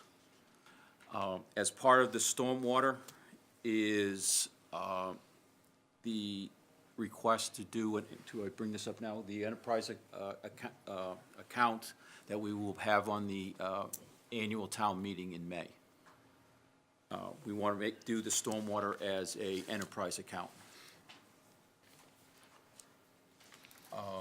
The tasks, so we will be moving 2 people, or 1.5 at this point, people from the engineering department, which will be paid for as part of the enterprise account through the stormwater, which is why the reduction in the engineering over to stormwater. They are existing staff members. One of them was hired several years ago as our compliance engineer, Vincent Ty. He will be moving over to the stormwater. He was hired several years ago with the idea that he would go to stormwater eventually. He was hired originally to do Water Management Act compliance. That has wrapped up. Well, most of the tasks that he was required to do under that has wrapped up, and he's going to just move right over into stormwater, which he's actually been doing a lot of this for the last couple of years, working with us. And then the other one is another member of the engineering staff, which will probably be Brad Stone, who's been working with stormwater now, probably actually since 2003, but now will be more funded through, which he's also our conservation agent. The other task that we are doing, we just put out this week, a RFP for fall street sweeping, which we have been hearing potential numbers that exceed 400,000 to do fall street sweeping. The reason we cannot do that with in-house staff is the permit requires that the street sweeping be done after the leaves fall, before the first snowfall, which this year we would have been in non-compliance. Most of the stuff, now, the highway department does not use sand, and we don't anticipate that much sand in the summer. In the fall street sweeping, most of it's gonna be leaves, so it's very time-consuming, and the loads will be heavier. Now, we have a huge advantage over other municipalities who also have to do the fall street sweeping, is that we actually have a free place to put it, where most towns do not. They have to pay to get rid of the material. We bring our material to the landfill. So that actually went out this week, that RFP, and we're anticipating that comes back in April, and we'll see what those numbers look like. And then some of the other expenses that are in there are other compliance that we're required to do. We do have to do significant amount of public outreach, in which we have to work with different user groups, residents, commercial, and others. We have to start our wet weather and dry weather monitoring of all of our outfalls, which we believe that we'll probably have to hire outside consultants to help us, at least with the wet weather monitoring, as we have a very tight window when we have to monitor, and that is about half hour after it starts to discharge. It has to be a rain event that's more than a half inch, and it has to be a rain event that hasn't occurred within 72 hours prior. That can't be rain before. So actually, this fall, we wouldn't have been able to do any wet weather monitoring because it rained almost every other day. And that just gets very complicated of how you manage it. You may say, we're gonna go up and get the ones in the northern part of the town, and thinking that that's because it's gonna rain there, and in reality, it didn't rain in the north, it rained in the south. So now you've missed the window. So we may have people just sitting at outfalls waiting, but we're not sure how, we still haven't figured out how we're gonna do it. And then one of the things we have to do is we have to map our entire drainage system. Part of the 2003 permit, we had to map our outfalls, which we did. Now we're required to map all of our drainage structures, including the integrity of all the structures. So we'll have to open all the manholes, all the catch basins, and then map them, and then determine where all of our drainage areas are to each outfall. And then we have to rate them. And we did put out this past year through the highway department a catch basin cleaning contract, in which the highway department does roughly 2,500, or we sub out or contract out about 2,000 catch basin cleanings. And as part of that this year, we got a 3-year contract, is we gave the contract cleaner a iPad or tablet for him to actually take the information for us. And then we've also given one to the highway department, as they roughly clean 500 a year. So they're getting some of that information for us, but again, that's a cost that the town has to incur. The increased cost of the tablet, et cetera. Very good. Mark? Hi, thank you. So if we're gonna be contracting out some of these time-sensitive projects, like the sweeping between the non-existent time, between leaf cleaning and snow falling, how are we gonna be sure that contractor is gonna be available and not serving all the other municipalities that are suffering the same weather situations and the same timelines? That's actually one of our concerns. We have the same concern, and that's why, one of the reasons why we want to get that contract out early, now. Is to lock it in. Is to lock them in. Shrewsbury we're actually a little bit ahead of the game. We have been hearing from towns that are now just starting to realize what the impact of the permit is, and are now trying to figure out how to handle it. We have been talking with numerous other towns that are now in the, oh my, we have to start looking at the stormwater utility, because they don't know how they're gonna pay for it. We estimate the first year with the the requirements is gonna cost the town roughly $1.7 million to comply with the permit, which we feel that is be fully funded as part of the enterprise account. So I'm sorry, just for clarification, the three to 400,000 for the fall street sweeping, if it comes in at that number, will that be covered by the stormwater utility? Yes, that is correct. That is Okay, part thank of the expenses 456 line. Okay. Yes. And actually on the bid, we're hoping to lock them in for 3 years, so. Okay.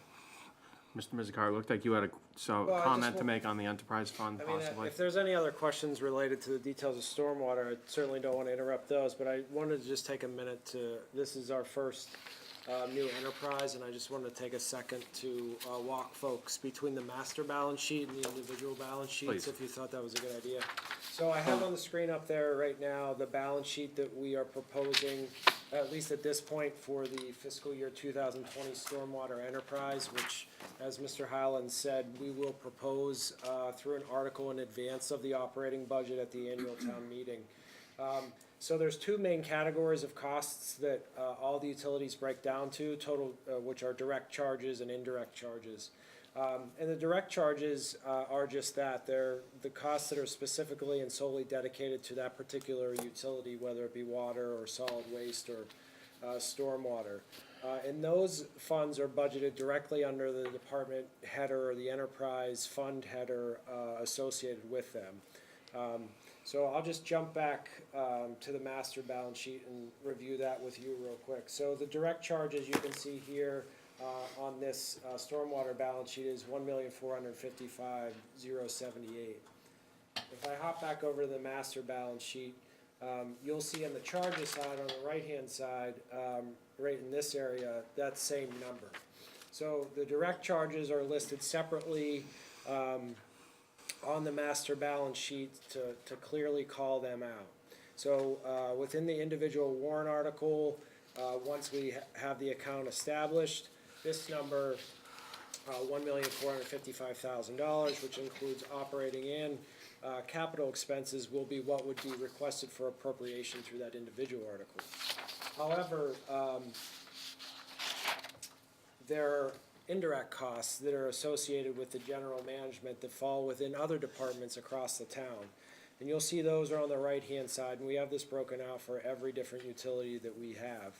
There's certainly no debt service related to stormwater, so but debt service would be an indirect fee, and I can explain that in another utility. But you'll see the total indirect charges broken out there, and I think a rather healthy level of detail, and then totaled at the bottom of $105,422. Now, you can't directly see that number, but it is within the $119 million operating budget because it falls within DPW, Treasury, MIS, pension, health insurance, things like that.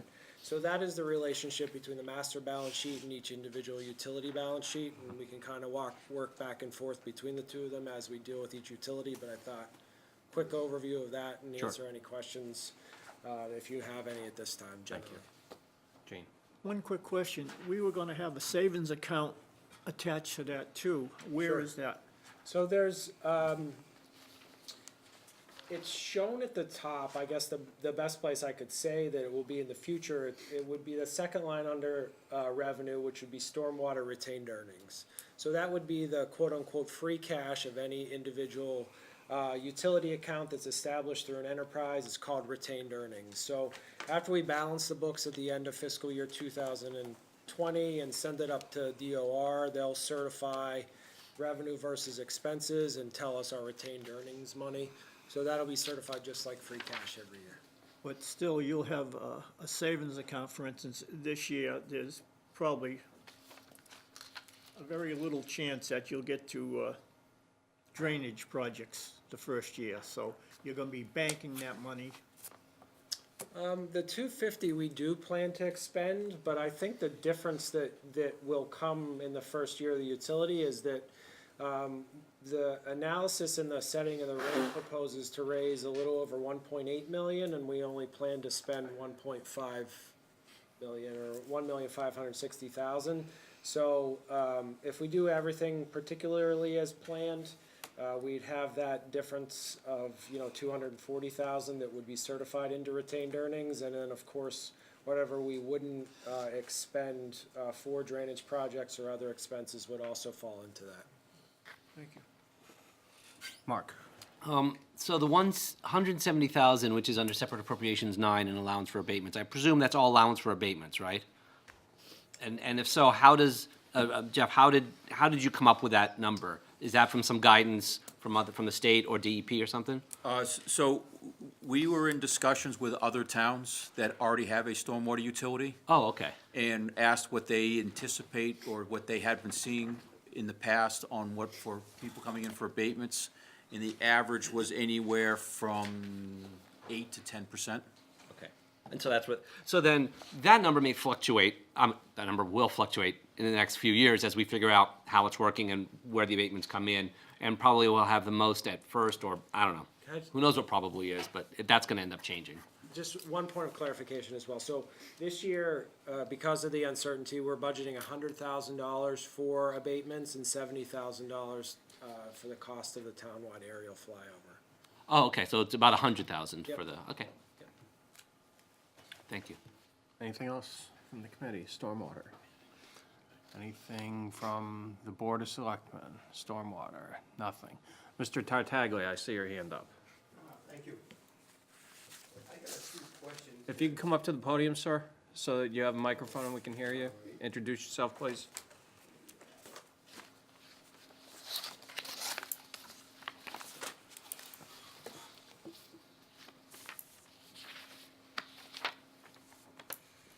We want to make sure that you're heard. Thank you, appreciate it. Is that okay? Perfect.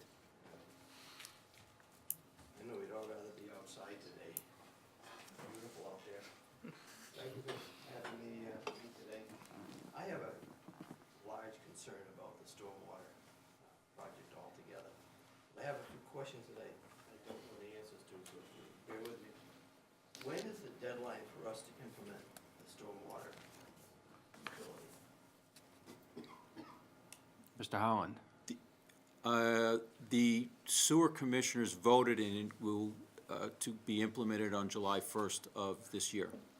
We're under permit, right? The permit we are under permit, which went live July 1st, 2018. When is the deadline for implementing it?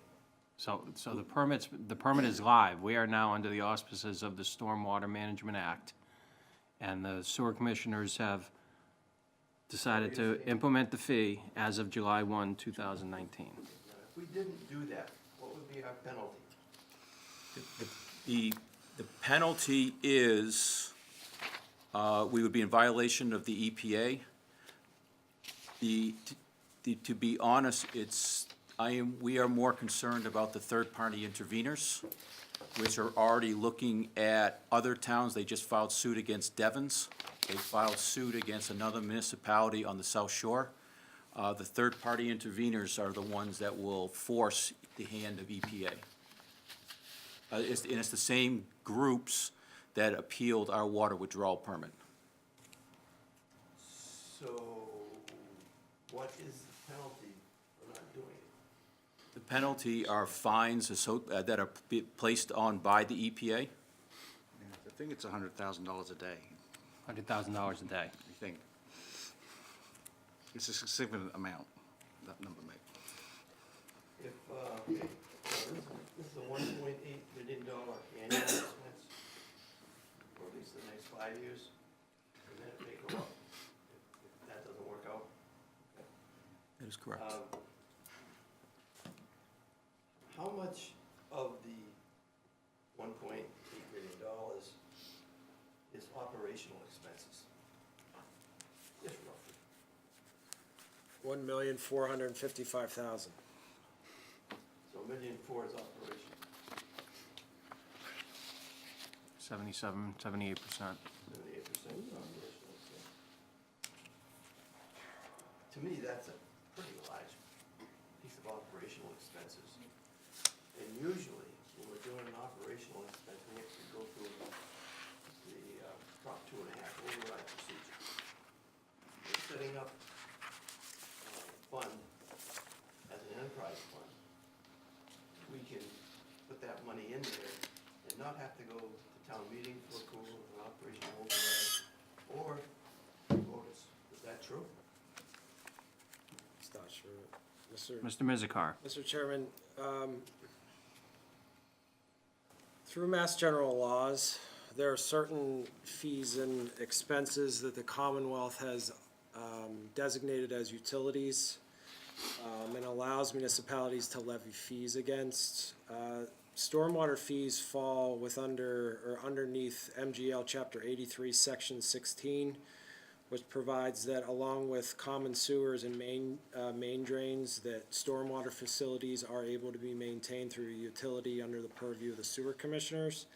So that's where the authority is established. So this is not a circumventing of taxation in any means. It's the utilization of the general law where municipalities are expressly granted this authority.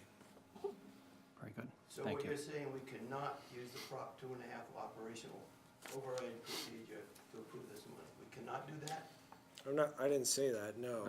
So I'm saying that under best practices and government finance GFOA policies recommendation and frankly, my opinion, the proper financial management model for such a utility, we should levy fees for these services. My understanding is we could do it through a Prop 2.5 override. One official said we can do that already. Okay. So And your point, Mr. Tartaglia. why aren't we doing that? I think that was asked and answered. So this is a substitute for a Prop 2.5 operational override without votes by the town meeting or the voters. Is that true? That's not true, no. Mr. So Mizikar. in 2007, town meeting authorized the establishment of this utility and under MGL Chapter 83, Section 16, which authorized the sewer commissioners to establish the rate. That's correct. Yeah, see, my problem is I spent a lot of time in healthcare, and there's a rule like you're supposed to inform the people completely, to have consent to do this. These rules and the regulations and was any of these, So I think it was just stated that consent was given by town meeting, this legislative body of this town, but it was not. 12 years ago. I understand that, and that was, thing is, the town meeting didn't have a chance to vote on all these details. That wasn't then. This was this is why they're using enterprise funds. It gets around it. They call it a fee. The taxpayers wind up paying for something that is an operational expense, huge operational expense. And they have no control when these fees do go up, and they will go up. My suggestion here is, okay, is that the Board of Selectmen and the Finance Committee can say, hey, we're gonna do this through a Prop 2.5 operational override. You have the power to do that. And the answer is, well, back in 2007, I hear you, I understand that. There was not informed consent of the voters who did that. That's my opinion. Your opinion is noted, sir. Yeah, Mr. Mizikar. Just generally speaking, there's different authorities that lie within the different bodies of our government. Town meeting is our legislative body that lays out the broad legislative authorities of the executive branch. And their clear action in 2007 provided this authority. We have not changed the bylaws related to this or the expression of that authority in any way. That would all have to go back through town meeting. So it's not circumventing or, a clear majority of town meeting, which would have had to occur and which did occur, obviously conveys consent. And it's my understanding that the Finance Committee does not have the authority to call for a 2.5, Proposition 2.5 override or Proposition 2.5 underride. The selectmen could. That would be an issue for the selectmen, sir. The selectmen could today. And you're more than welcome to attend their next meeting and bring that issue up. I understand. Can't vote. Anyway, also, on the sheet I got about the times, it didn't say estimated. I believe they do, sir. If you look under On the right-hand column where the times are listed on the top at the heading, it's at EST period, capital TIME. We have different copies, Okay, no estimated on here. that's fine. Anyway, I'm very concerned about this because it's the intention of the town administration to have even more of these utilities. Every time you do this, taxpayers wind up paying more for services from the town. Because the money would have, if you didn't have this utility, where would the money come from to pay for this? It'd come out of our real estate taxes, I think, unless that's wrong. How would you pay for it if you didn't have this? I don't believe that's under discussion right now because the fee has been There's implemented. also no other utilities under discussion at this point. And they have to fall within the establishment of a general law. Your concerns are noted, Mr. Tartaglia. Thank you. Mr. Lukash.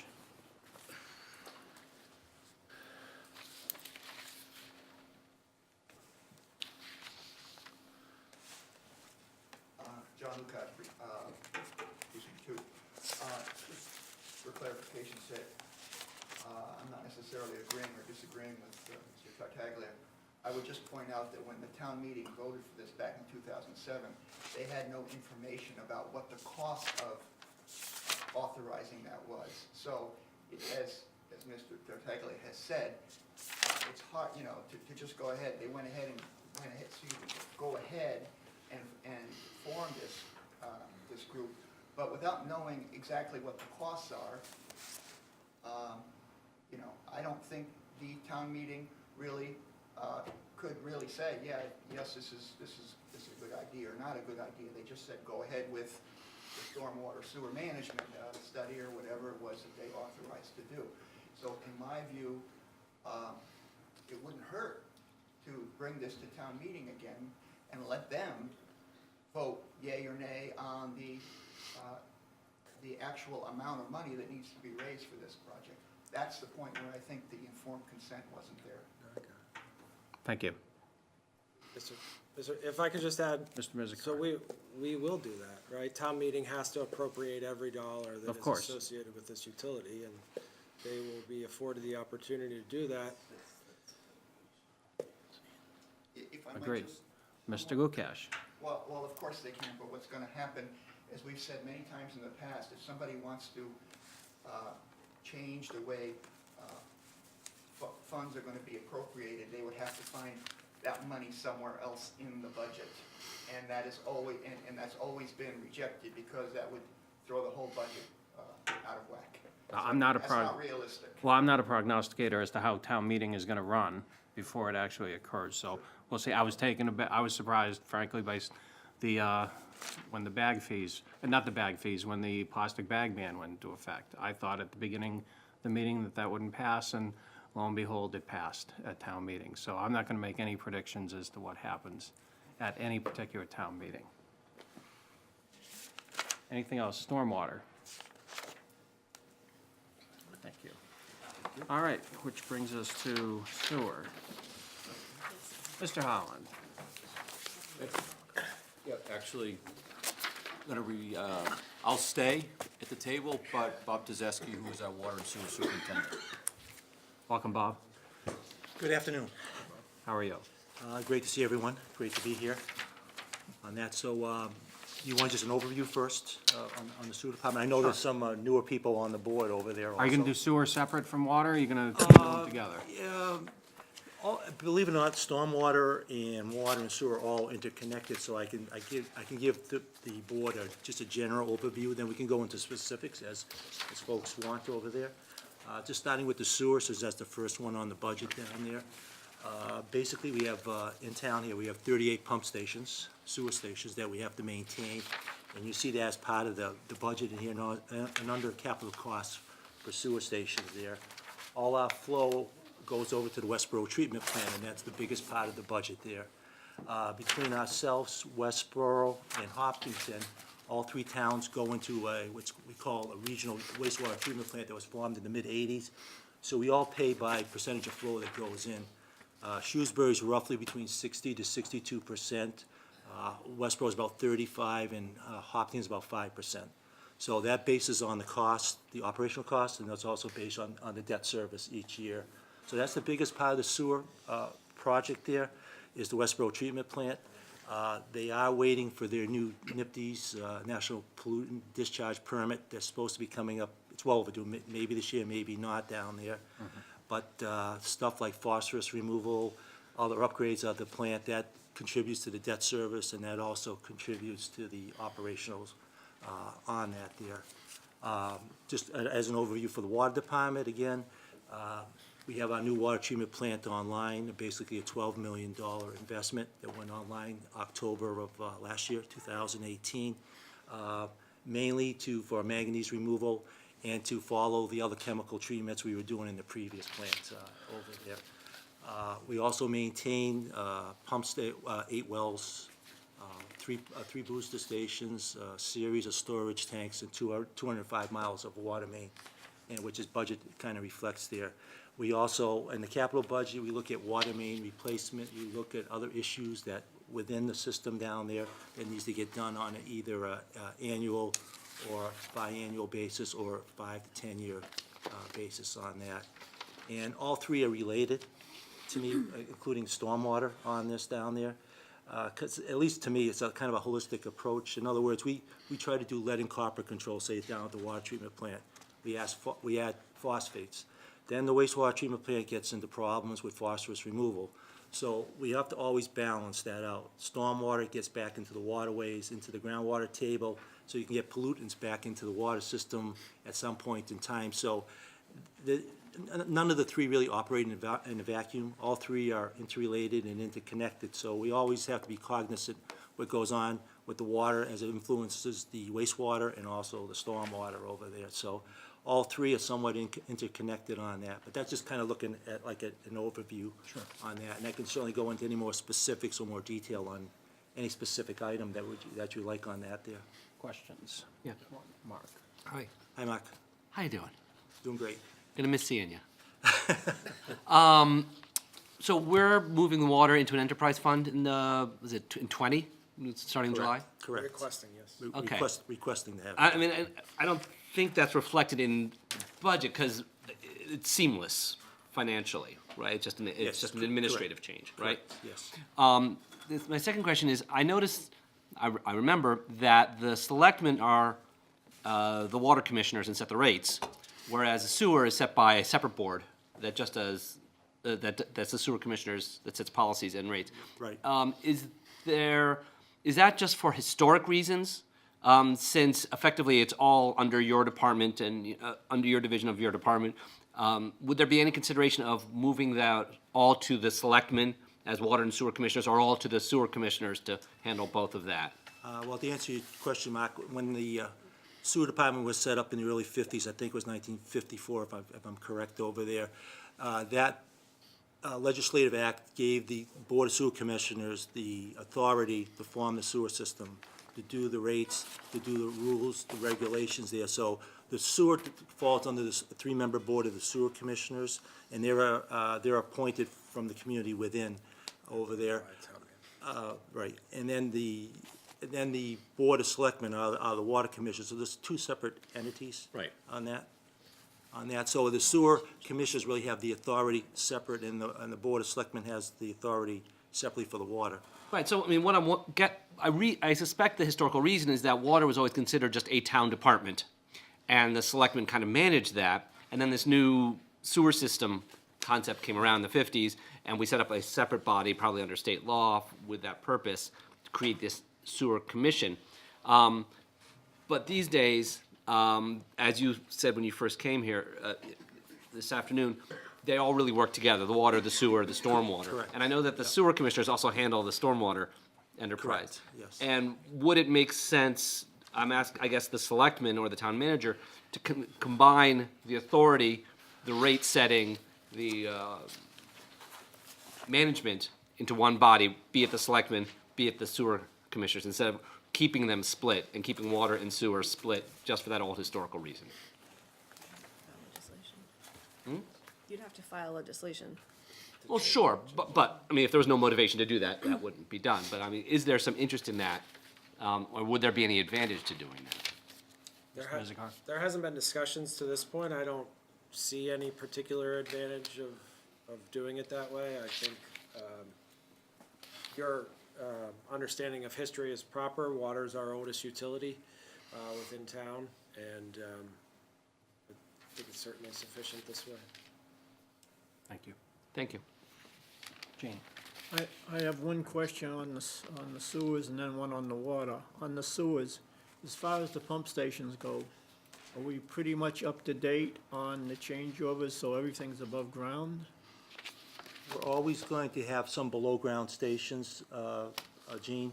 What we've been doing is a couple of things. When we've been updating the SCADA, the control systems, because we have some that are on an older radio, so we're transferring those to the town cable or fiber optic. That's one. The other ones there, we have submersible pumps, basically with rail systems to get them out, that people aren't really going into the wet wells over there. And we have electrical control boxes that are above grade on that there. So for the most part, that is all set. We have one or two stations that still we have to get the electrical up above grade and rechange on the rail system to get them out. But we still don't have to really get into those stations over there.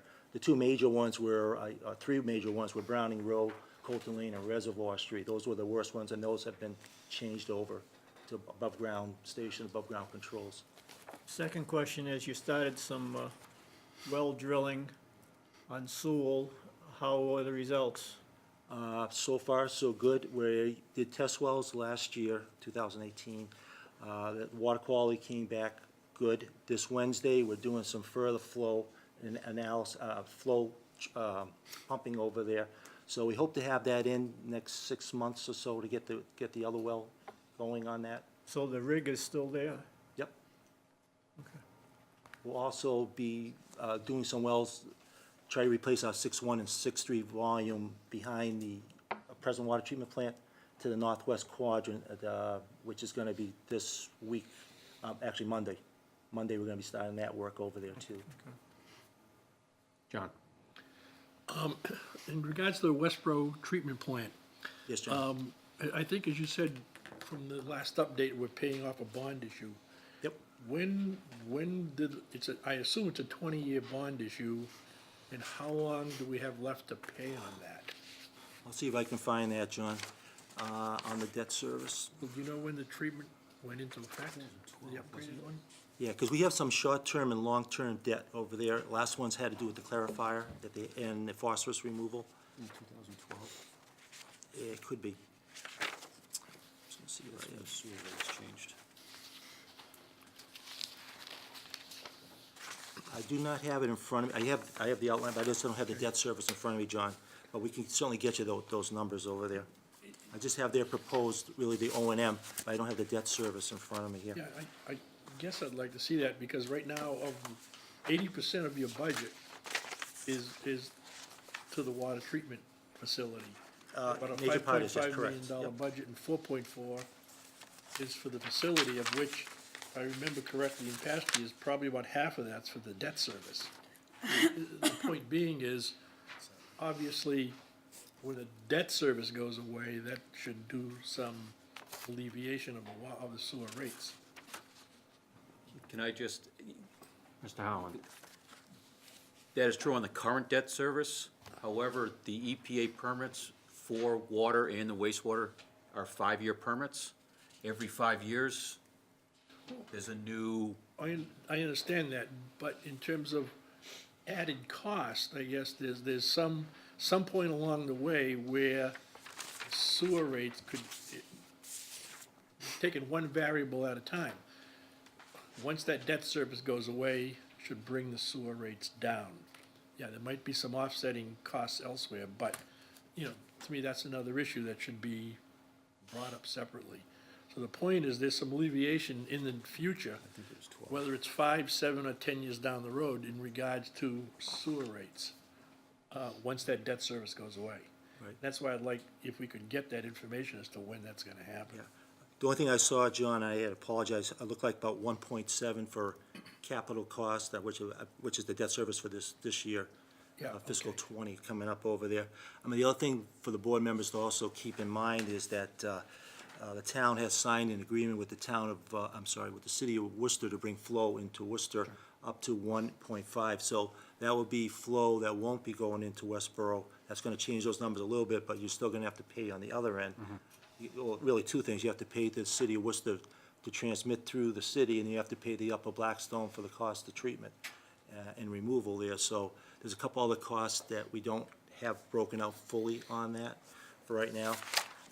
So we'll go down in Westboro, our percentage should go down if we say we bring another $1 million or whatever over to Worcester, but still there's a cost to Worcester, for their system and for the Upper Blackstone for treatment also. So, net, would that be an increased cost? It could be. Could be. Yeah. I'm gonna guess that it is, because I would think both so. on the Worcester and Westboro side, there's gonna be some fixed costs in there that don't go away. Yep. So it couldn't be a one-for-one transfer. And just increase flow, John, we're pumping more out into each, we're gonna be, the net pumping is gonna be increased, I believe. Yeah, and the thing would be, I don't know what the Upper Blackstone costs are, because they're doing, say, upgrades there, so we're gonna, no matter what it is, we're gonna have to inherit some of their costs in the per gallon or per 1,000-gallon rate over there. I guess the only increased pumping would be people that are not hooked up to sewer lines now, and I don't know how much that is. Yeah, a small amount. We're gonna be doing on Route 20 from basically, different phases, that is, from Cherry Street, basically down to Worcester Line. We have a large that portion already on sewer, but there are some customers, obviously, John, that are not like UPS and a few other people in that general area that are not on sewer right now. It's just the movement of sewerage from one place to the Right, other. right. But I mean, with expansion, with the Section. other projects coming on that Route The 20 other- corridor. The other comment I wanted to make was on page 43, it basically said something about doing an analysis of sewerage, or the cost in the near future. In ensuing years, it'd be prudent to conduct a sewer analysis to better understand the financial health of the enterprise. Is that like this year, next year? You don't know when that's gonna happen? I don't have a specific, we initially looked at sewer, when we reset the water rates in 2018, but we didn't make any changes, but we're getting to a point where, for a couple of years, sewer was producing some pretty good surplus, with the rate that we have and operational costs that we had at that time, but now we're getting awful close on a year-to-year basis that operations and capital is equaling revenue. See, I thought we'd still be in somewhat of a surplus, because the reason we were running a surplus was to build up the $5 to $6 million that we're spending on the Route 20 project down by Edgemere. So once we have now funded that, we no longer need that $6 million that we built up. So I would assume the rates are running a little bit of somewhat of a surplus because of that, if nothing else. That's something we probably could discuss in more detail at a later meeting, but. It certainly can do that. Page 130 gives you the breakdown of the sewer surplus account.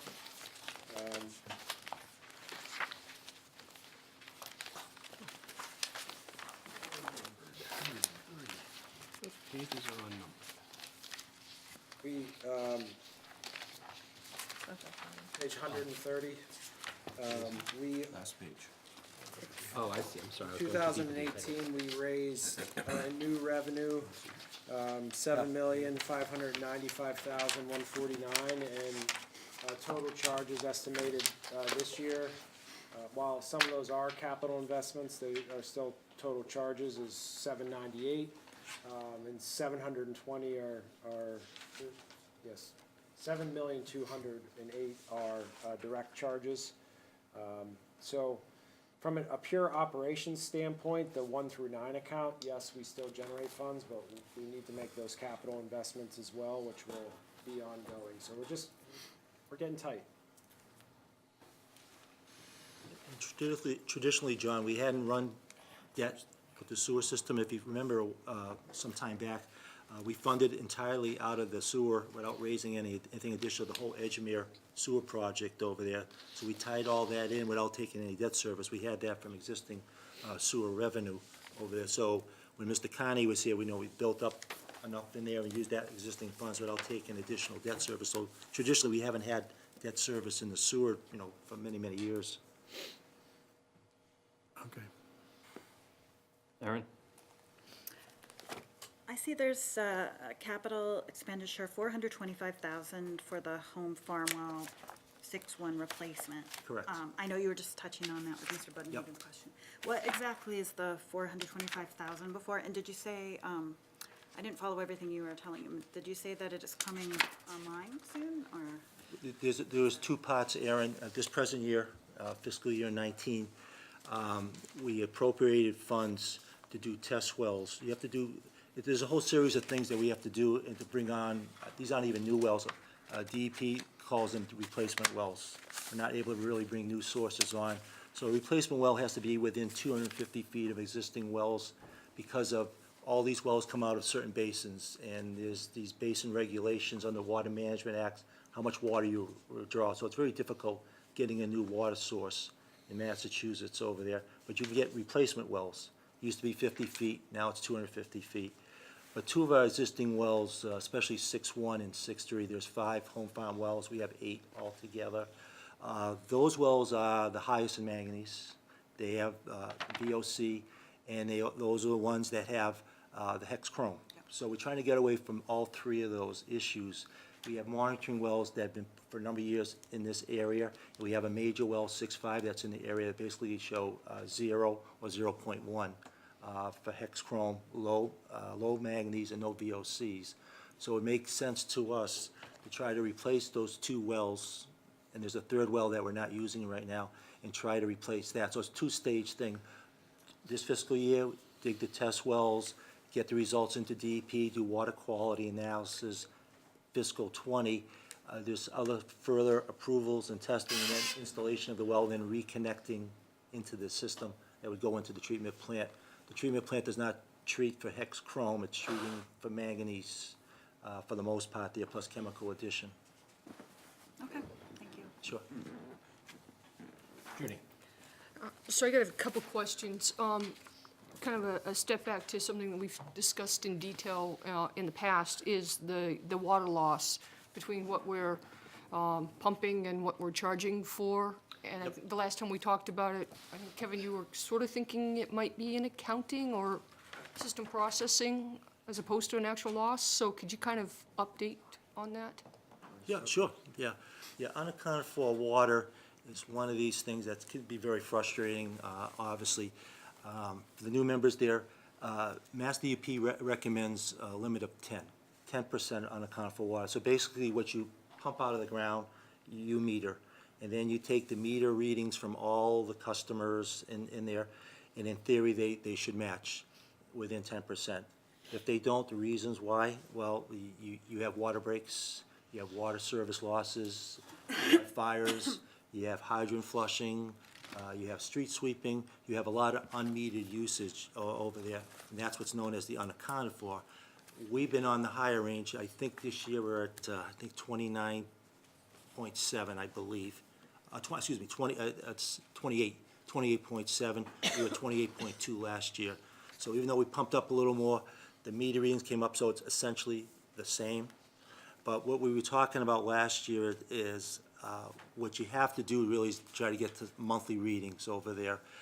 We were intending to try to start this July 1, and for various reasons, logistically, we have to hold off on that. But we're still internally going to be able to read the entire town and use, starting this month in March, and use those readings for that. We're just not going to be billing customers monthly, but we want to get the monthly readings because that's the only way you can really, because right now we bill quarterly, every 3 months. We're trying to get monthly against quarterlies. There's always problems doing it. Even though we spend a lot of time, it is somewhat frustrating over there. It seems to us it's more an accounting thing, but obviously there's some losses in the system. We have the new readings, the new metering down the plant, which is about as accurate as we can get it down there. So I have to believe those readings at the plant. We have good readings for losses in the plant. There's always using water and analyze and stuff like that. And we try to meter, not meter, but keep recording what we're doing for hydrant flushing. For water mains, we make estimates the best we can. the length of time it's running.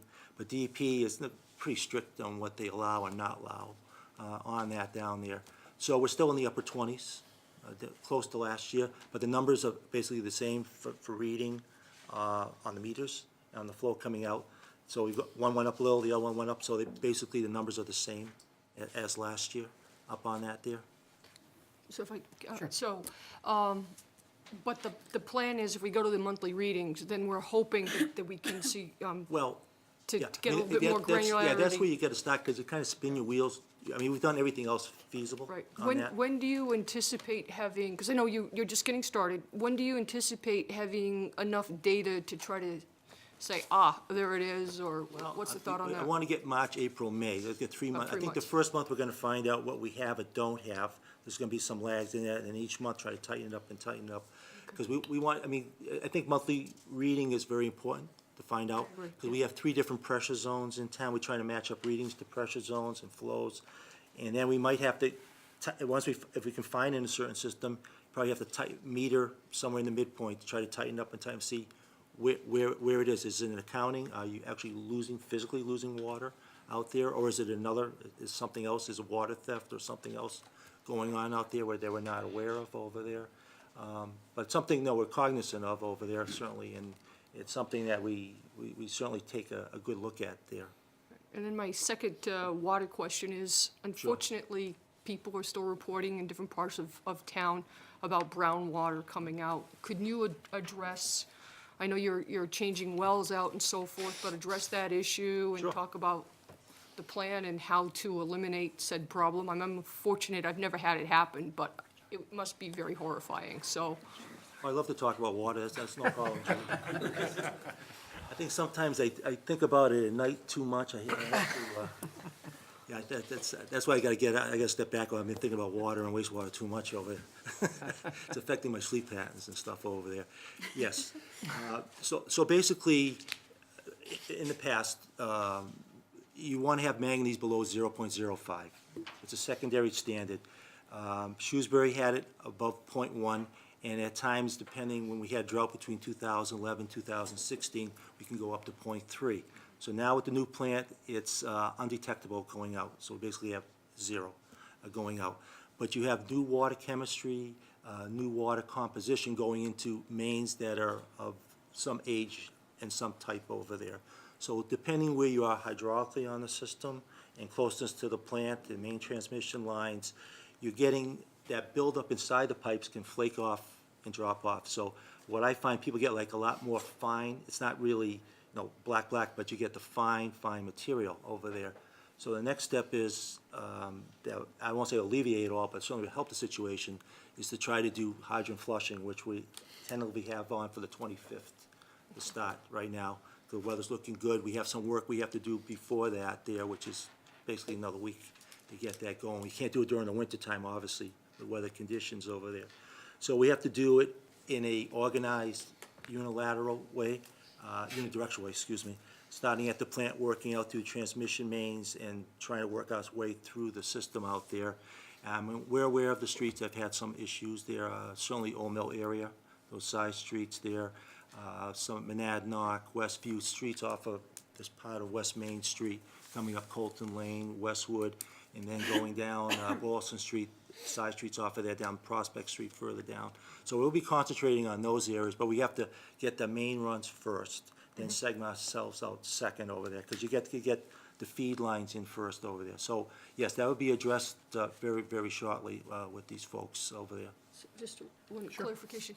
So you said things flake off. So is it the age of the pipes? And more importantly, once you flush these, are we good, or will more flaking continue? It depends on the type of pipe. It depends on the size of the pipe over there and the location where you are hydraulically in the system.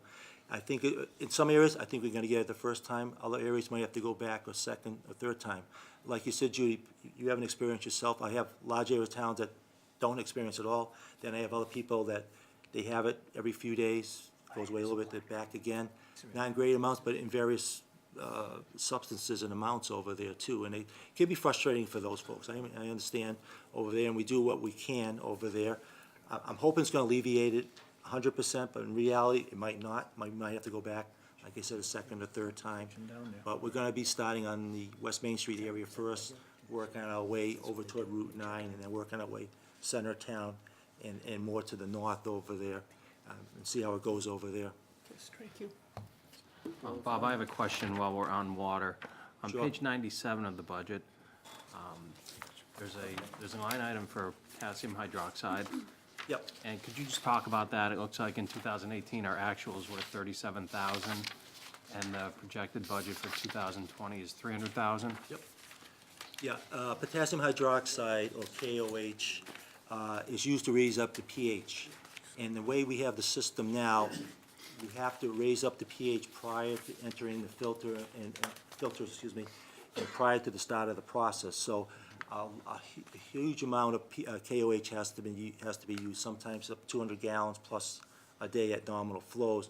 We're using maybe 30 to 40 gallons previous. That's our biggest increase for all our chemicals on that.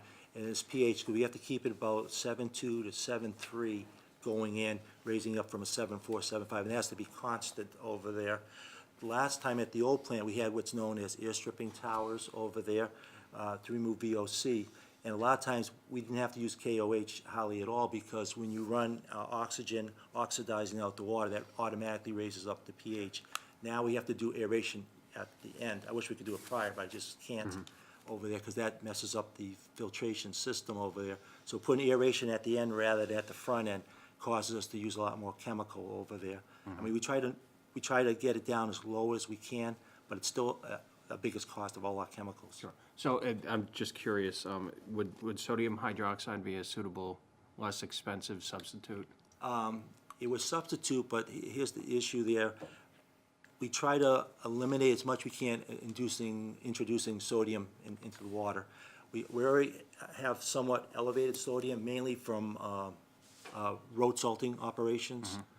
The town here, over in Worcester, and the state on 290, as that gets in over there. So we try to stay back as much as we can off of sodium on that. That's the main reason it's a little more expensive, that we went to potassium products over there. Sometimes we're not able to always do that, but our first choice is to do potassium first, sodium second there. So we went KOH, potassium hydroxide, rather than the sodium hydroxide. Okay, thank you. Yep. Gene? Yeah, two quick questions. Getting back to the water loss for a minute, you mentioned 22, 28%, so we're still in about the 900 gallons a day? That's 900,000 a day. 900,000 a day? Yeah. That's what I... Up on that, which is a pretty big number. Yeah. Yeah. I mean, our average day was about 3.3 to 3.4. Yeah, okay. Yeah, we're down somewhat, but we're not down, significantly. Yeah. It's a marginally down. The other question was on the Westboro treatment plant. I can remember from past meetings, we go back a ways, when we received that permit to renovate the Westboro treatment plant, and then we got into the separators and the painting of the building. At that time, the debt, they said, when we had paid that debt down to the last 1 or 2 years, we would be ready for a second EPA permit that we would have to refinance again on there. Well, that plant was built in the mid-'80s with the EPA grant, the Westboro Right. treatment plant. EPA at that time had a philosophy of regionalization. Today, it's kind of funny, we have these unfunded mandates that EPA has kind of gone out of that business over there. But what's happened also in the interim is that the permits get stricter and stricter. The EPA is not allowing any expansion at the plant. So what we have right now, we're limited to what we have for flow-wise at the plant. Shrewsbury can only bring in so much, Westboro can, and so much with Hopkinton. So there's, expansions have been difficult at the plant to get. They were going to put in additional clarifiers, additional primary clarifiers there. That was not able to be done, but they've done different treatments right down there, so they're not putting any additions onto the plant down there. They're just changing some of the processes at the plant, Gene. Because we were part of, if I remember correctly, a suit because of the water going into the Assabet. Correct. Way back. Yes. Correct over there. Yeah, our discharge, we used to have a small wastewater plant just aside of Ward Hill in that access road. but it went through Northborough, and it still does. We still use that routing out there, but at that point, we only had primary treatment and a secondary treatment off of trickling filters that didn't meet the standards as well as today. That was the main, that was another driver to go over there, so we have secondary treatment of a higher degree than what we have just off of trickling filters in the original plan. Anything else from the committee?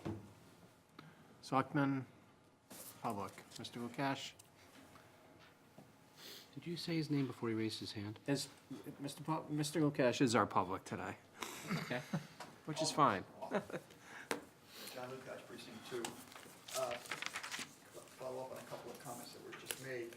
So is the town canceling going to monthly billing, or just postponing it for 6 months or a year or whatever, while it fixes its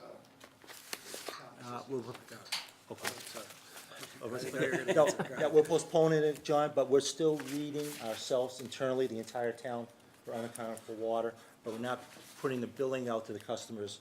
So you're gonna be starting in Now, April? March, You're gonna this be, March. reading the things monthly? Yeah. So that you can start collecting the Right. data on a consistent basis? Right. So that when you're looking at unaccounted water, you'll be able to focus down in on first the 3 main zones. Right. And then, once you've identified which zones are having the highest amount of unaccounted water, you'll be able to zoom down within those. Right, that's our intent, John, you're correct on that. Yeah, we want to read, but we don't want to bill the customers right now, but yeah, you explained it fine, that's good, John. All I can say is when the selectmen were asking the town meeting to approve millions of dollars for new water meters, they would have been much better off if they had started with this instead of spending all that money. But, okay, so my question. Just a minute, Mr. Lukash. Mr. DiPaolo, do you have a response?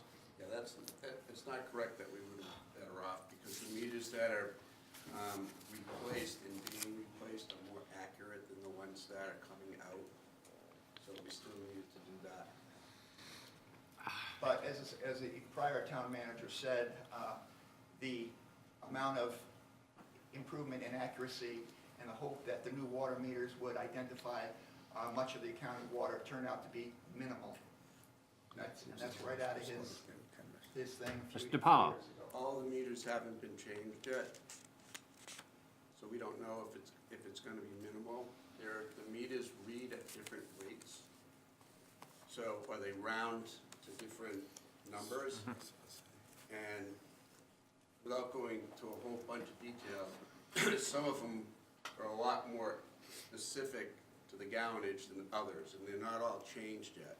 So if we still have a lot of them out there that have a high rounding number, when we put the new meters in, we will get a more accurate reading, because they get it down to 10 gallons or a gallon.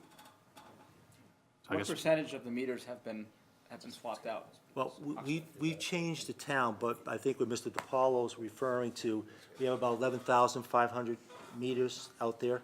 There's about 5,000, we mainly changed it out to go to radio reads. A lot of these were manual reads, that's the first reason. The second reason was to get the accuracy. Now, about 5,000 of those, you read to the hundreds. The other ones we put in, you read to the gallon. In other words, you have to get, if it's 99, you have to wait till it gets to the next digit to get it up over there. There's approximately 5,000 of those in town, mainly Phelan areas. When we started, Phelan area, Camelot area is another one, the lower end of North Street. Those are the general areas that have those type of meters for right now. Do they work? Yes. Are you losing something?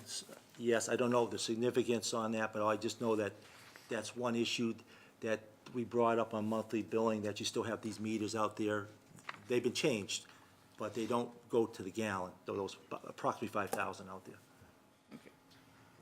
The next Lukash. point I just wanted to follow up on something that was said earlier, is that when talking about things like other municipal uses of water, like hydrant flushing, I'm pretty sure that the annual survey, annual ASR reports on water usage that a town has to report to the state counts that separately. So when we talk about losses from hydrant flushing and I think a couple of other municipal uses, that number is taken into account. So it's not part of the 28% unaccounted water. I'm pretty sure that's correct. Yes, correct, John, Okay, so yes. it was a little confusing, Bob, when you Yeah. mentioned it before, it sounded like you were saying that that's part of the 28%. Yeah, what I meant to say, if it wasn't clear, John, was say, those are activities that, that are unmetered, that's water that is used in that. The ones that John's referring to, I think it's about 1.1% of all our flows. Hydrant flushing, those activities that I listed out there. So you take that metered flow, you take these activities that I spoke about that John just referenced, subtract that, that's where you get to roughly the 28, 27, 28% there that I mentioned earlier. Okay, so the next thing is that on page 43 of the town manager's report, he has a chart showing the revenue sources for various things, water, fees, et cetera.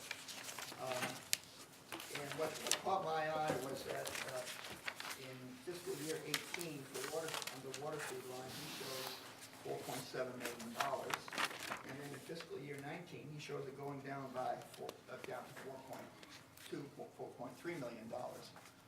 But in fact, the new water rates, the increases in the water rates, the substantial increases in the water rates took effect July 1, 2018. Okay, so there should have been an increase in water fees. Now, if that money is going into something else like the water, what do you call it, the water system improvements accounts, well, I can okay, then that needs to be explained, because that's very confusing and misleading to say our water fees went down when in fact, if we actually, as long as water consumption remained the same throughout the year, that number should have gone up, not down. Mr. Mizikar. So on page 43, $4,262,360 is the FY19 budgeted number. The actual number may in fact be greater than that, as the Board of Selectmen set the new rate effective July 1st, 2019, which was after the 2019 budget was passed by. 2018, yes. 2018, Yes. excuse me, yes. So this is the budgeted number that was used for town meeting's approval of the water And we don't have budget. the actuals yet for 2019, is that what you're saying? This is the Because budget. the Now, year you hasn't will- finished You yet. will note that there is a $1.5 million increase for FY20, which Yes. does show the rate change. My point is that in prior year exhibits, when we would show, there used to be a chart showing for these kinds of revenues, it would show the original budget, a revised budget based on the latest information, and then the 2020, and the revised budget for the current year, and then the following fiscal year's budgeted number. And all I'm saying is, again, this is misleading. If you're going to, since May of last year, we knew that water fees were going to increase significantly. That should be indicated here somewhere, just so people don't see this and, get what happened to the water rate increases. It's just the kind of thing that should be at least footnoted, probably should be commented on. Thank you. So, I mean, I'll just add that, as we went through the rate setting process, we also get beat up on the other side because people are gonna use less water. So we put all this into account, and it's hard to chase our tail every time we bring forth transparent numbers and then get knocked from both sides. Right. So it's frustrating, and I apologize, but this is the number that went into the FY19 budget. Yep. It was the best figure that we had in April of 2018, prior to the changing of the water rate. It's not misleading. There's nothing else agree. behind it. And we'll have a better handle on it when we have the actuals Yes, we will. year end. So going forward, so it was a new change, new budget with the new rates, and that will smooth out over time. Okay. All I'm saying is that in prior years. I understand. We get the original budget number for the current year, a revised estimate, and then. I understand that, sir. And The that was budget, very helpful to people understanding if there were substantial increases and decreases. the budget process has changed in some ways. I think in many ways to the better. Sure, but in this way, it's for the worse. And Mr. Pitney, as you know, as the chair of this committee, we update you monthly on our water rates. That is correct. So anyone that's interested in that, we can provide that information to them. Thank you. Anything else? Water, sewer, stormwater. That is it. Thank you. Thank you. I'd just like to say, since it's my last time before you folks, you've been very great over the years, and I appreciate everything the Finance Committee has done. Been very supportive, and I've certainly had no complaints over the years there, and thank you for your Thank you, Bob. Thank you for your cooperation. service to the town. It's greatly That's appreciated. right. Thank you. Can't imagine we're gonna have anyone who loves water as much as you. I don't know if that's better or worse, Hannah. All right, how's everybody doing? We okay? Forge ahead? Plow through. Okay. Solid waste. That is Yeah, so- page So, 64 and 103. That's pages 64 and 103 of your budget books. So solid waste is, an enterprise account that we use to manage, trash collection at the curb. It includes, both, rubbish and recycling. And this is a year of, FY '20 will be a year of significant change for this, project, or for this enterprise fund, as we have recently, throughout the course of the fall, negotiated a new hauler contract and are experiencing, significant changes, within the recycling market that we've all talked about. So, this new hauler contract will follow much of the similar model that we have in the past, and we'll be looking to roll out an extensive information to the public starting in April about the changes that are going to be made or that any may experience at the curb. The biggest thing that I'll just take the opportunity to point out is that we will be collecting recyclables weekly under this new initiative that will start in July, but we'll still alternate. So one week it'll be paper products, cardboard, and then the next it would be the commingled aspects of your recycling, the plastics and the cans and metals, et cetera. So that provides us with a great benefit. So even though they're collecting more, the ability to segment and keep our recyclables very clean and free of unwanted residues allows us to get a much better price that helps offset the cost. It doesn't necessarily fully cover the cost, but it helps offset the cost of our recycling collection and processing. So one of the things that has challenged this contract renewal as well is that the year-over-year increases from the last 5 years under the current agreement did not keep pace with inflation. You know, there was a, between a 2% and a 3% increase year over year during that 5-year period. I think in aggregate, there was about a 19% increase in the Boston metro area CPI during that time. So we kind of have to absorb that all in one fell swoop as we move into this new contract and kind of reset ourselves.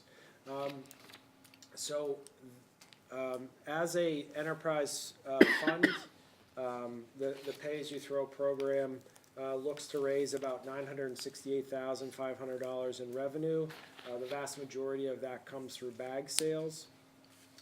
And then, as you'll see in the direct charges, there are no indirect charges. Collections are at almost 1.5 million.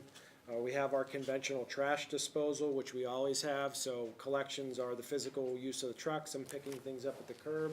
The trash disposal is the per ton tipping fee that we pay at Willibrator and Millbury, where our waste is turned into electricity.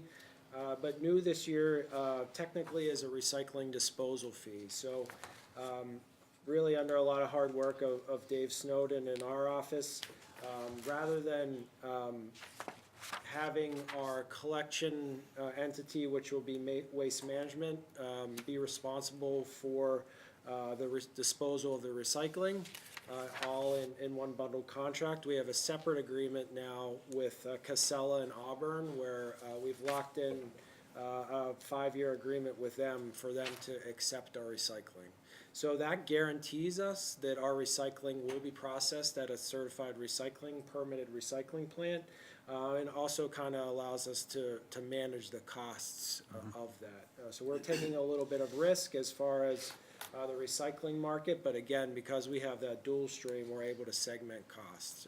And really what that means is it takes about $95 a commingled ton for the plastic and metals to process that, but on the paper side of things, it's only about $30 a ton. So if you if you put everything into a single stream, they charge you the $95 a ton. But since we have two segmented streams, we can get charged, you know, the additional fee for the commingled and lesser amount for the paper. And the paper is, you know, where a lot of our weight comes from, because that's a heavier product. So we certainly benefit to the tune of about, you know, $150,000 a year, we think is what that dual stream saves us. So, and it's really to the benefit of the residents that continue to help us with what goes at the curbside and keep out non-recyclables. So that's part of our efforts that we're really gonna enforce through a public information campaign this spring and into the summer.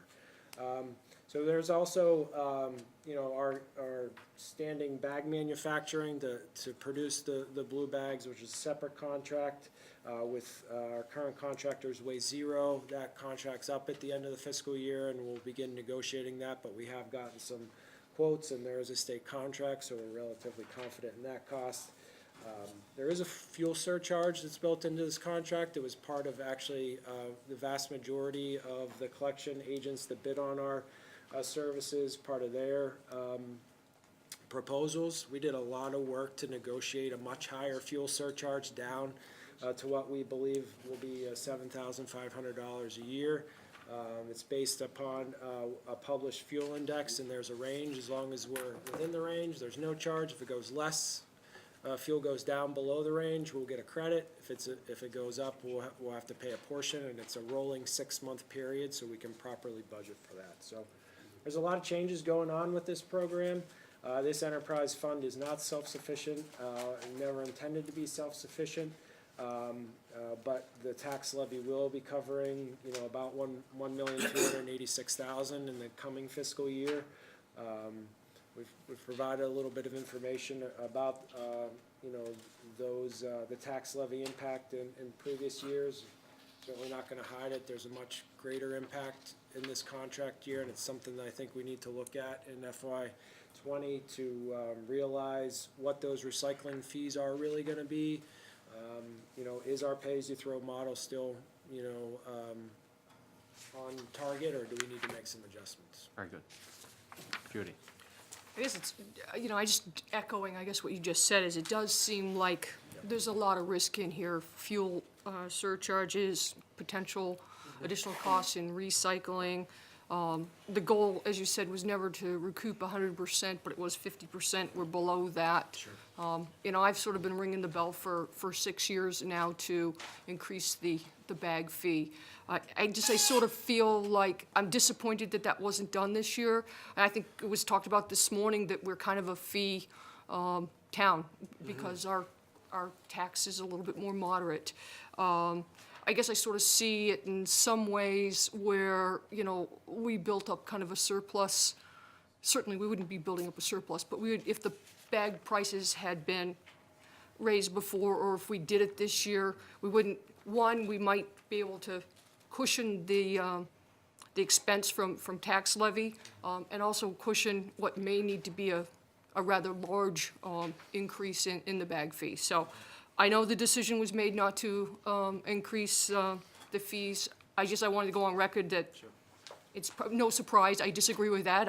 As I said, I've been pounding on this for 6 years. So, but I do think that obviously solid waste is something that, and recycling, big changes. And again, I think if we increase the bag fee, it does bring more awareness to it. And obviously, the recycling market is changing greatly. And of course, I think it's about 8 years, our landfill's gonna be full. We've already talked about that at our last Saturday meeting, where, you know, that's going to be a big shift. So there's a lot here. I know you recognize that, but I'd be remiss if I didn't continue to pound on my point. So, thank you. Gene? Yeah, quick question. Waste Management is gonna pick up the rubbish and the recycling. How's the drop-off? They go to Wheelabrator and Millbury. They're gonna continue on to Auburn? No, so they'll use separate vehicles. But you said it was a split truck. There's a, oh, excuse me, yeah, you're right. Yeah, they're gonna use a split truck, yes, and then, yeah, it's built into their cost. They'll carry on to. So that's quite a distance and a very awkward place to get to Yeah. in Auburn. Yep. I mean, they've gotta go at least another 7 or 8 miles beyond Wheelabrator. Not on the highway, I mean, it's zigzag cutting off from 20 to 12 to a side street and dump. And- You've been driving with John? No, a friend of mine owns a garage right aside of it, so Yeah, so it's I a mean, mess. hopefully Waste Management isn't watching, it's kind of their problem. You know, we put it in our bid documents, we had the foresight, again, a lot of hard work by mainly David Snowden, but a lot of other folks helped to make sure we had the opportunity to do this, because DEP, again, through Dave's contact with them, identified this as a best practice, and we made sure we had the opportunity to do this, to say, we're gonna pick in the end what's the most cost-effective for the town of Shrewsbury. I think it's great, Yeah. it's just like, the efficiency is like, wow. Yeah, Aaron. Oh, I'm sorry, Jeff. Just to follow up on that, so while we were meeting with Waste Management, Casella was with us in the room, so it wasn't, Yep. it was, you know, we threw Casella at Waste Management, because Waste Management brought Casella to us. So they are very well aware. Okay. Thank you. Aaron? If we if we do increase the bag fees at some point, is that something that needs to be approved by town meeting? No, it's not. It's not, okay. It's set by I think I concur with Judy that I think I would rather see some incremental increases rather than a big, jump up. Sure. Jordan? I just wanted to confirm, and I know I've mentioned this before on a couple occasions, that we're sticking with the same system with the plastic bags. In other words, so you're bagging double bags, you bag you use, and then the blue bag you have to buy. But also for the recycling, we're still going to be using the same system where everybody just kind of brings their own bin. There's no fixed containers of any sort. And I just know that every time it seems to happen in our neighborhood, it's always the windiest day of the year when it's the recycling day, and it causes a disaster, which we're still seeing in our neighborhood from 3 weeks ago, where everybody's recycling winds up all over the street because they're all using these open bins, and the paper is just sitting there because they want it, broken down in certain sizes, and it's just a very inefficient way, and it creates a mess. But I guess, if that train's left the station, then. If I'm just gonna add anecdotally that if it happens in my neighborhood, it happens to people that put their trash out the night before, which they're not supposed to be doing. They're supposed to be putting it out the morning of, so that's an issue that can be addressed. Aaron? I think there's an opportunity related to that, an educational opportunity, because a lot of people don't realize that you can put your plastic, glass, metal, you can put it in a covered bin. There's a gallon, 30 gallon, I forget what size. So I've talked to people about that. A lot of people don't realize you're allowed to do that. I put mine in a big, I had 2 of them, 2 big bins with a cover. Yeah, I put trash the barrel with a on. cover, but Yeah. I think, I don't know take what it. the deal is with the blue or green bins, but that I know when I first moved here, I got them from Town Hall, but I think a lot of people think that you have to put everything in them. So I just think there's an opportunity for educating people where it You doesn't get have the- to you either get the by, sticker from Town Hall, the recycle sticker. yeah, and you don't even Put it on have the to big have bag. that. I think you can, Right. but a lot of people don't seem to Yeah, realize a lot of that. options around that. There's a, Community awareness, Jordan. Get out there, knock on doors. And a lot of people don't realize you can put your blue bags out in a trash barrel too, because we always do, and other people put them out just in the blue bags, and then the crows come by and pack them and open them. I'll just add that there is hope. I met with a group of elementary kids that are studying the recycling blowing all over town and thinking about how we can put lids on all of the town recycling containers, so there's hope in the elementary kids. Good to hear. Mine had a lid, a big barrel, and it still blew over because we had 70-mile-an-hour winds, and so. Act of God. Anything else, Stormwater? Mo? I just wanted to add that we're sometime before July 1st, I don't know the date, Dave, we're gonna start textile. We're doing, we're gonna have a company come in and do textile recycling. They'll come by every other week. It's completely free to the town, it's free to the residents. They supply the bags. They're a pink bag, they really stand out. You'll take quite a variety of textiles. I think about the only thing they won't take is like carpet. in the textile part, but they also, we found out later, will take small appliances and a whole host of other things. They're going to be canvassing, they're gonna mail to every house in the town, a package, 3 bags to start. And then if you put a bag out, they'll pick it up. They're small vans, they're not big trucks like the regular trash trucks.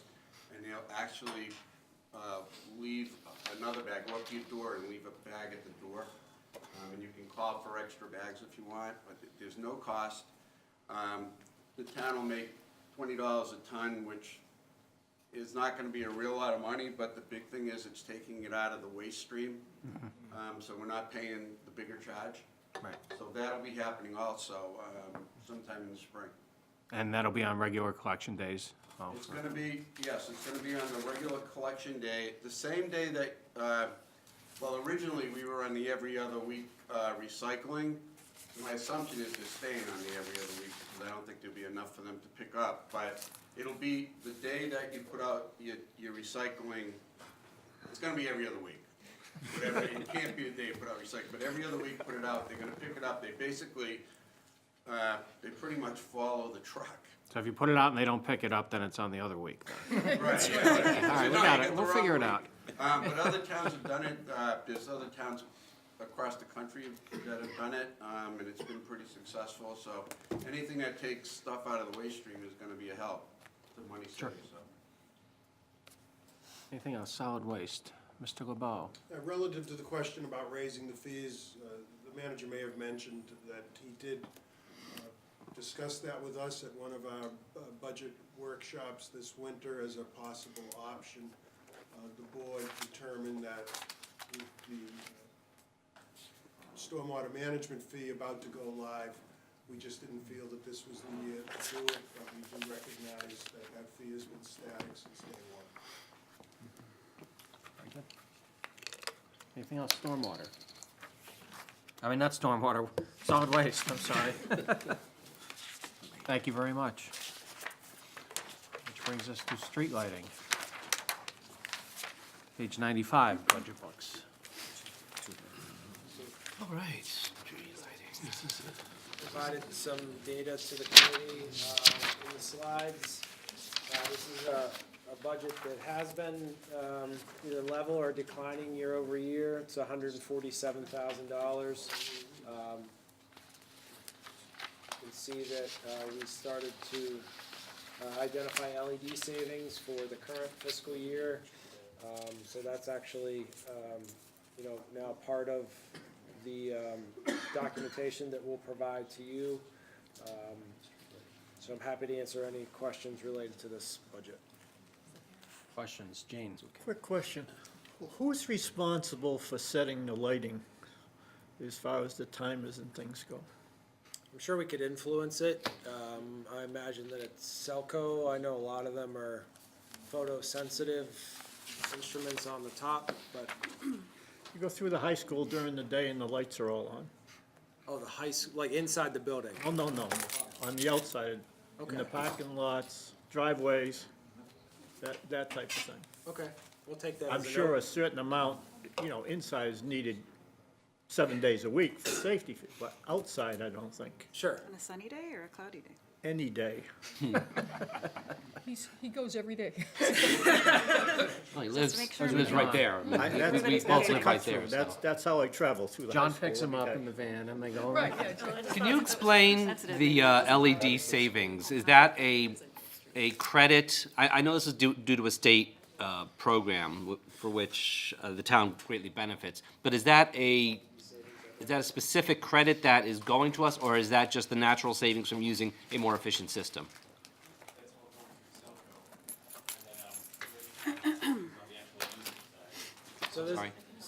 I'm sorry, go ahead. Selco received a grant to switch out the lighting, but the savings is just a savings seen. We don't get anything back. So what we see here is this is the real savings from a more efficient system. That is correct. And so we can, although it says to discount the annual LED savings over a 4-year period, what's it gonna look like in the 5th and 6th year of that cycle? Are we still, we're still gonna see LED savings? Just basically because it's a more efficient system, right? Okay, so I'm just wondering then, what is this 4-year system that, what is it talking about in So we that? received a grant that Right. we were required to change out all of the lighting to LED over a 4-year period. So we'll see that declining savings over the 4-year period as all of the lights are switched over. Oh, I see, it was to install them over that period. Okay, that's great, and I mean, I'm thrilled to see that, and they put them up on my road and on the high school driveway near Regina and I live. It's a tremendous, they're better lights, they work better, they're less prone to failure, and of course, a hell of a lot less electricity, so it's a good program. I was just trying to figure out the financing on it. Thank you. John? I guess my question would be, before this 4-year program, I guess, Selco came to us, and again, I'm gonna guess 5, 6 years ago, and started a 7-year program. And we were gonna continue to pay the current rate, even though LED lights were in, as part of us supporting the cost of changing over. In other words, the town would be paying for the LED lights because we'd be paying the current rates even though LEDs were being installed over time. And then after the 7-year period, we were supposed to get some reduced rate from now having all LED lights. So I guess my question is, and I think, I asked the town manager last week, how far away are we from having all the LED lights in? And once they're all in, what is the true savings gonna be? I'll phrase that in a sense that, we were in $160,000 range. With LED lights, I would think the savings would be in the 70 to 80% range is what I'm looking for. I don't have a better answer for you this week then. Okay. So I understand your question better now, and I will put that for you. I mean, if you look at my bulb burnt out on the light above the stove this week, just happened to, so I had to go buy one. So, a normal light, you look at it based on 3 hours a day is 0.9 years.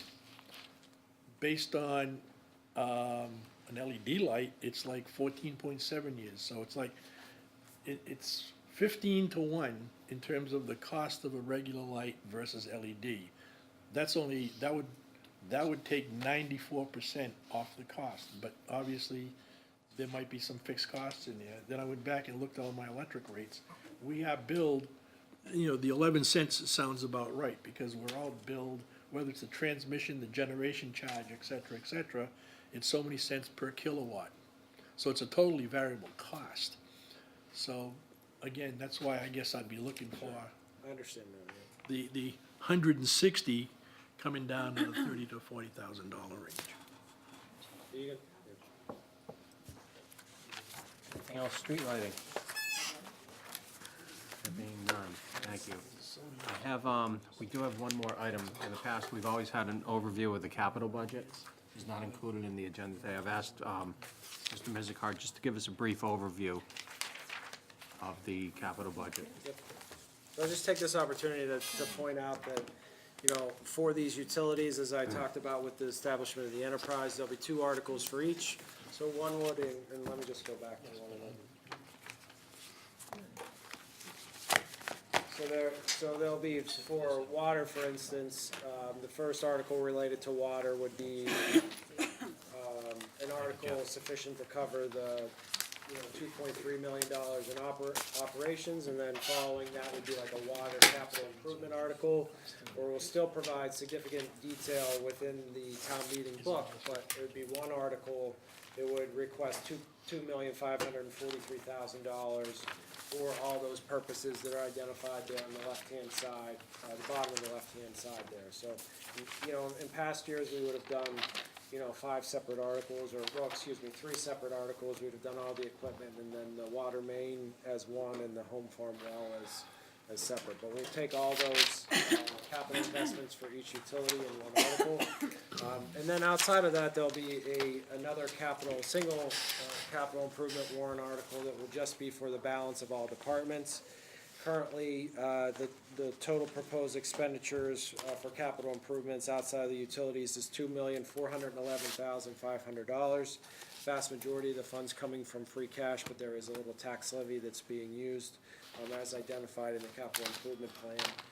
The single largest investment is being proposed to replace the E1, which is designated as Engine 1, the 1997 fire truck. That's $755,000.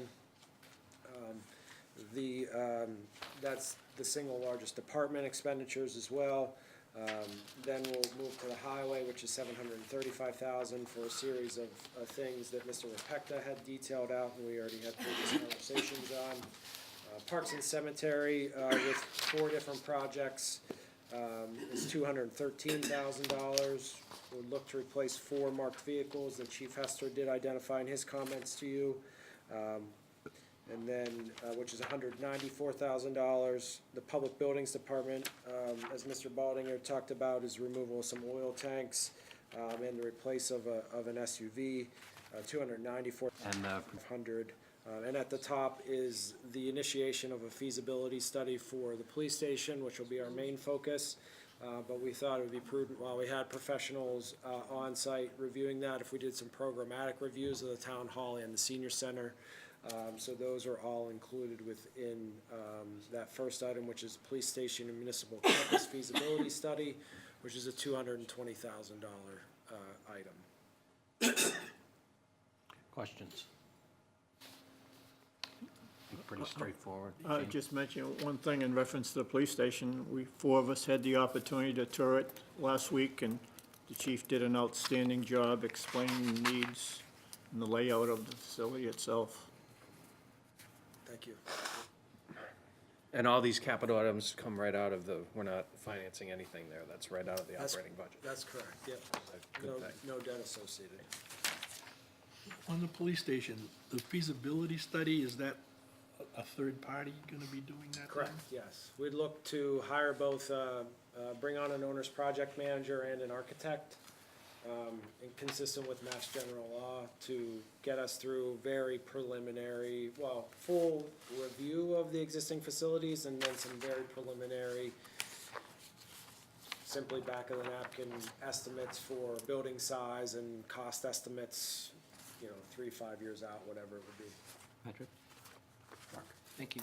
Would that be a separate warrant item, or at least would there be opportunity to present that at town meetings, so that way town meeting members are hearing about this, in a different forum than, say, at our meetings here in this room? It's proposed as part of the capital plan, at least at this point. I think that is at least the preference of the Board of Selectmen to this point. We will fully detail each one of these things in the capital presentation. This information will go up on the screen, generally speaking, and then we'll provide an overview of each one of these investments.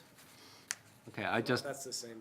No, I understand, and Okay. that, I mean, administratively, that makes the most sense. Yep. My concern is that it's important that the town meeting really have a good sense of the police station project, that, they see that, because when we did the library, when we did Sherwood, when we did Beale, there was always one of these feasibility studies of one stripe or another, but they usually come up as a warrant article, and it just gives the public a little bit of time to chat about this. That way, there's some warning that when this project does come up, assuming it comes up for funding in a larger sense, it's already been discussed. Sure. I don't think it administratively has to go in as a separate article and all that, but I just hope it has the opportunity to have a kind of a big open public discussion to kind of warn the public that this might be coming down the road. Okay. John? Yeah. I guess my other question is, like the schools, when they did the feasibility studies, we kind of formed a building committee. I was just thinking that, to be honest with you. Yeah. Okay. Yep. Is that something we think we're gonna, I guess that's up to the selectmen to Just decide, thinking right? about that. Okay. I think there's value in that. Yeah, I mean, it would make sense, but I just thought, I wanted to ask that, throw it out there. Anything else? Capital Want budget. to tell us our next meeting date? We'll get there, Gene. We're in a hurry. Any questions? John have to go. Yeah, exactly. Any other questions, capital budget? Anything from selectmen, public? There being none, thank you. That concludes our budget hearings I move and our to public close hearing. The public hearing? We have a motion to close the public hearing? So moved. We have a motion and a second. Close the public hearing. All those in favor signify by saying aye. Aye. Opposed, so voted, and the public meeting is adjourned. Which brings us to the meeting schedule. Jean, we have a busy April coming up, and May. We have scheduled April 18th. I believe that's, we review the warrant. Start. Yep, review the warrant on Hopefully that. get through it, yep. 25th, we have our meeting where I think we make our recommendations regarding the town warrant. Can I just ask a question regarding that? I believe last year, there was a number of citizens petitions, and I believe the same is going to be true of this year's. Can we organize around when we're gonna hear from folks on that, so potentially they're also not sitting around for, We tried to do that last year. We had a little bit of scheduling problem with that, but what I'd like to do is try and arrange even if we have to take them out of order, to your point, the three, or however many petition articles we So have. far there are two. Two. So if we could just assign those back to back somewhere, we'll Would you make, like for us to plan for them to be the first items that you consider? that would probably be best, yeah. Well, and we'll keep you up to date, and I'll work with you to fit Okay. that.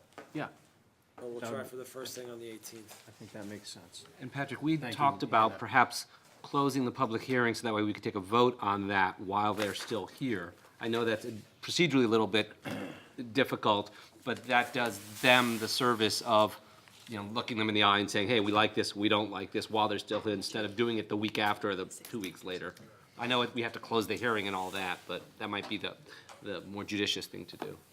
I guess personally, I just think we should treat it like we treat every other warrant item. Right. We typically go through the Go through the thing, warrant. but give them the opportunity. I think if we do it at the beginning, let them Only because present, I we'll don't have the know biggest 100% public that- input.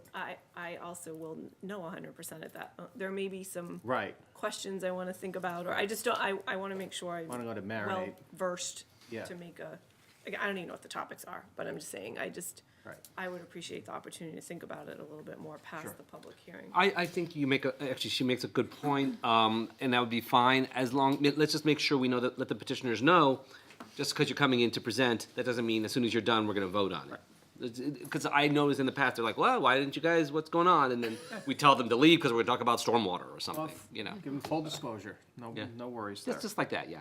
All right. So we have the 18th to 25th and town meeting. There's a, No, pre-town meeting in May 23rd? No, so wait a there's minute. there's a typo on there. Yeah, okay. I mean, Thank you. May 23rd, hopefully town meeting's over with. Yeah. May 16th. May 16th That's would May be a 16th. standing, your conventional third Thursday of the month. But I guess we can certainly have. Well, that would be others. pre-town meeting, correct? Oh, that would be pre-town, yeah. Pre-town meeting on the 16th. Yep.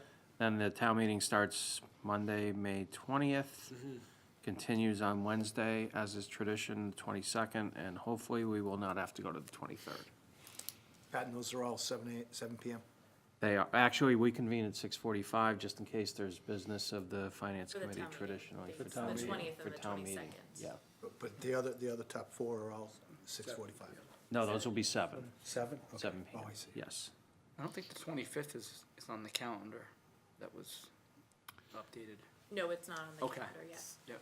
We wanted to talk about it with you today. Okay. 20, and Yeah, in the- case we go out that far, or April 25th. April Yeah. 25th. The Yeah, 18th is April, on there. I mean, I guess we'd be really optimistic to think we wouldn't have April 25th, but that normally is if you can't get through the whole warrant and vote.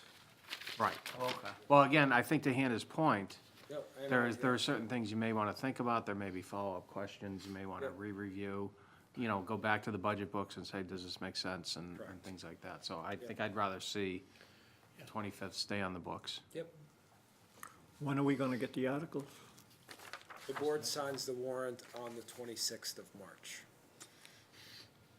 They did review a draft warrant with 38 articles on Tuesday. Yeah, I won't be able to attend the one on the 25th, the April 25th one. Shouldn't be a problem, though.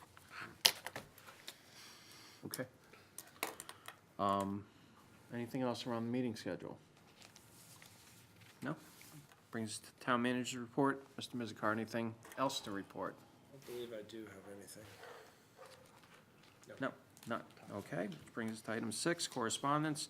We all received an email from Shashi Manan, Vice Chair of the Council on Aging Board, regarding, I think, the activities in Hanover and how they handle the Council on Aging. So thank you to Sashi for that. And do we have any other business at this point? Okay, ready to go home? Okay, no other business? Take a motion to adjourn? So moved.